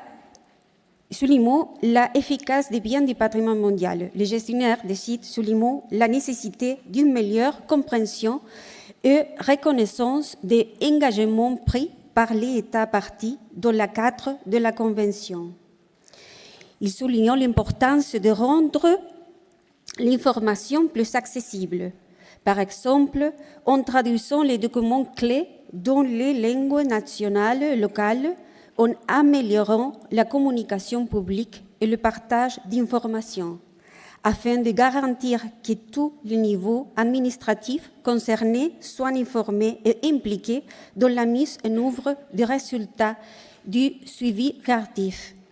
Une sensibilisation et un soutien accru de la part des gouvernements nationaux et locaux peuvent renforcer les coordinations, améliorer l'allocation des ressources et renforcer les engagements à long terme en faveur de la protection de la valeur universelle exceptionnelle des biens du patrimoine mondial. Site managers are the primary authors on the ground responsible for the day-to-day protection, conservation, and management of the World Heritage properties and their respective buffer zones. As such, state parties should recognize the essential contribution of site managers to the relative monitoring process and ensure their active involvement in all stages. For the beginning of the relative monitoring process, preparation and implementation of monitoring missions, the drafting of state of conservation reports, to the coordination and implementation of recommendations and World Heritage Committee decisions. Targeted capacity building is needed to strengthen site managers' engagement with relative monitoring and other World Heritage process, to provide them with the necessary knowledge and the tools to effectively respond to challenge, contribute to informative decision-making, and engage constructively with other actors involved. Networking spaces like the World Heritage Site Managers Forum offer a unique opportunity for the site managers to exchange experience, share practical solutions, and contribute to building a stronger community of practice where they can support each other in facing common challenge. Further, efforts should consider the establishment of online platforms and networking where site managers can meet and exchange. La voie à suivre. Pour l'avenir, les gestionnaires de sites soulignent la nécessité d'un dialogue et d'une collaboration renforcée afin de rendre le processus de suivi réactif plus accessible, plus participatif et mieux à même de soutenir les efforts sur le terrain. Les missions de suivi ne doivent pas seulement porter sur les menaces existantes, mais aussi aider à identifier les facteurs émergents, favoriser les possibilités de renforcer la gestion des sites et reconnaître les bonnes pratiques. Le langage et la structure des rapports de mission doivent être clairs et faciles à comprendre par les personnes chargées de mettre en œuvre leurs recommandations. Les mesures proposées doivent être réalistes quant au calendrier et aux ressources nécessaires à leur mise en œuvre. Si certaines recommandations peuvent être mises en œuvre directement par les gestionnaires de sites et les institutions patrimoniales, d'autres peuvent nécessiter des efforts à long terme, notamment une coordination avec d'autres secteurs. La participation active des peuples autochtones et des communautés locales est également essentielle pour garantir que le suivi de recommandations soit inclusif, pertinent et ancré dans les réalités locales. Les gestionnaires de sites demandent que des mécanismes tels que l'assistance internationale soient mieux liés au processus de suivi réactif. Des ressources financières et techniques adéquates sont essentielles pour assurer un suivi rapide et significatif des décisions du Comité du patrimoine mondial et des recommandations des missions. Dans de nombreux cas, les gestionnaires de sites et les autorités nationales ont besoin d'un soutien supplémentaire pour mener à bien les actions nécessaires, en particulier lorsque la collaboration à long terme ou multisectorielle est nécessaire. Enfin, les gestionnaires de sites rappellent aux États parties que la Convention du patrimoine mondial est un cadre juridique établi pour protéger les lieux patrimoniaux importants pour l'humanité tout entière grâce à un cadre de coopération internationale. Les conflits et les interactions néfastes entre les États parties mettent en danger les lieux patrimoniaux, ce qui a des répercussions sur le travail des gestionnaires de sites et sur la vie des personnes qui les chérissent, les apprécient et les protègent. Merci. Thank you.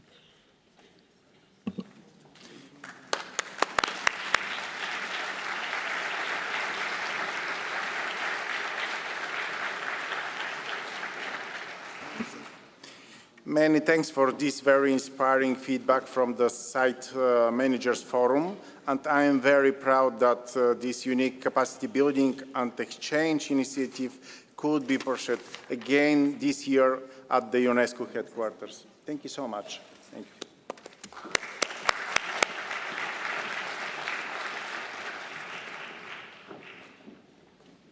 Distinguished delegate, are any comments? No?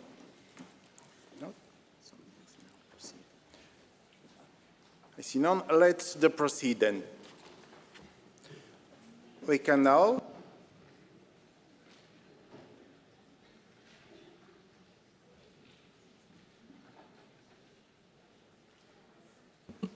Dear colleague, we will now to start the examination of item 7A related to the state of conservation of World Heritage properties inscribed on the list of World Heritage in danger.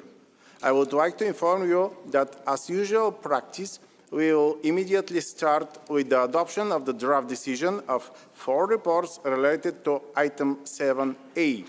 I would like to give the floor to the Assistant Director General for Culture, Mr. Rotone, in this regard. Mr. Rotone, you have the floor.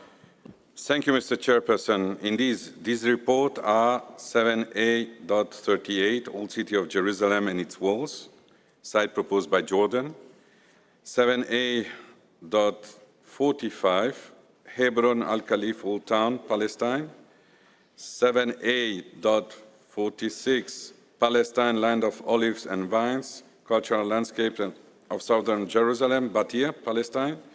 7A.47, San Hilarion Monastery, Tel Amer, State of Palestine.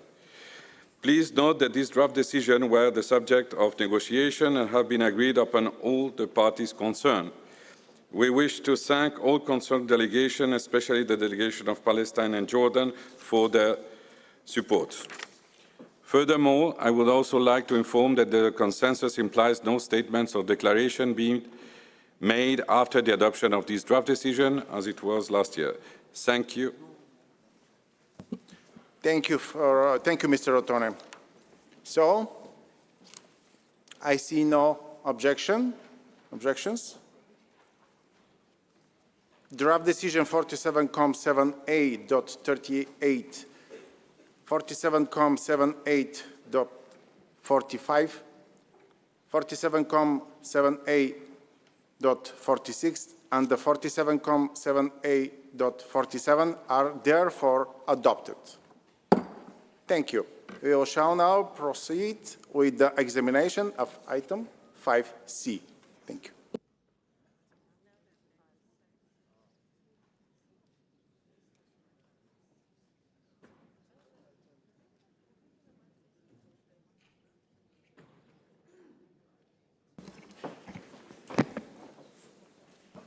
Dear colleagues, dear friends, we'll move now to the next item, which concerns the implementation of the strategy of the World Heritage in Africa, contained in document WHC/25/47.com/5C.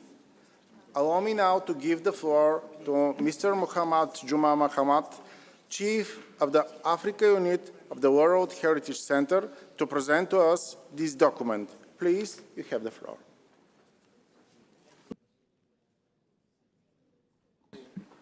Thank you very much, Chair. Mr. Chairperson, distinguished members of committee, good afternoon. I'm pleased to present to the distinguished member of the committee a progress made in implementing the strategy of heritage in Africa. Can we put the main slide? It's outlined decision 46.5C of the World Heritage Committee. This strategy is a crucial tool to advance UNESCO's global priority Africa, in particular, the main objective 1 of flagship 3, fostering heritage and capacity development, under the operational strategy for priority Africa 2022-2029, and in line with the UNESCO medium-term strategy of 22-29. Can we have a slide, please? Wait, no, before that. Before? Yes, thank you. It continued to operationalize Priority Africa through World Heritage Convention by empowering African institutions. My director talked today about the Category 2 Center, especially Africa World Fund, experts and communities, and by promoting heritage as vector of sustainable development and peace. Next slide.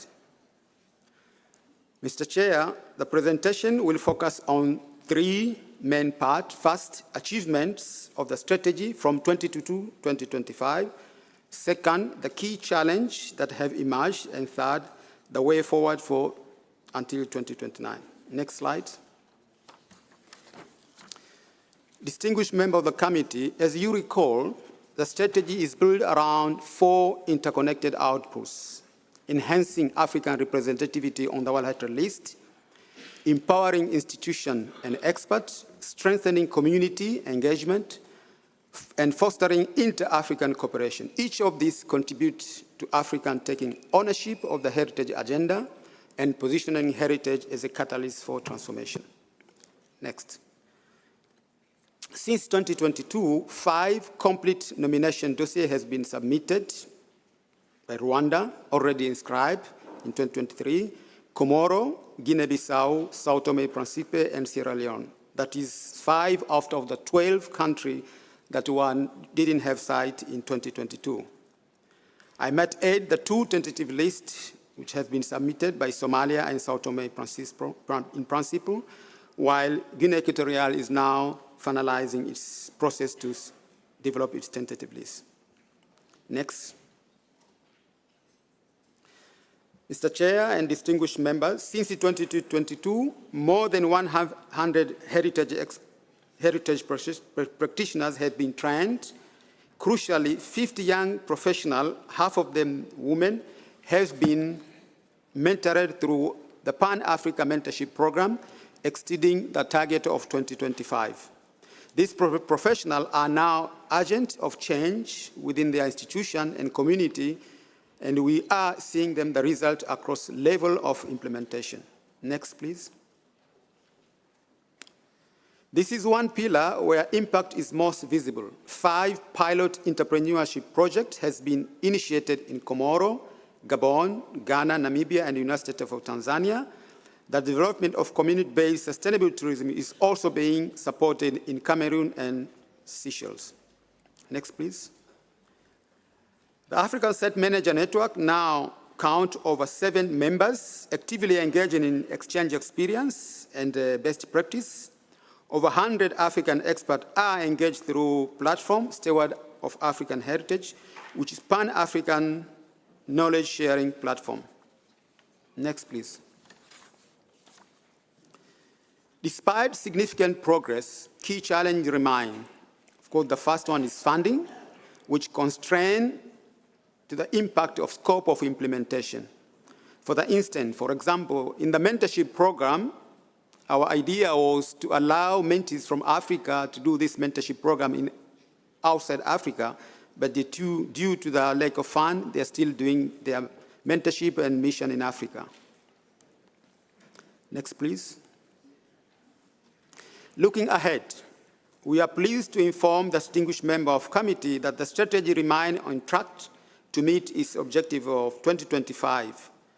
But the momentum must be maintained and scale up. We aim to expand partnership with universities in Africa and beyond to ensure the expertise is nurtured and shared. Community engagement must also be enhanced with a specific focus on empowering women, youth, and indigenous people.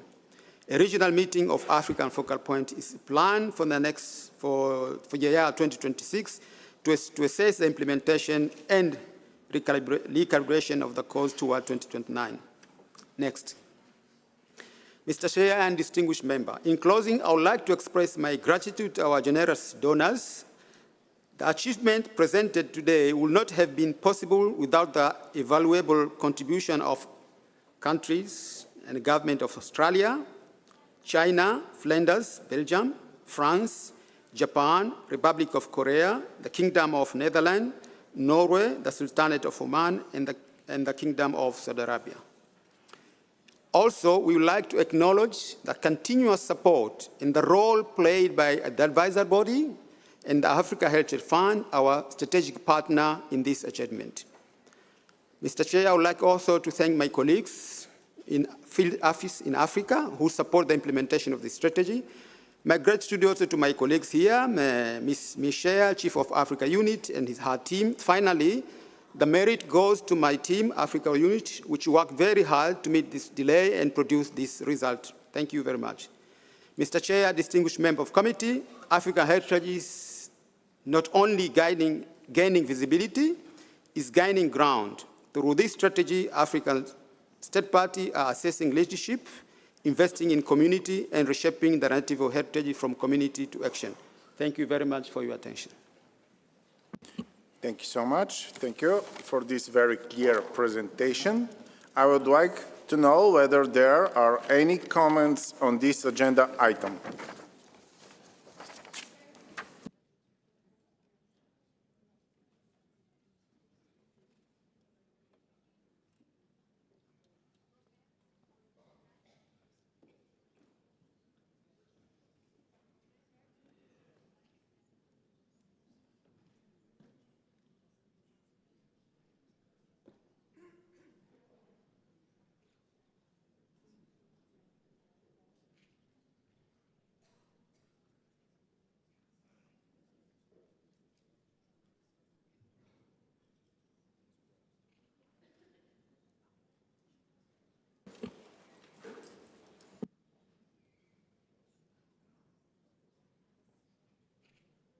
I now start with the distinguished delegate from India. You have the floor. Thank you, Mr. Chair, for giving India the floor. India commends the World Heritage Center and African partners for the significant progress in implementing the strategy for World Heritage in Africa. The multidimensional approach combining capacity building, community engagement, and inter-African cooperation has boosted African heritage representation. We welcome the targeted support to state parties without inscription. The strategy's emphasis on mentorship, professional networks, and gender balance aligns closely with India's own development ethos of Sabka Saath, Sabka Vikas, which promotes inclusive growth and empowerment. India appreciates ongoing efforts under the Priority Africa flagship program, including the Africa World Heritage Fund and the active role of Category 2 centers such as the African World Heritage Regional Center, CAR, in strengthening capacities. We are encouraged by innovative tools like the Stewards of African Heritage digital platform and community-based initiatives that engage youth and women, reflecting heritage's role in sustainable development and local empowerment. As a long-standing partner of Africa, India reaffirms its commitment to the global strategy for additional representation of the Global South. We also recognize the significance of the Nairobi Conference and its outcome document in shaping context-specific conservation approaches rooted in African perspectives. We believe the sustained implementation of this strategy will contribute to Agenda 2063 and the SDGs. We have the following 5 questions for the World Heritage Center. 1. What specific mechanisms can be developed to improve coordination and monitoring at regional levels to better track the strategy's implementation? 2. How can sustainable domestic funding models be designed within Africa?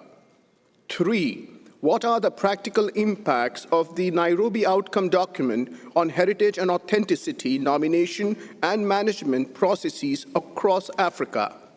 4, how can digital platforms like Stewards of African Heritage be further leveraged to enhance community engagement and knowledge exchange? And 5, what role can African universities, African UNESCO chairs play in expanding heritage education and research? And can international academic partnerships be optimized by roping in the education sector? India supports Africa, or in Swahili, India inaunga mkono Africa. Thank you and asante. Thank you so much.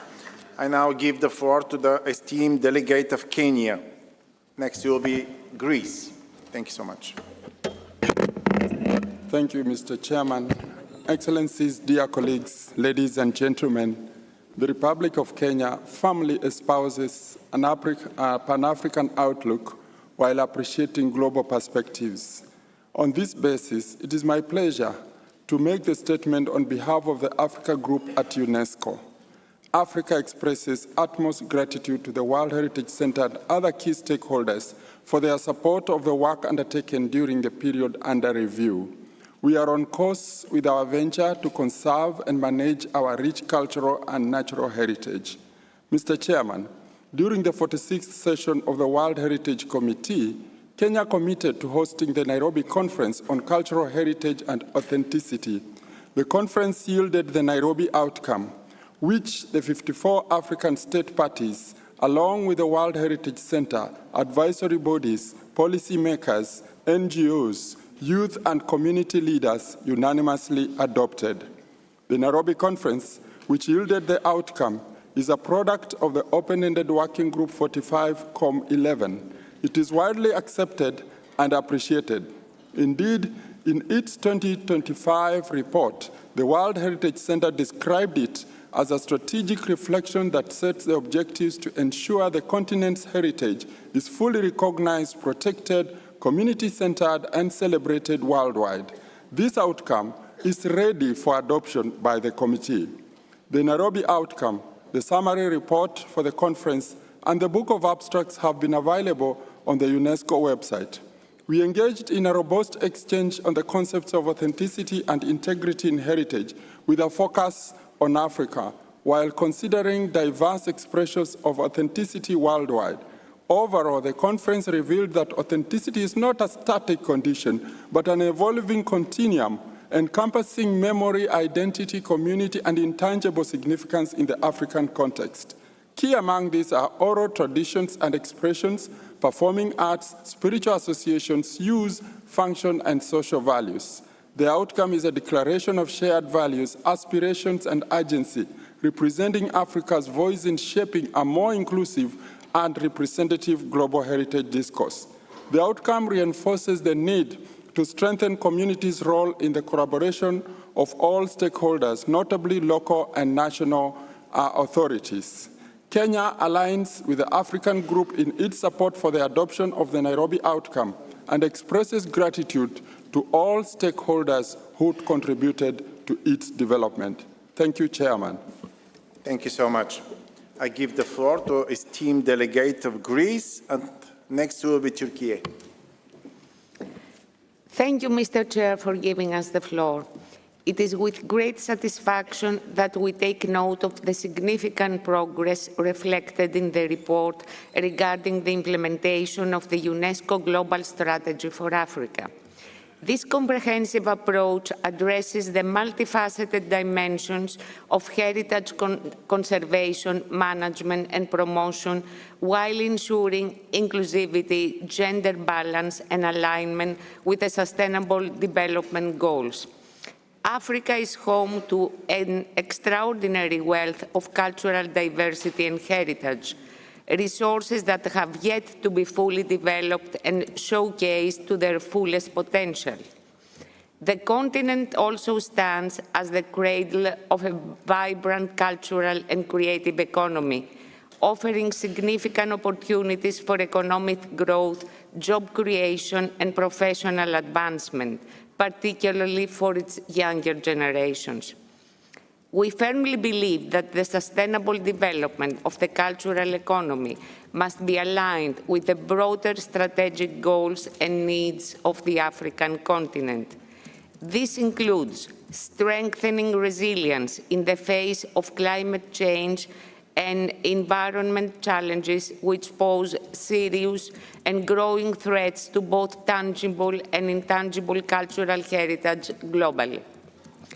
Greece stands ready to share its experience and best practices in cultural management and heritage preservation. We view culture not only as a vital expression of identity and continuity, but also as a powerful engine for economic development and social cohesion. By investing in the cultural and creative sectors, we can help empower African youth, foster local employment, and support communities in building a prosperous future firmly rooted in their unique traditions. Finally, we welcome the nomination of 4 new African sites for inscription, including first-time submissions, and we commend the recommendation for the removal of 3 African sites from the list of World Heritage in danger.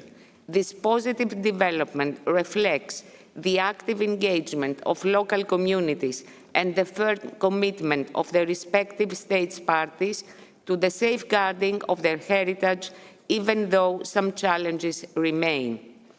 Greece reiterates its support for Africa's priorities and stands in solidarity with African states in their efforts to protect, preserve, and promote their cultural and natural heritage as a cornerstone of sustainable development. Thank you, Mr. Chair. Thank you so much.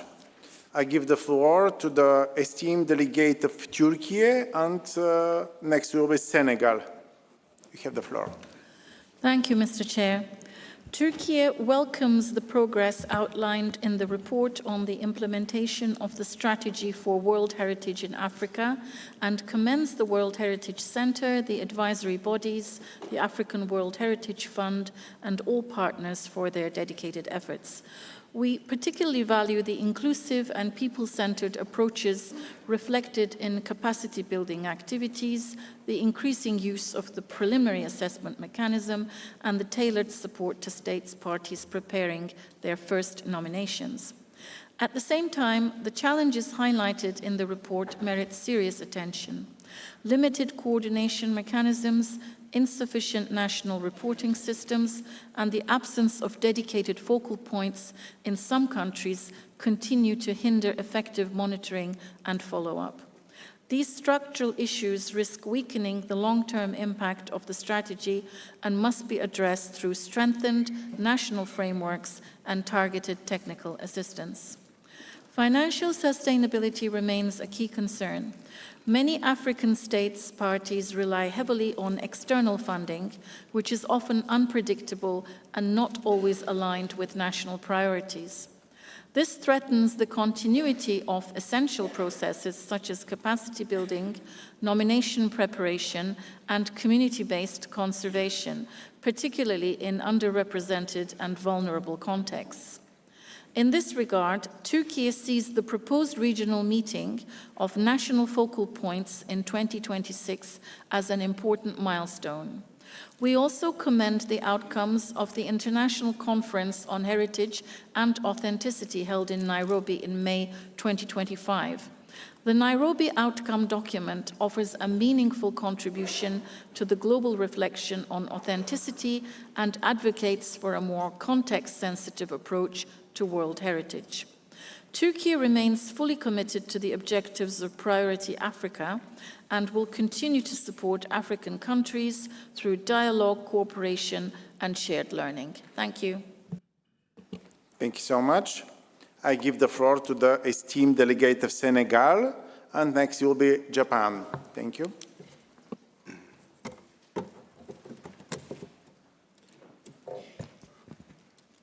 Monsieur le Président, nous saisissons cette occasion pour vous féliciter pour votre élection à la présidence de ce comité et nous vous souhaitons un plein succès pour la conduite des travaux.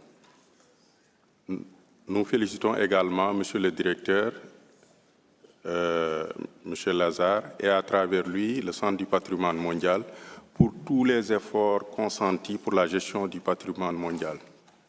La délégation sénégalaise tient à exprimer sa profonde satisfaction à la lecture du rapport d'avancement sur la mise en œuvre de la stratégie et pour le patrimoine mondial en Afrique.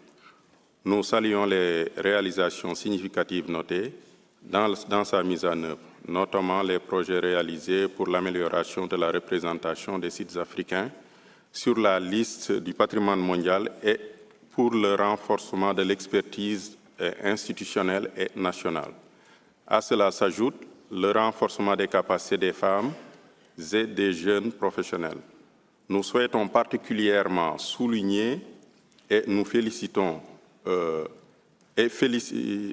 souligner et féliciter des efforts fournis pour intégrer de manière transversale la valorisation du rôle des femmes, des jeunes et des communautés locales dans les différentes actions entreprises.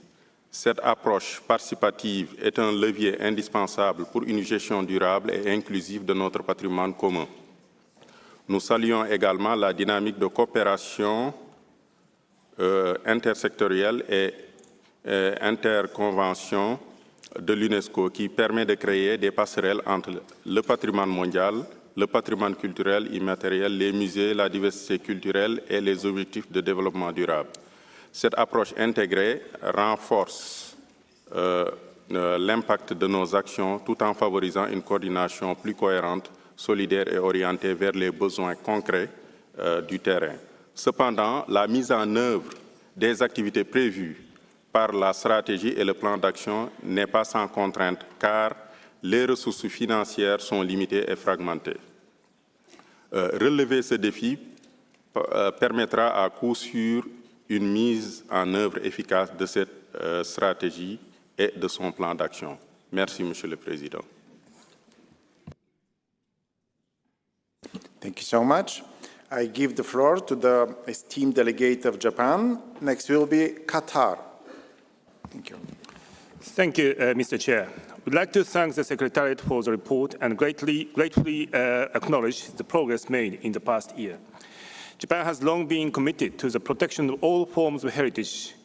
In recent years, we have worked closely with the World Heritage Center to help address regional imbalances on the World Heritage List.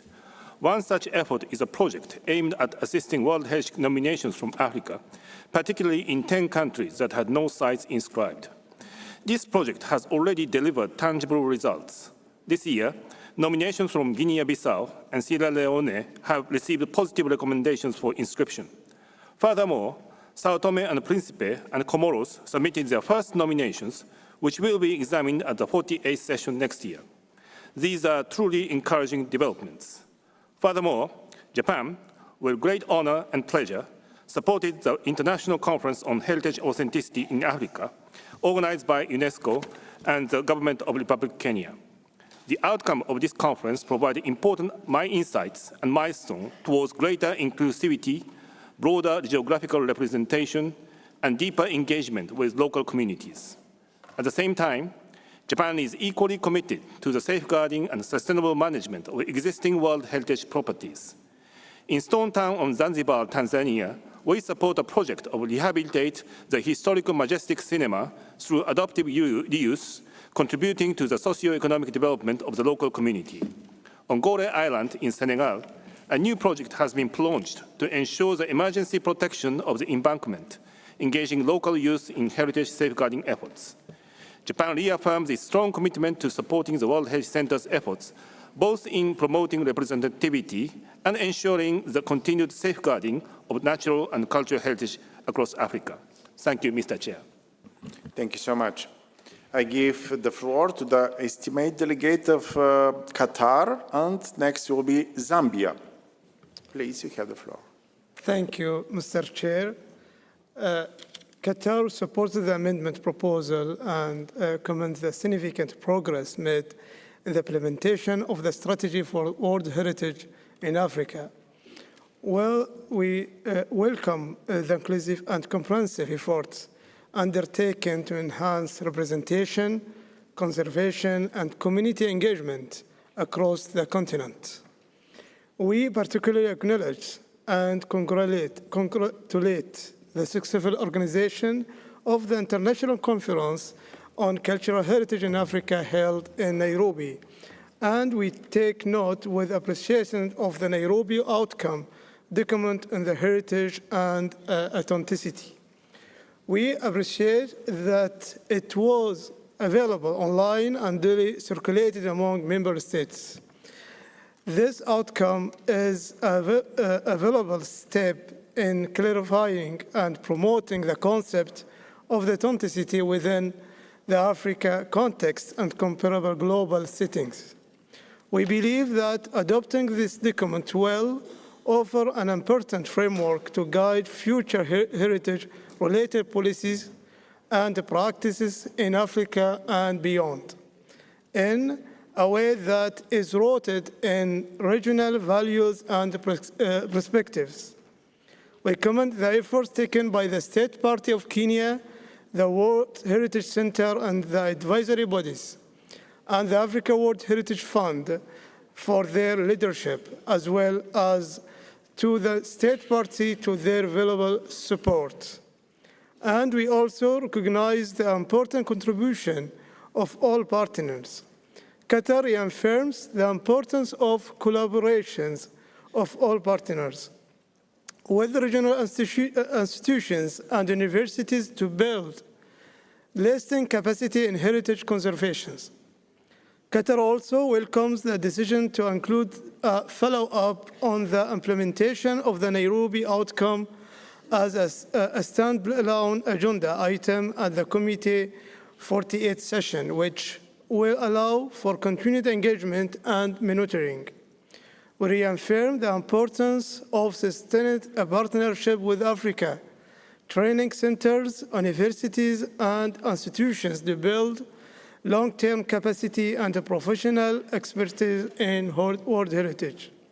We also acknowledge and thank all contributing states and organizations whose financial and technical support continues to drive progress. Thank you, Mr. Chair.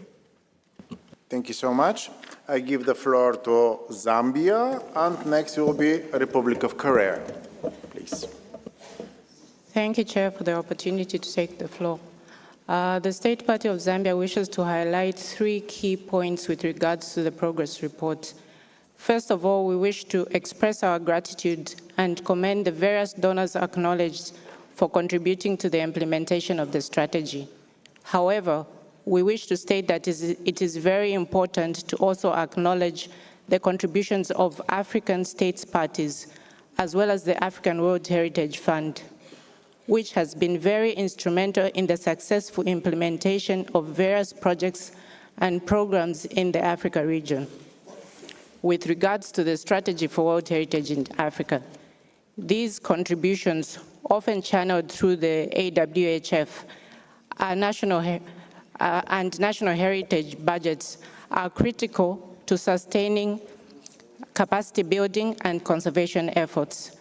Their omission risks perpetuating the perception that Africa's heritage agenda is externally driven, rather than co-owned and co-financed with African states parties themselves. Recognizing these national commitments is essential for reinforcing African leadership and ownership in the implementation of the strategy. Secondly, we note that there is a call for collaborations with centers like the École de Patrimoine Africain, EPA, but the mechanism to be employed on who is to convene or drive the collaboration is not clear. And this is a very critical requirement if we are to see fruitful results from the collaboration.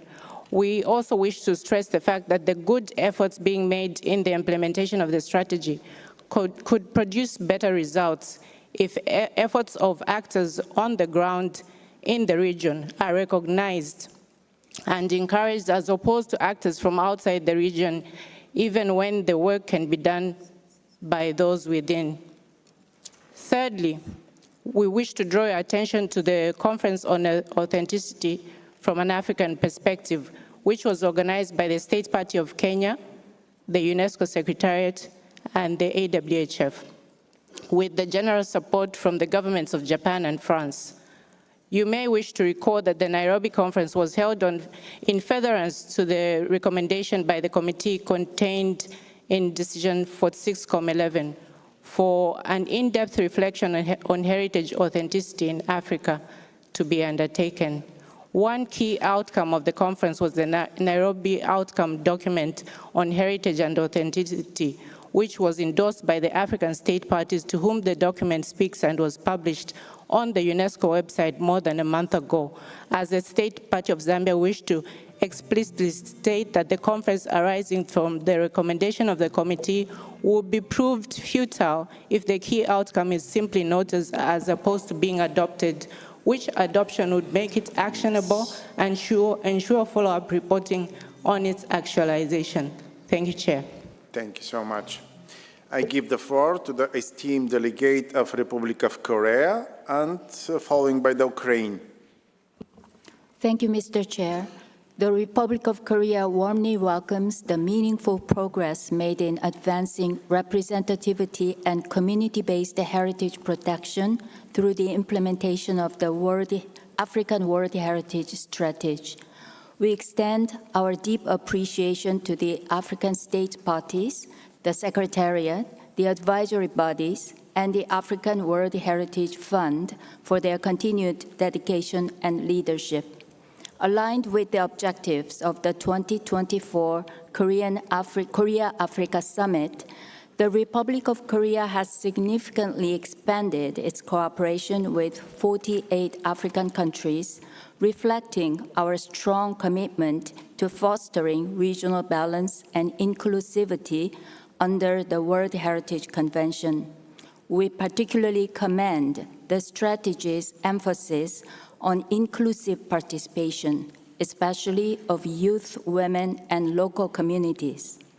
Innovative initiatives in countries such as Cameroon, Senegal, and Tanzania involving creative industries, digital capacity building, and community-driven conservation stand as inspiring examples of sustainable heritage protection.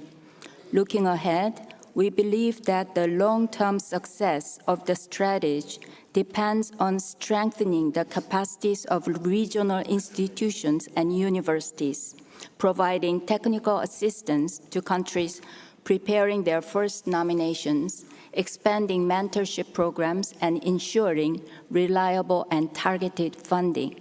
The Republic of Korea, through its funds in trust with the UNESCO, remains committed to supporting these efforts by facilitating capacity building in higher education, promoting digital interpretation and joint research, and advancing the identification and preservation of underrepresented African heritage.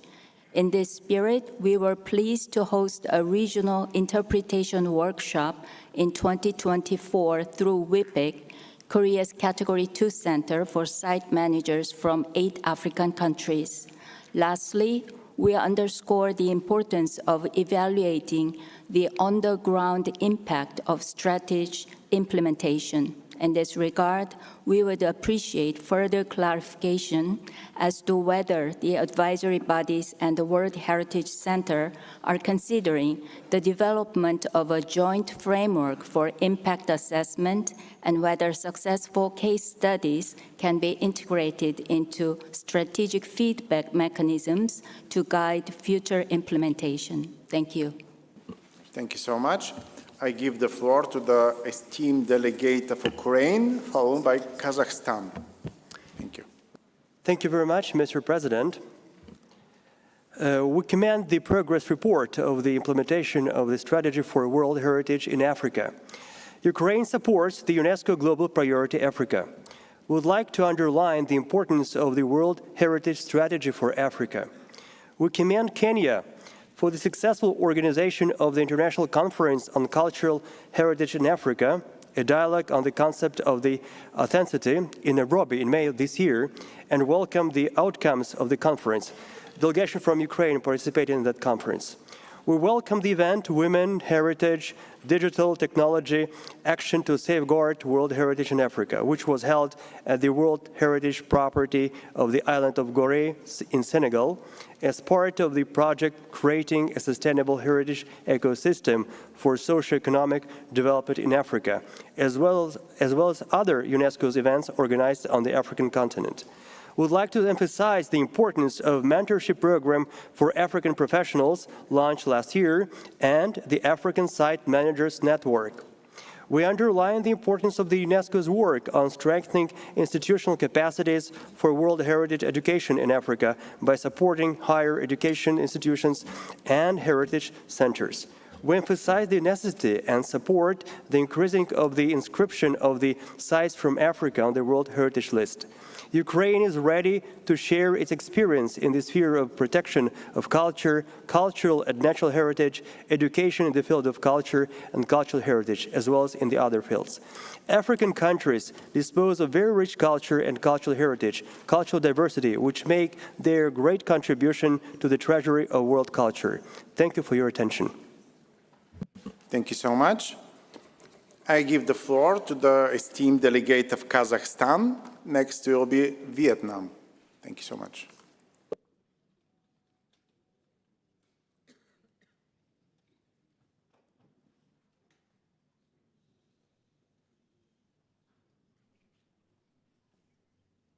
Thank you, Mr. Chair.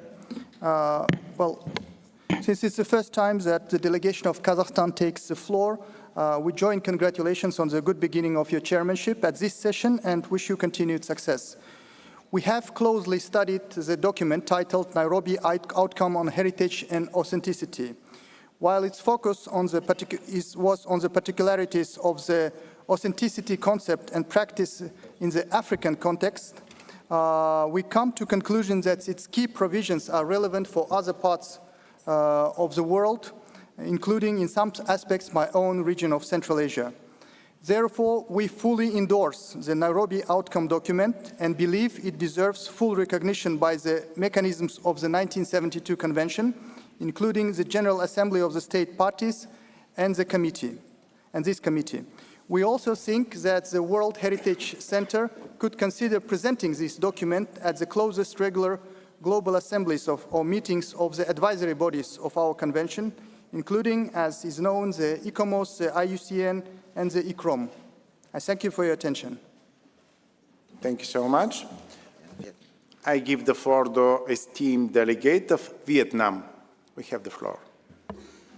Thank you, Mr. Chair. Vietnam fully supports the priority Africa and welcomes the progress made by African countries in the implementation of the strategy for World Heritage in Africa. We highly commend the comprehensive and inclusive efforts taken so far by the World Heritage Center, advisory bodies, member states, and other stakeholders to support African countries in enhancing representativeness, identification, conservation, promotion, especially the development of nomination dossiers, particularly for not represented and underrepresented countries, capacity building, and community engagement. Vietnam congratulates Kenya, the UNESCO Secretariat, and the African World Heritage Fund on the successful organization of the International Conference on Cultural Heritage in Africa with the Nairobi Outcome document on heritage and authenticity. The Nairobi document reaffirms the importance of people-centered and rights-based approaches in heritage management, stressing the role of living heritage, community knowledge, and indigenous values in shaping authenticity. And understanding these multiple forms of authenticity in an African context is fundamental for its management and contributes to safeguarding of heritage, not only in Africa, but also in the world. And with this in mind, Vietnam is considering to organize the second edition on heritage and authenticity next year to further advance this important outcome. I thank you. Thank you so much. Now that all committee members have spoken, I will now give the floor to the States Parties observers, given that there are 18 requests. I will insist not to extend for more than 2 minutes. But before, I'm asking the director to read the full list so that we can lower your plate. So I will also give the floor for 2 minutes to a representative of the NGO World Heritage Watch. Thank you.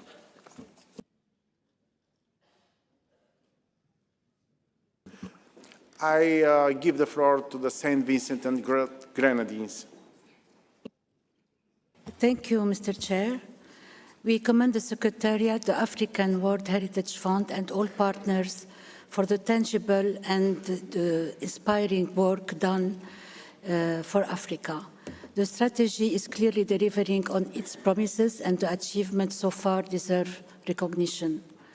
We note with satisfaction the capacity-building efforts targeting underrepresented African states, particularly support given to 18 countries, and the successful submission of first nomination dossier by Guinea-Bissau and Sierra Leone. The training of over 140 professionals and the validation of preliminary assessments requests from 12 African countries reflect the growing institutional strength and engagement. We also highlight the success of the mentorship program, which has met in 2025 target of 60 trained experts.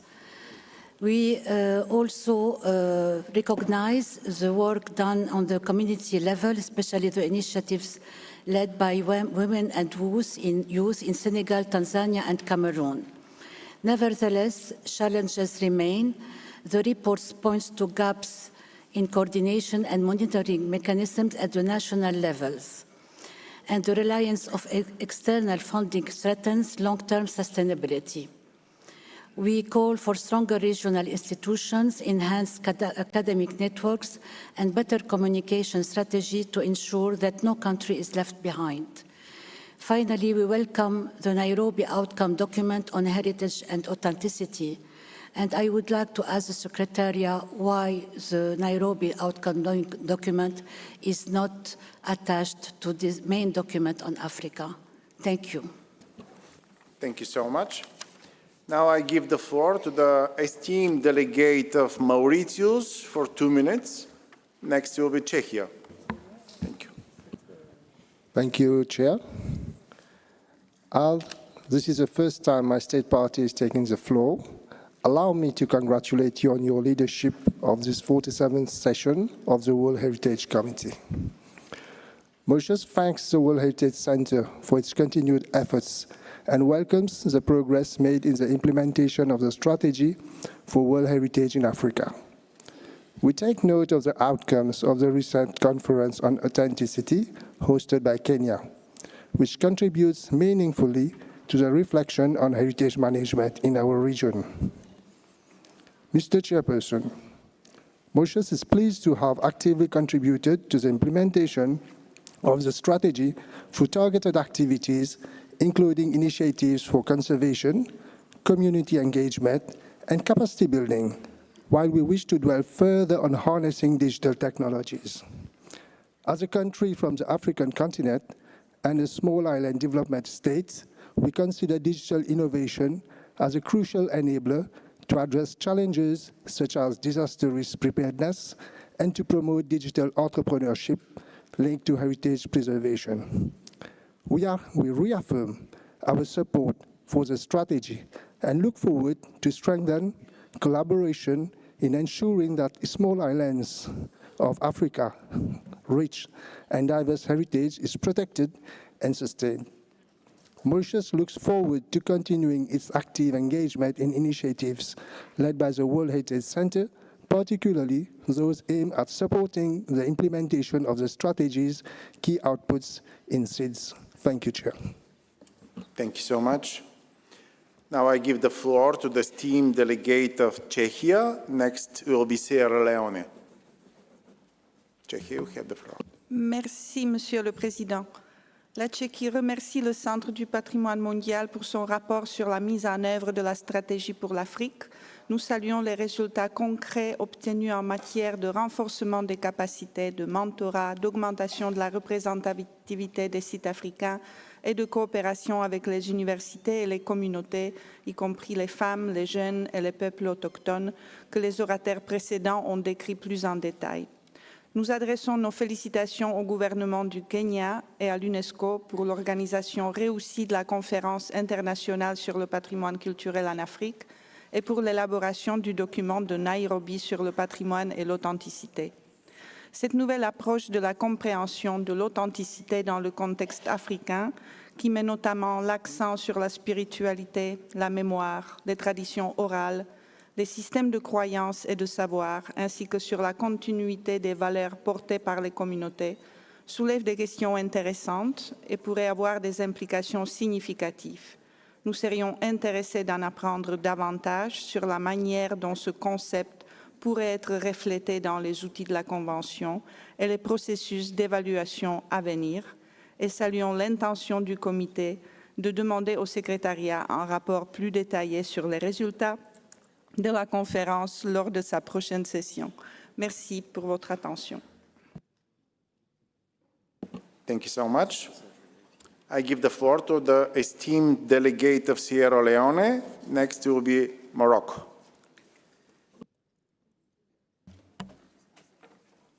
Thank you, Mr. Chair.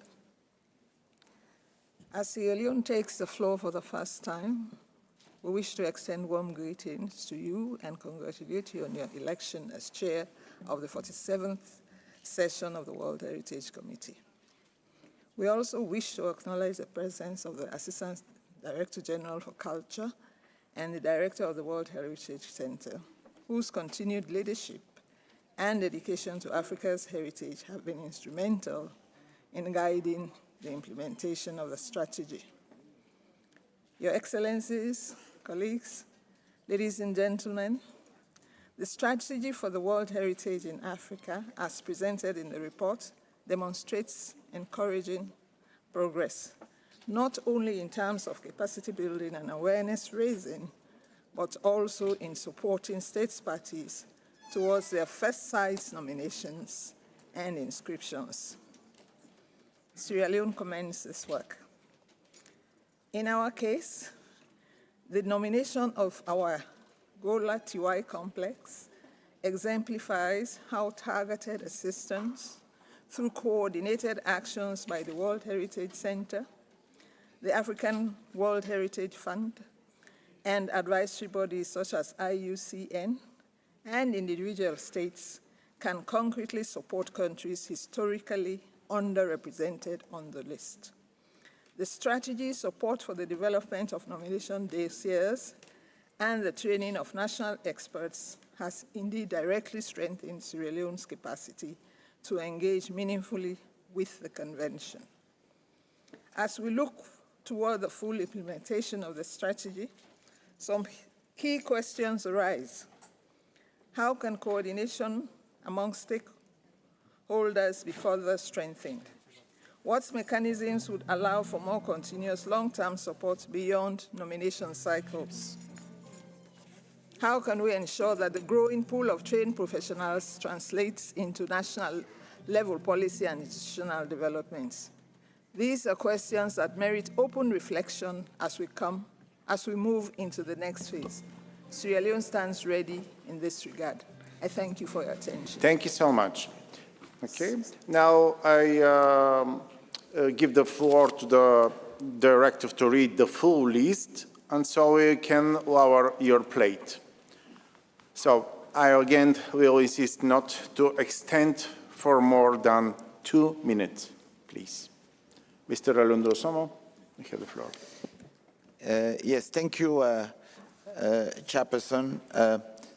The following state parties observers have requested to take the floor, so I will be reading in their order of intervention.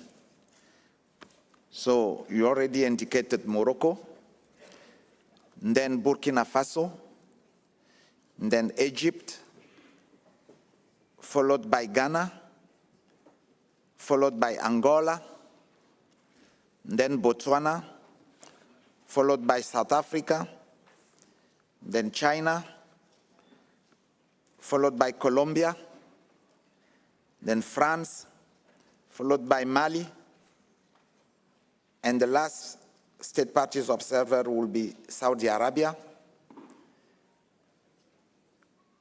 And then ICROM, IUCN, and ICOMOS, the advisory bodies, have also requested for the floor. And Colombia, Comoros, sorry. And then Comoros will be the last speaker after Saudi Arabia.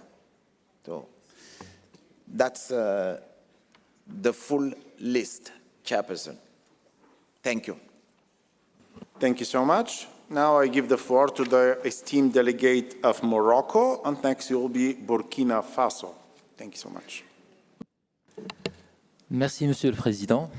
Ma délégation souhaite remercier le Centre du patrimoine mondial pour la préparation de ce rapport pertinent jetant la lumière sur les avancées réalisées dans la mise en œuvre de la stratégie pour le patrimoine mondial en Afrique, conformément aux objectifs de la stratégie opérationnelle pour la priorité Afrique 2022-2029. Nous nous réjouissons des efforts déployés sous la direction de M. Lazare Loundou en vue d'améliorer la représentation des sites africains sur la liste du patrimoine mondial en renforçant l'expertise institutionnelle nationale et celle des professionnels et des communautés locales, notamment les femmes et les jeunes. C'est dans ce cadre que 10 pays africains frères ont pu bénéficier d'un soutien ciblé afin de préparer leurs premières propositions d'inscription dont la Guinée-Bissau et la Sierra Leone, que nous félicitons pour la recommandation favorable d'inscription de leur site. Nous voudrions saluer également la conjugaison des efforts du secrétariat et des différents autres partenaires, notamment les gouvernements, les organisations consultatives et membres de la société civile pour leur contribution précieuse à la mise en œuvre de la stratégie à travers le lancement de différents programmes de formation. À ce titre, nous nous félicitons de la collaboration fructueuse entre l'Université Mohammed VI Polytechnique et le secrétariat avec le soutien de la Fondation de l'OCP dans le cadre du projet intitulé « Renforcement des capacités pour une approche intégrée de la sauvegarde du patrimoine matériel et immatériel en Afrique », de même que du partenariat édifiant entre le Centre du patrimoine mondial et la Fondation pour la sauvegarde du patrimoine culturel de Rabat, qui s'est traduit par l'organisation depuis décembre 2024 d'ateliers de formation en ligne sur les stratégies d'atténuation et d'adaptation au changement climatique. Je vous remercie. Thank you so much. I give the floor to the esteemed delegate of Burkina Faso. Next will be Egypt. C'est avec un intérêt tout particulier que le Burkina Faso a pris connaissance du rapport relatif à la mise en œuvre de la stratégie pour le patrimoine mondial en Afrique, qui semble marqué par son riche enseignement, une étape significative dans la reconnaissance, la valorisation et la protection du patrimoine africain. En mettant au cœur de l'action les jeunes, les femmes, les communautés locales, le renforcement des capacités, l'inclusion sociale, la coopération régionale et les spécificités culturelles de l'Afrique, cette stratégie donne corps à une vision du patrimoine qui est à la fois humaine, dynamique et résolument tournée vers l'avenir. Nous sommes particulièrement sensibles à l'accent mis sur la représentativité africaine sur la liste du patrimoine mondial. Trop longtemps sous-représenté, le continent voit aujourd'hui s'ouvrir de nouvelles perspectives grâce à des efforts conjoints de formation, d'accompagnement technique et de solidarité internationale. Les conclusions de la conférence de Nairobi sur les concepts de l'authenticité du patrimoine en Afrique, en tenant compte des réalités africaines, permettent d'appréhender une meilleure représentativité de l'Afrique sur la liste du patrimoine mondial. Cependant, il serait illusoire d'ignorer les fragilités évoquées dans le rapport, l'absence de mécanismes nationaux de suivi, les difficultés de coordination et la dépendance persistante à l'aide extérieure sont d'autant d'obstacles structurels qu'il nous faut surmonter. Car si les ambitions sont grandes, leur réalisation dépendra de notre capacité collective à renforcer les cadres institutionnels, à mobiliser des ressources durables au profit de fonds dédiés tels le Fonds du patrimoine africain, le Fonds d'urgence et notre capacité à garantir une appropriation effective de la stratégie. En conclusion, le patrimoine mondial en Afrique ne peut plus être abordé comme une réalité périphérique. Il est une composante centrale de notre mémoire commune qui doit être reconnu comme tel, protégé et transmis aux générations futures. Je vous remercie. Thank you so much. I give the floor to the esteemed delegate of Egypt. Next will be Ghana. Thank you. Thank you, Mr. Chairperson. Allow me at the outset to congratulate you on your election as president of this committee session. My delegation welcomes the progress report on the implementation of the strategy for World Heritage in Africa and the achievements made under its four outputs to address different dimensions of heritage conservation, management, and promotion, especially improving the representation of African sites on the World Heritage List and enhancing the capacities of African states, parties, and communities, while ensuring inclusivity, gender equality, and alignment with Sustainable Development Objectives. This strategy comes in line with the UNESCO's operational strategy of Priority Africa for the period 2022 to 2029. In this context, we commend the efforts of the World Heritage Center, the advisory bodies, the African World Heritage Fund, and other relevant partners in implementing this strategy in cooperation with the African member states. We appreciate the technical and financial support provided by a number of states parties that have contributed significantly to the implementation of this strategy, and we further encourage donors to provide the necessary support and resources to this end. We also welcome the successful organization of the International Conference on Cultural Heritage in Africa on the concept of authenticity in Nairobi last May, and the adoption of the Nairobi Outcome Document on Heritage and Authenticity. In this regard, we support the amendments presented by the Africa Group on the draft decision of this agenda item. Finally, my delegation invites delegations and participants in this committee session to attend the side event that will be co-organized by Egypt and the African World Heritage Fund on the World Heritage Capacity Building in Africa on 15th July in Room 11. Thank you very much. Thank you so much. I give the floor to the esteemed delegate of Ghana. Mr. President, Excellencies, ladies and gentlemen, since this is the first time Ghana is taking the floor, I wish to congratulate you on your election and thank Bulgaria for their support to this session. We also wish to thank the World Heritage Center for their report and commend the Director of the World Heritage Center for his effective leadership thus far. Ghana is particularly grateful to UNESCO, ICOMOS, and IUCN for their continued support in relation to our listed World Heritage properties. This committee may recall that Ghana welcomed a reactive monitoring mission last year to the forts and castles of Ghana, as recommended at its 45th session. While we await the report from that mission, we wish to inform this esteemed committee that the new government of Ghana is fully committed to addressing all issues highlighted in the two previous reports and to ensuring that the forts and castles World Heritage property are properly conserved and protected. In solidarity with the earlier adopted draft decisions under items 5A and 5B, Ghana welcomes the effort to strengthen synergies between World Heritage and intangible cultural heritage. We are also currently implementing the 2030 indicators for culture as part of our national development framework. Additionally, a comprehensive cultural initiative, the Black Star Experience, is underway and aims to position Ghana as a leading player in the cultural creative space in Africa and the world. It is harnessing the Pan-Africanism spirit to improve on the African identity. On the item currently under discussion on the floor, Ghana welcomes the progress report on the implementation of the strategy for World Heritage in Africa. We are particularly looking forward to output 4 under the project and looking forward to improving safeguarding tangible and intangible heritage in Africa. Let me congratulate everyone here and to thank you most sincerely. I want to conclude by intimating that Ghana supports Kenya's amendment to the draft decision, as we believe it further aligns with our shared position as members of Africa and the African Group. I thank you very much for your attention. Thank you so much. Honorable Madame Abladzifa Gomashier, Minister for Tourism, Culture and Creativity Arts of Ghana. Now I give the floor to the esteemed delegate of Angola, Next will be Botswana.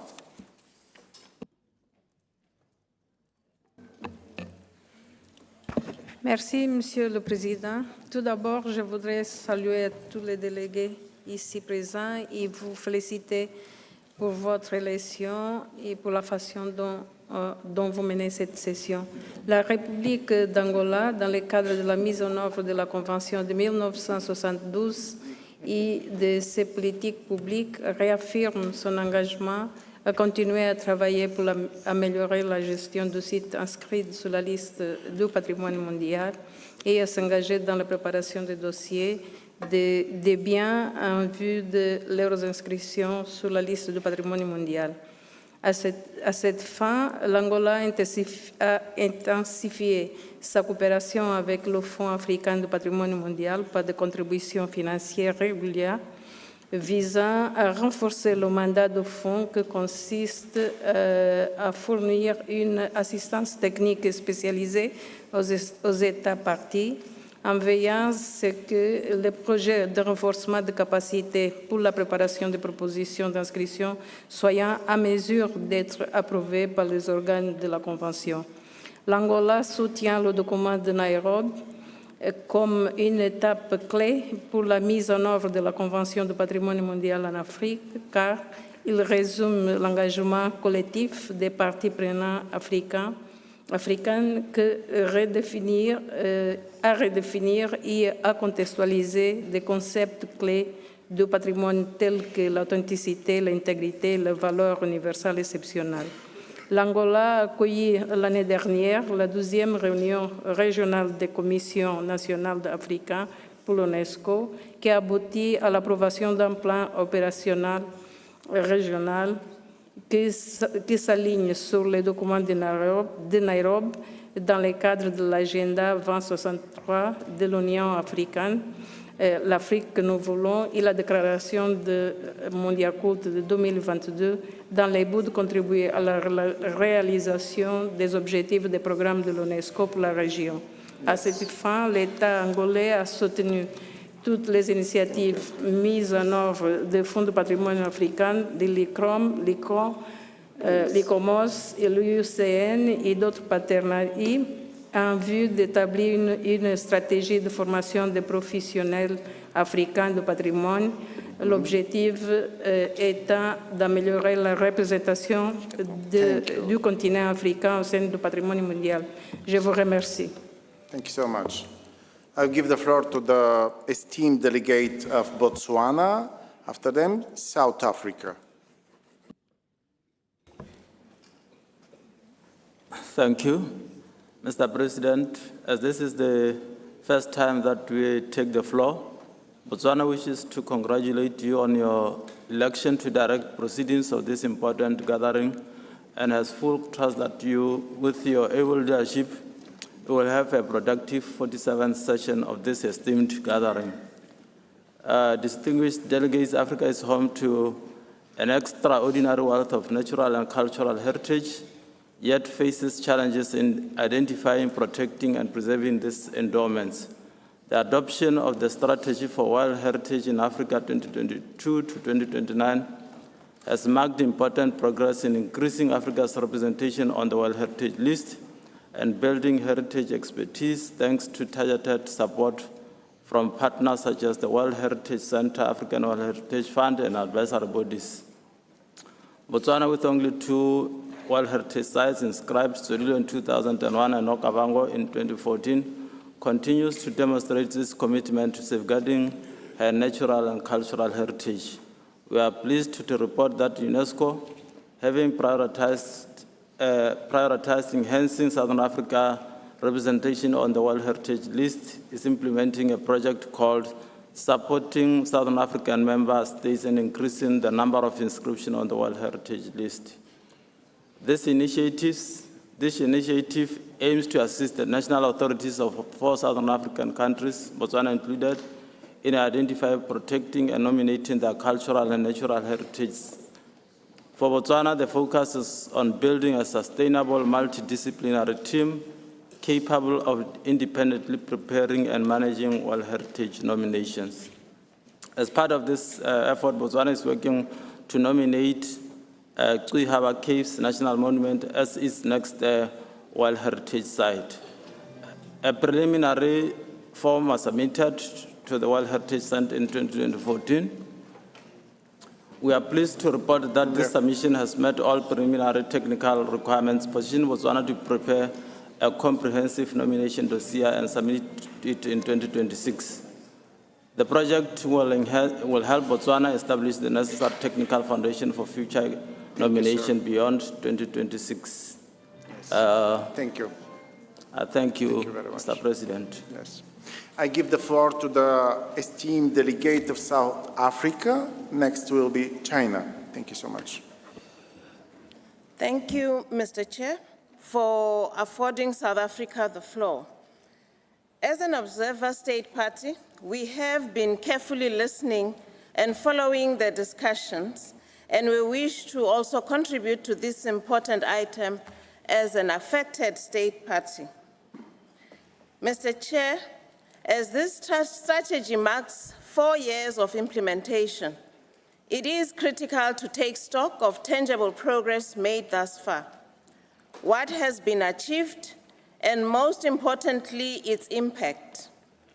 While we note and welcome the progress reported to date, Chair, following the review of this report by my delegation, we wish to point out the following key issues. Firstly, the Priority Africa Strategy's main objective is to transit the continent from the Africa we have to the Africa we want. And therefore, we would like to indicate that the targets need to be specific, measurable, attainable, realistic, and time-bound. Secondly, the report can be better structured in terms of the reported progress against set targets, and this will enable tracking of what has been achieved and also what has not been achieved, identifying challenges and what interventions for recovery plans.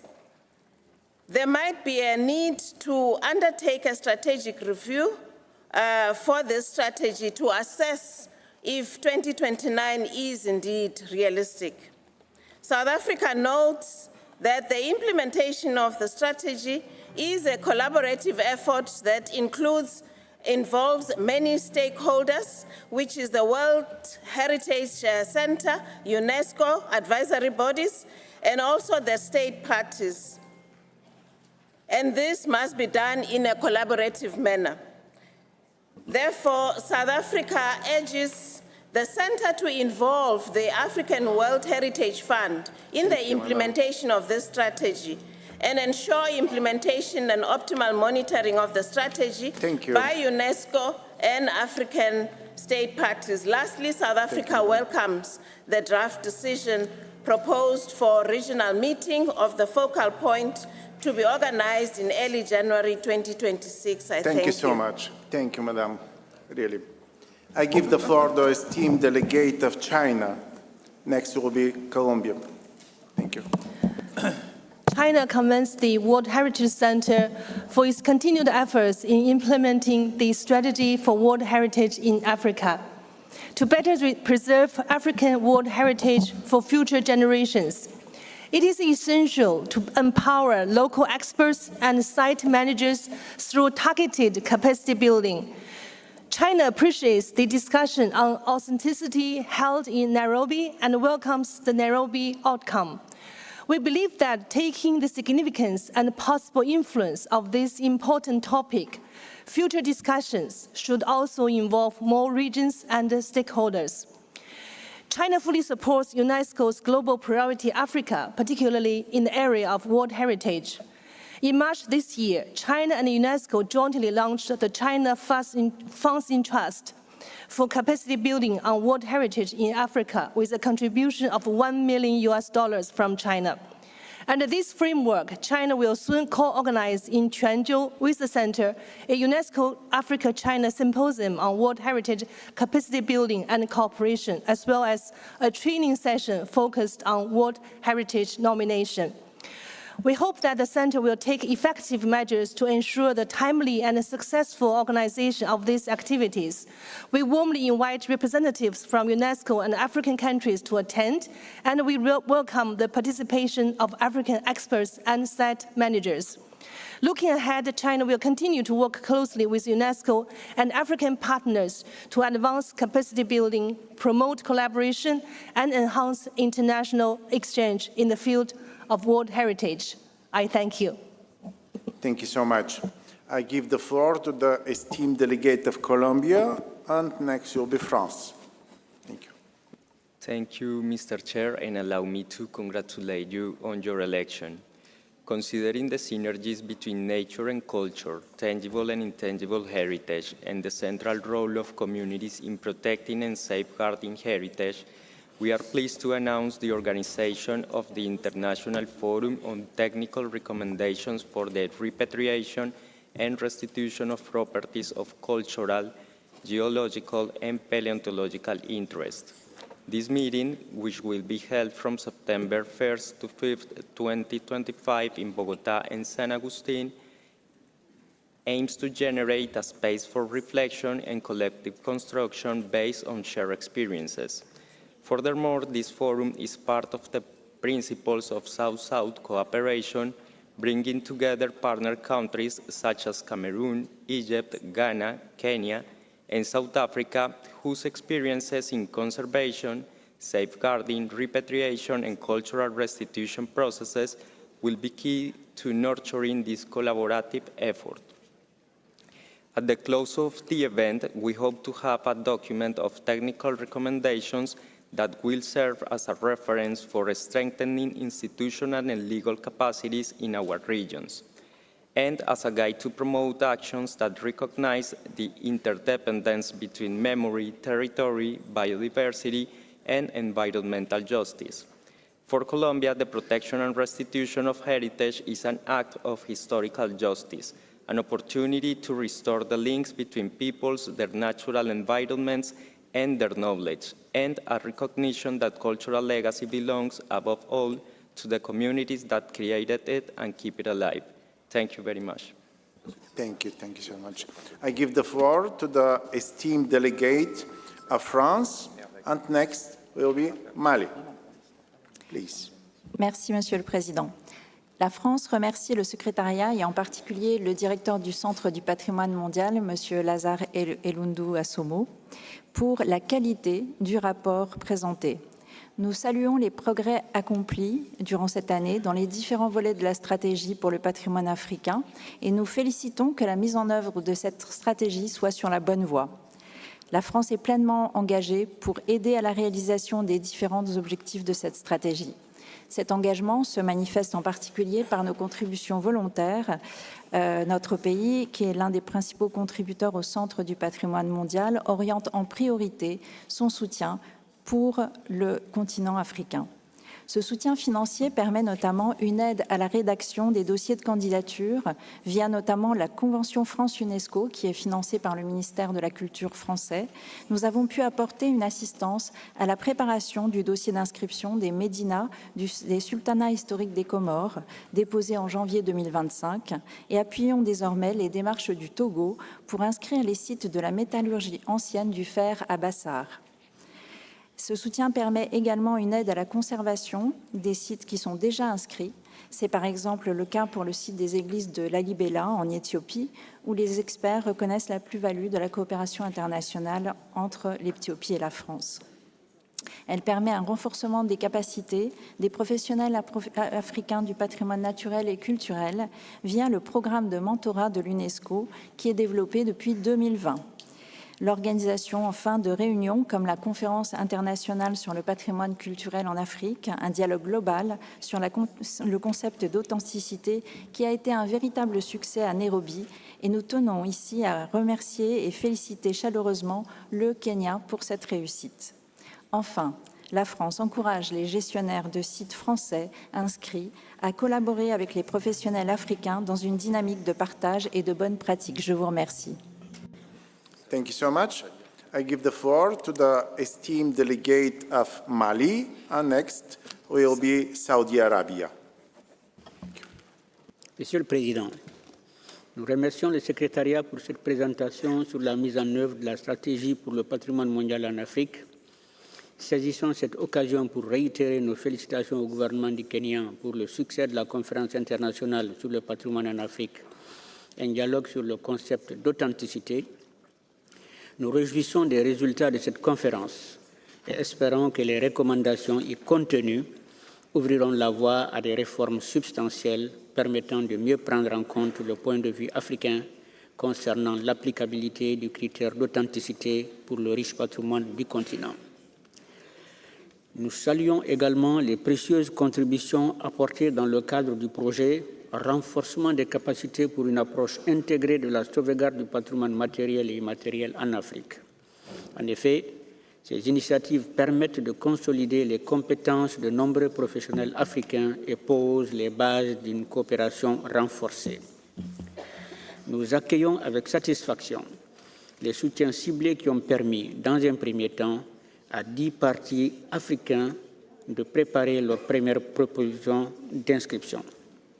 Par ailleurs, les plateformes numériques et la digitalisation des formations enrichiront la documentation des sites et faciliteront sans aucun doute l'élaboration des candidatures.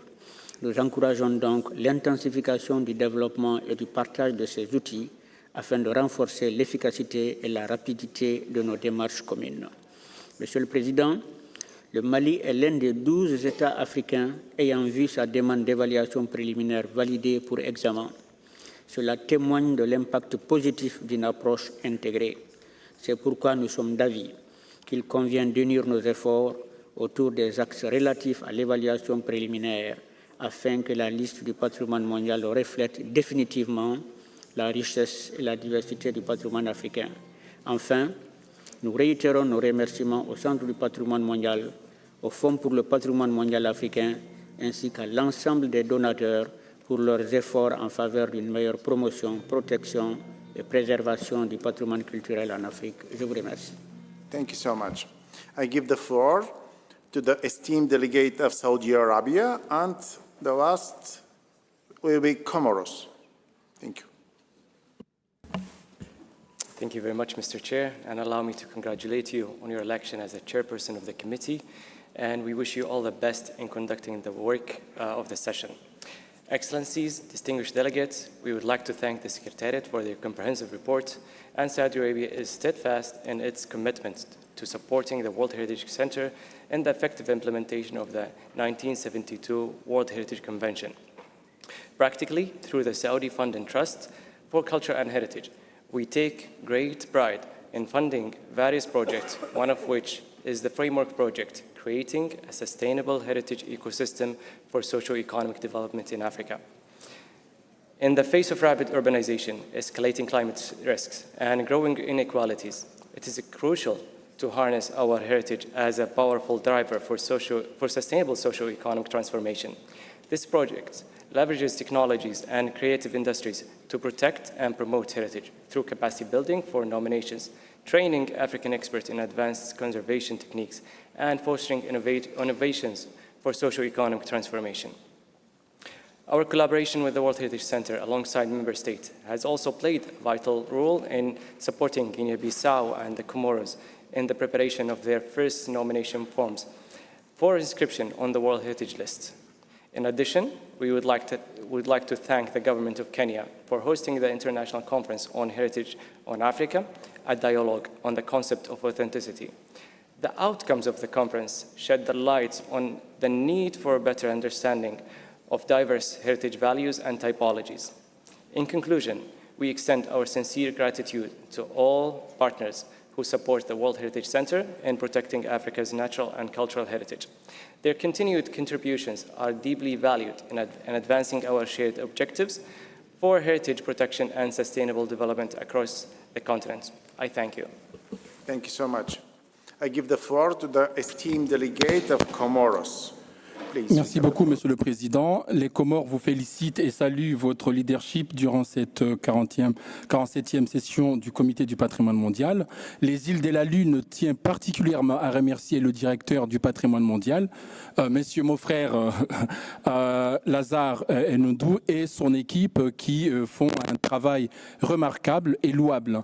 Enfin, les Comores remercient ces pays frères, notamment le Sultanat d'Oman et l'Arabie Saoudite, et la France pour leur soutien financier, entre autres.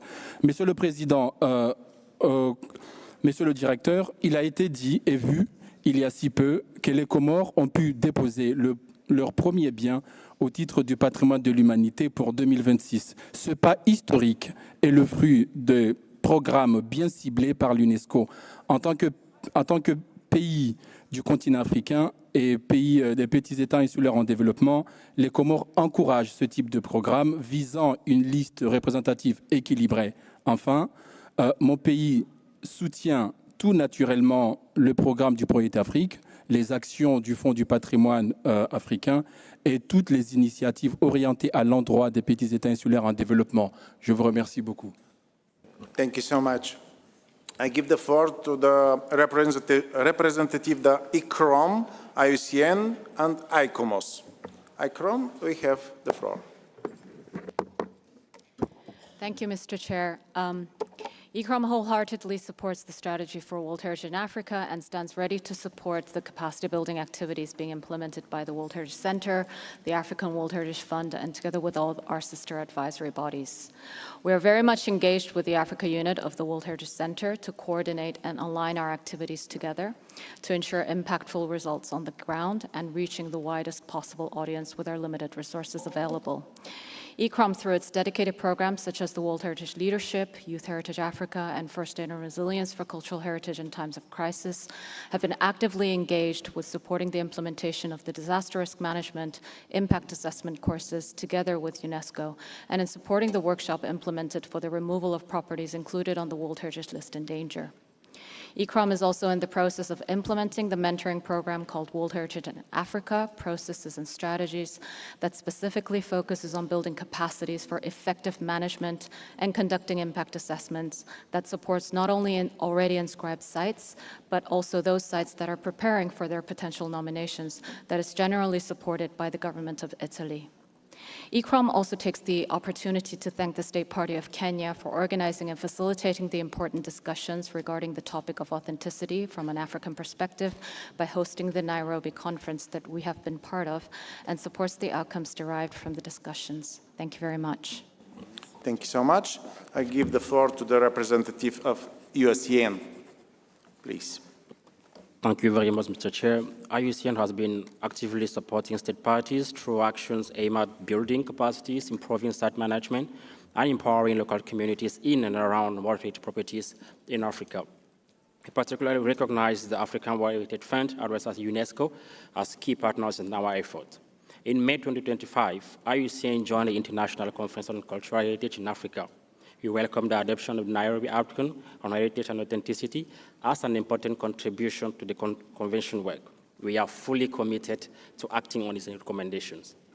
In addition to supporting the WAPS program led by ICROM, IUCN supported the third phase of the mentorship program for African professionals.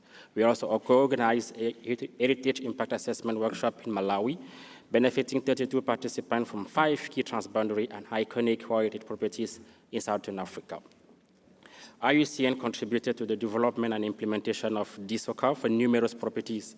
A DSOCA workshop in Morocco with UNESCO supported 9 African and Arab states in December 2024, and a transboundary workshop with Guinea and Cote d'Ivoire, co-organized with the World Heritage Center, led to the adoption of a costed action plan and establishment of a joint monitoring team for the Monimba Strict Nature Reserve. Finally, through our Bioperma and Save Our Species program, IUCN has provided funding and expertise directly to World Heritage properties in Africa, including the Virunga National Park in DRC, Lobeke National Park in Cameroon, Nyokolo-Koba National Park in Senegal, as well as project addressing trade to site in Madagascar. Thank you, Mr. Chair. Thank you so much. I give the floor to the representative of ICOMOS. You have the floor. Thank you, Mr. Chairperson. ICOMOS has been very active in the promotion of the conservation of cultural heritage in Africa. Capacity building, raising awareness and building networks, and this, as well as assisting state parties directly lie at the core of our actions. We undertook with the DRC a multi-year project for the implementation of a national cultural heritage inventory. New capacity building activities will be carried by ICOMOS soon in Burkina Faso with a focus on disaster risk management plans and climate action. The African World Heritage Fund is an important partner for ICOMOS activities on the continent. It provides funding for African experts to attend the ICOMOS World Heritage Panel and to participate in ICOMOS technical evaluation missions of new nominations. We continue to partner on capacity building of African experts on world heritage. ICOMOS' first capacity building workshop on the preliminary assessment process presented to African and Arab experts last May 2024 was made possible throughout the collaboration with the African World Heritage Fund and the ARC World Heritage Center. With our partners, we organize also various online seminar series about heritage management in Africa and 3 online sessions on ICOMOS work and World Heritage procedures, and these were open to all our African experts. Climate change and resilience are important themes for us in Africa, and in this context, I highlight the Africa 24 conference. This conference will accelerate our activities with specific focus on managing climate change impacts, nurturing resilience of communities, specifically the youth, throughout culture. We will also further the identification of cultural heritage of Africa in support of a balanced representation on the World Heritage List. Thank you very much. In any case, no. Thank you. Thank you so much.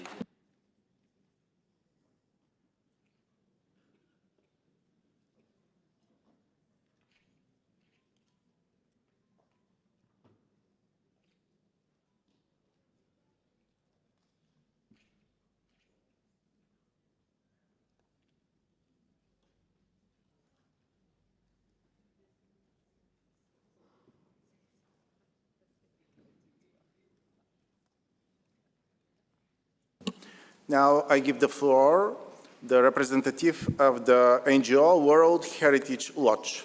You have the floor, please. 2 minutes. 2 minutes, please. Thank you, Mr. Chair. My name is Amkodi Seras Kabale. I work with the communities across Uganda and Tanzania. First, I need to appreciate the efforts to implement and revisit the strategy for the World Heritage in Africa, including the capacity building project in risk management and protection system in African properties in Uganda and Tanzania. However, many of these properties across Africa face another strategic threat, especially from the large-scale oil and gas projects, creating local pollution and worsening climate change in Africa. In Uganda and Tanzania, the East African Crude Oil Pipeline, also known as ECOP, which is going to be the longest and heated pipeline in the world. The ECOP is also rapidly in construction, yet its potential impacts on the world heritage are not yet explored.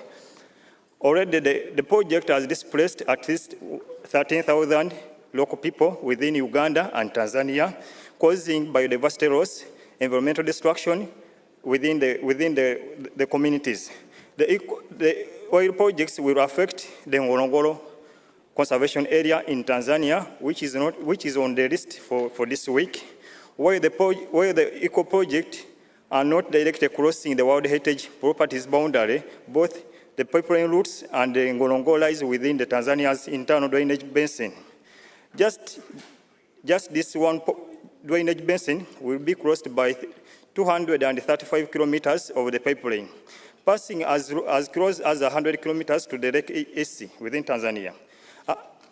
In case of an accident or an oil spill along the pipeline, to result into a leakage into flowing into the lake and reaching into the Ngorongoro conservation area. The strategy to safeguard African World Heritage must ensure impacts assessment of the large-scale oil and gas projects near the World Heritage properties like Ngorongoro. Thank you. Thank you so much. Dear colleagues, I must observe that most of you are not respecting the time despite my appeal. As a result, we are very late in our work. Tomorrow morning, I will make a proposal to the Bureau as to how to reorganize our work. Dear colleagues, considering the time, I would like to adjourn this meeting until 10 a.m. tomorrow, when we will resume with the item 5C. But before we break, I want to give to the floor the Secretariat to make some announcement. Mr. Alundo Somo, you have the floor, please. Thank you, Chairperson. I just want to inform everyone that we have the 3 side events taking place after the session. The first side event is organized by UNESCO in room 4 on championing African heritage from commitment to action, and you're all invited. The next side event is organized by Bulgaria. It is the cocktail reception at the cafeteria on the 7th floor, followed by the screening of Treasures with Bethany Hughes in room 11. And the last side event is organized by Switzerland, and I think they are all, and you have the time on the screen. It's a reception in the restaurant of the 7th floor on World Heritage. Thank you, Mr. Chairperson. Thank you so much. Have a very nice evening and see you tomorrow. Thank you.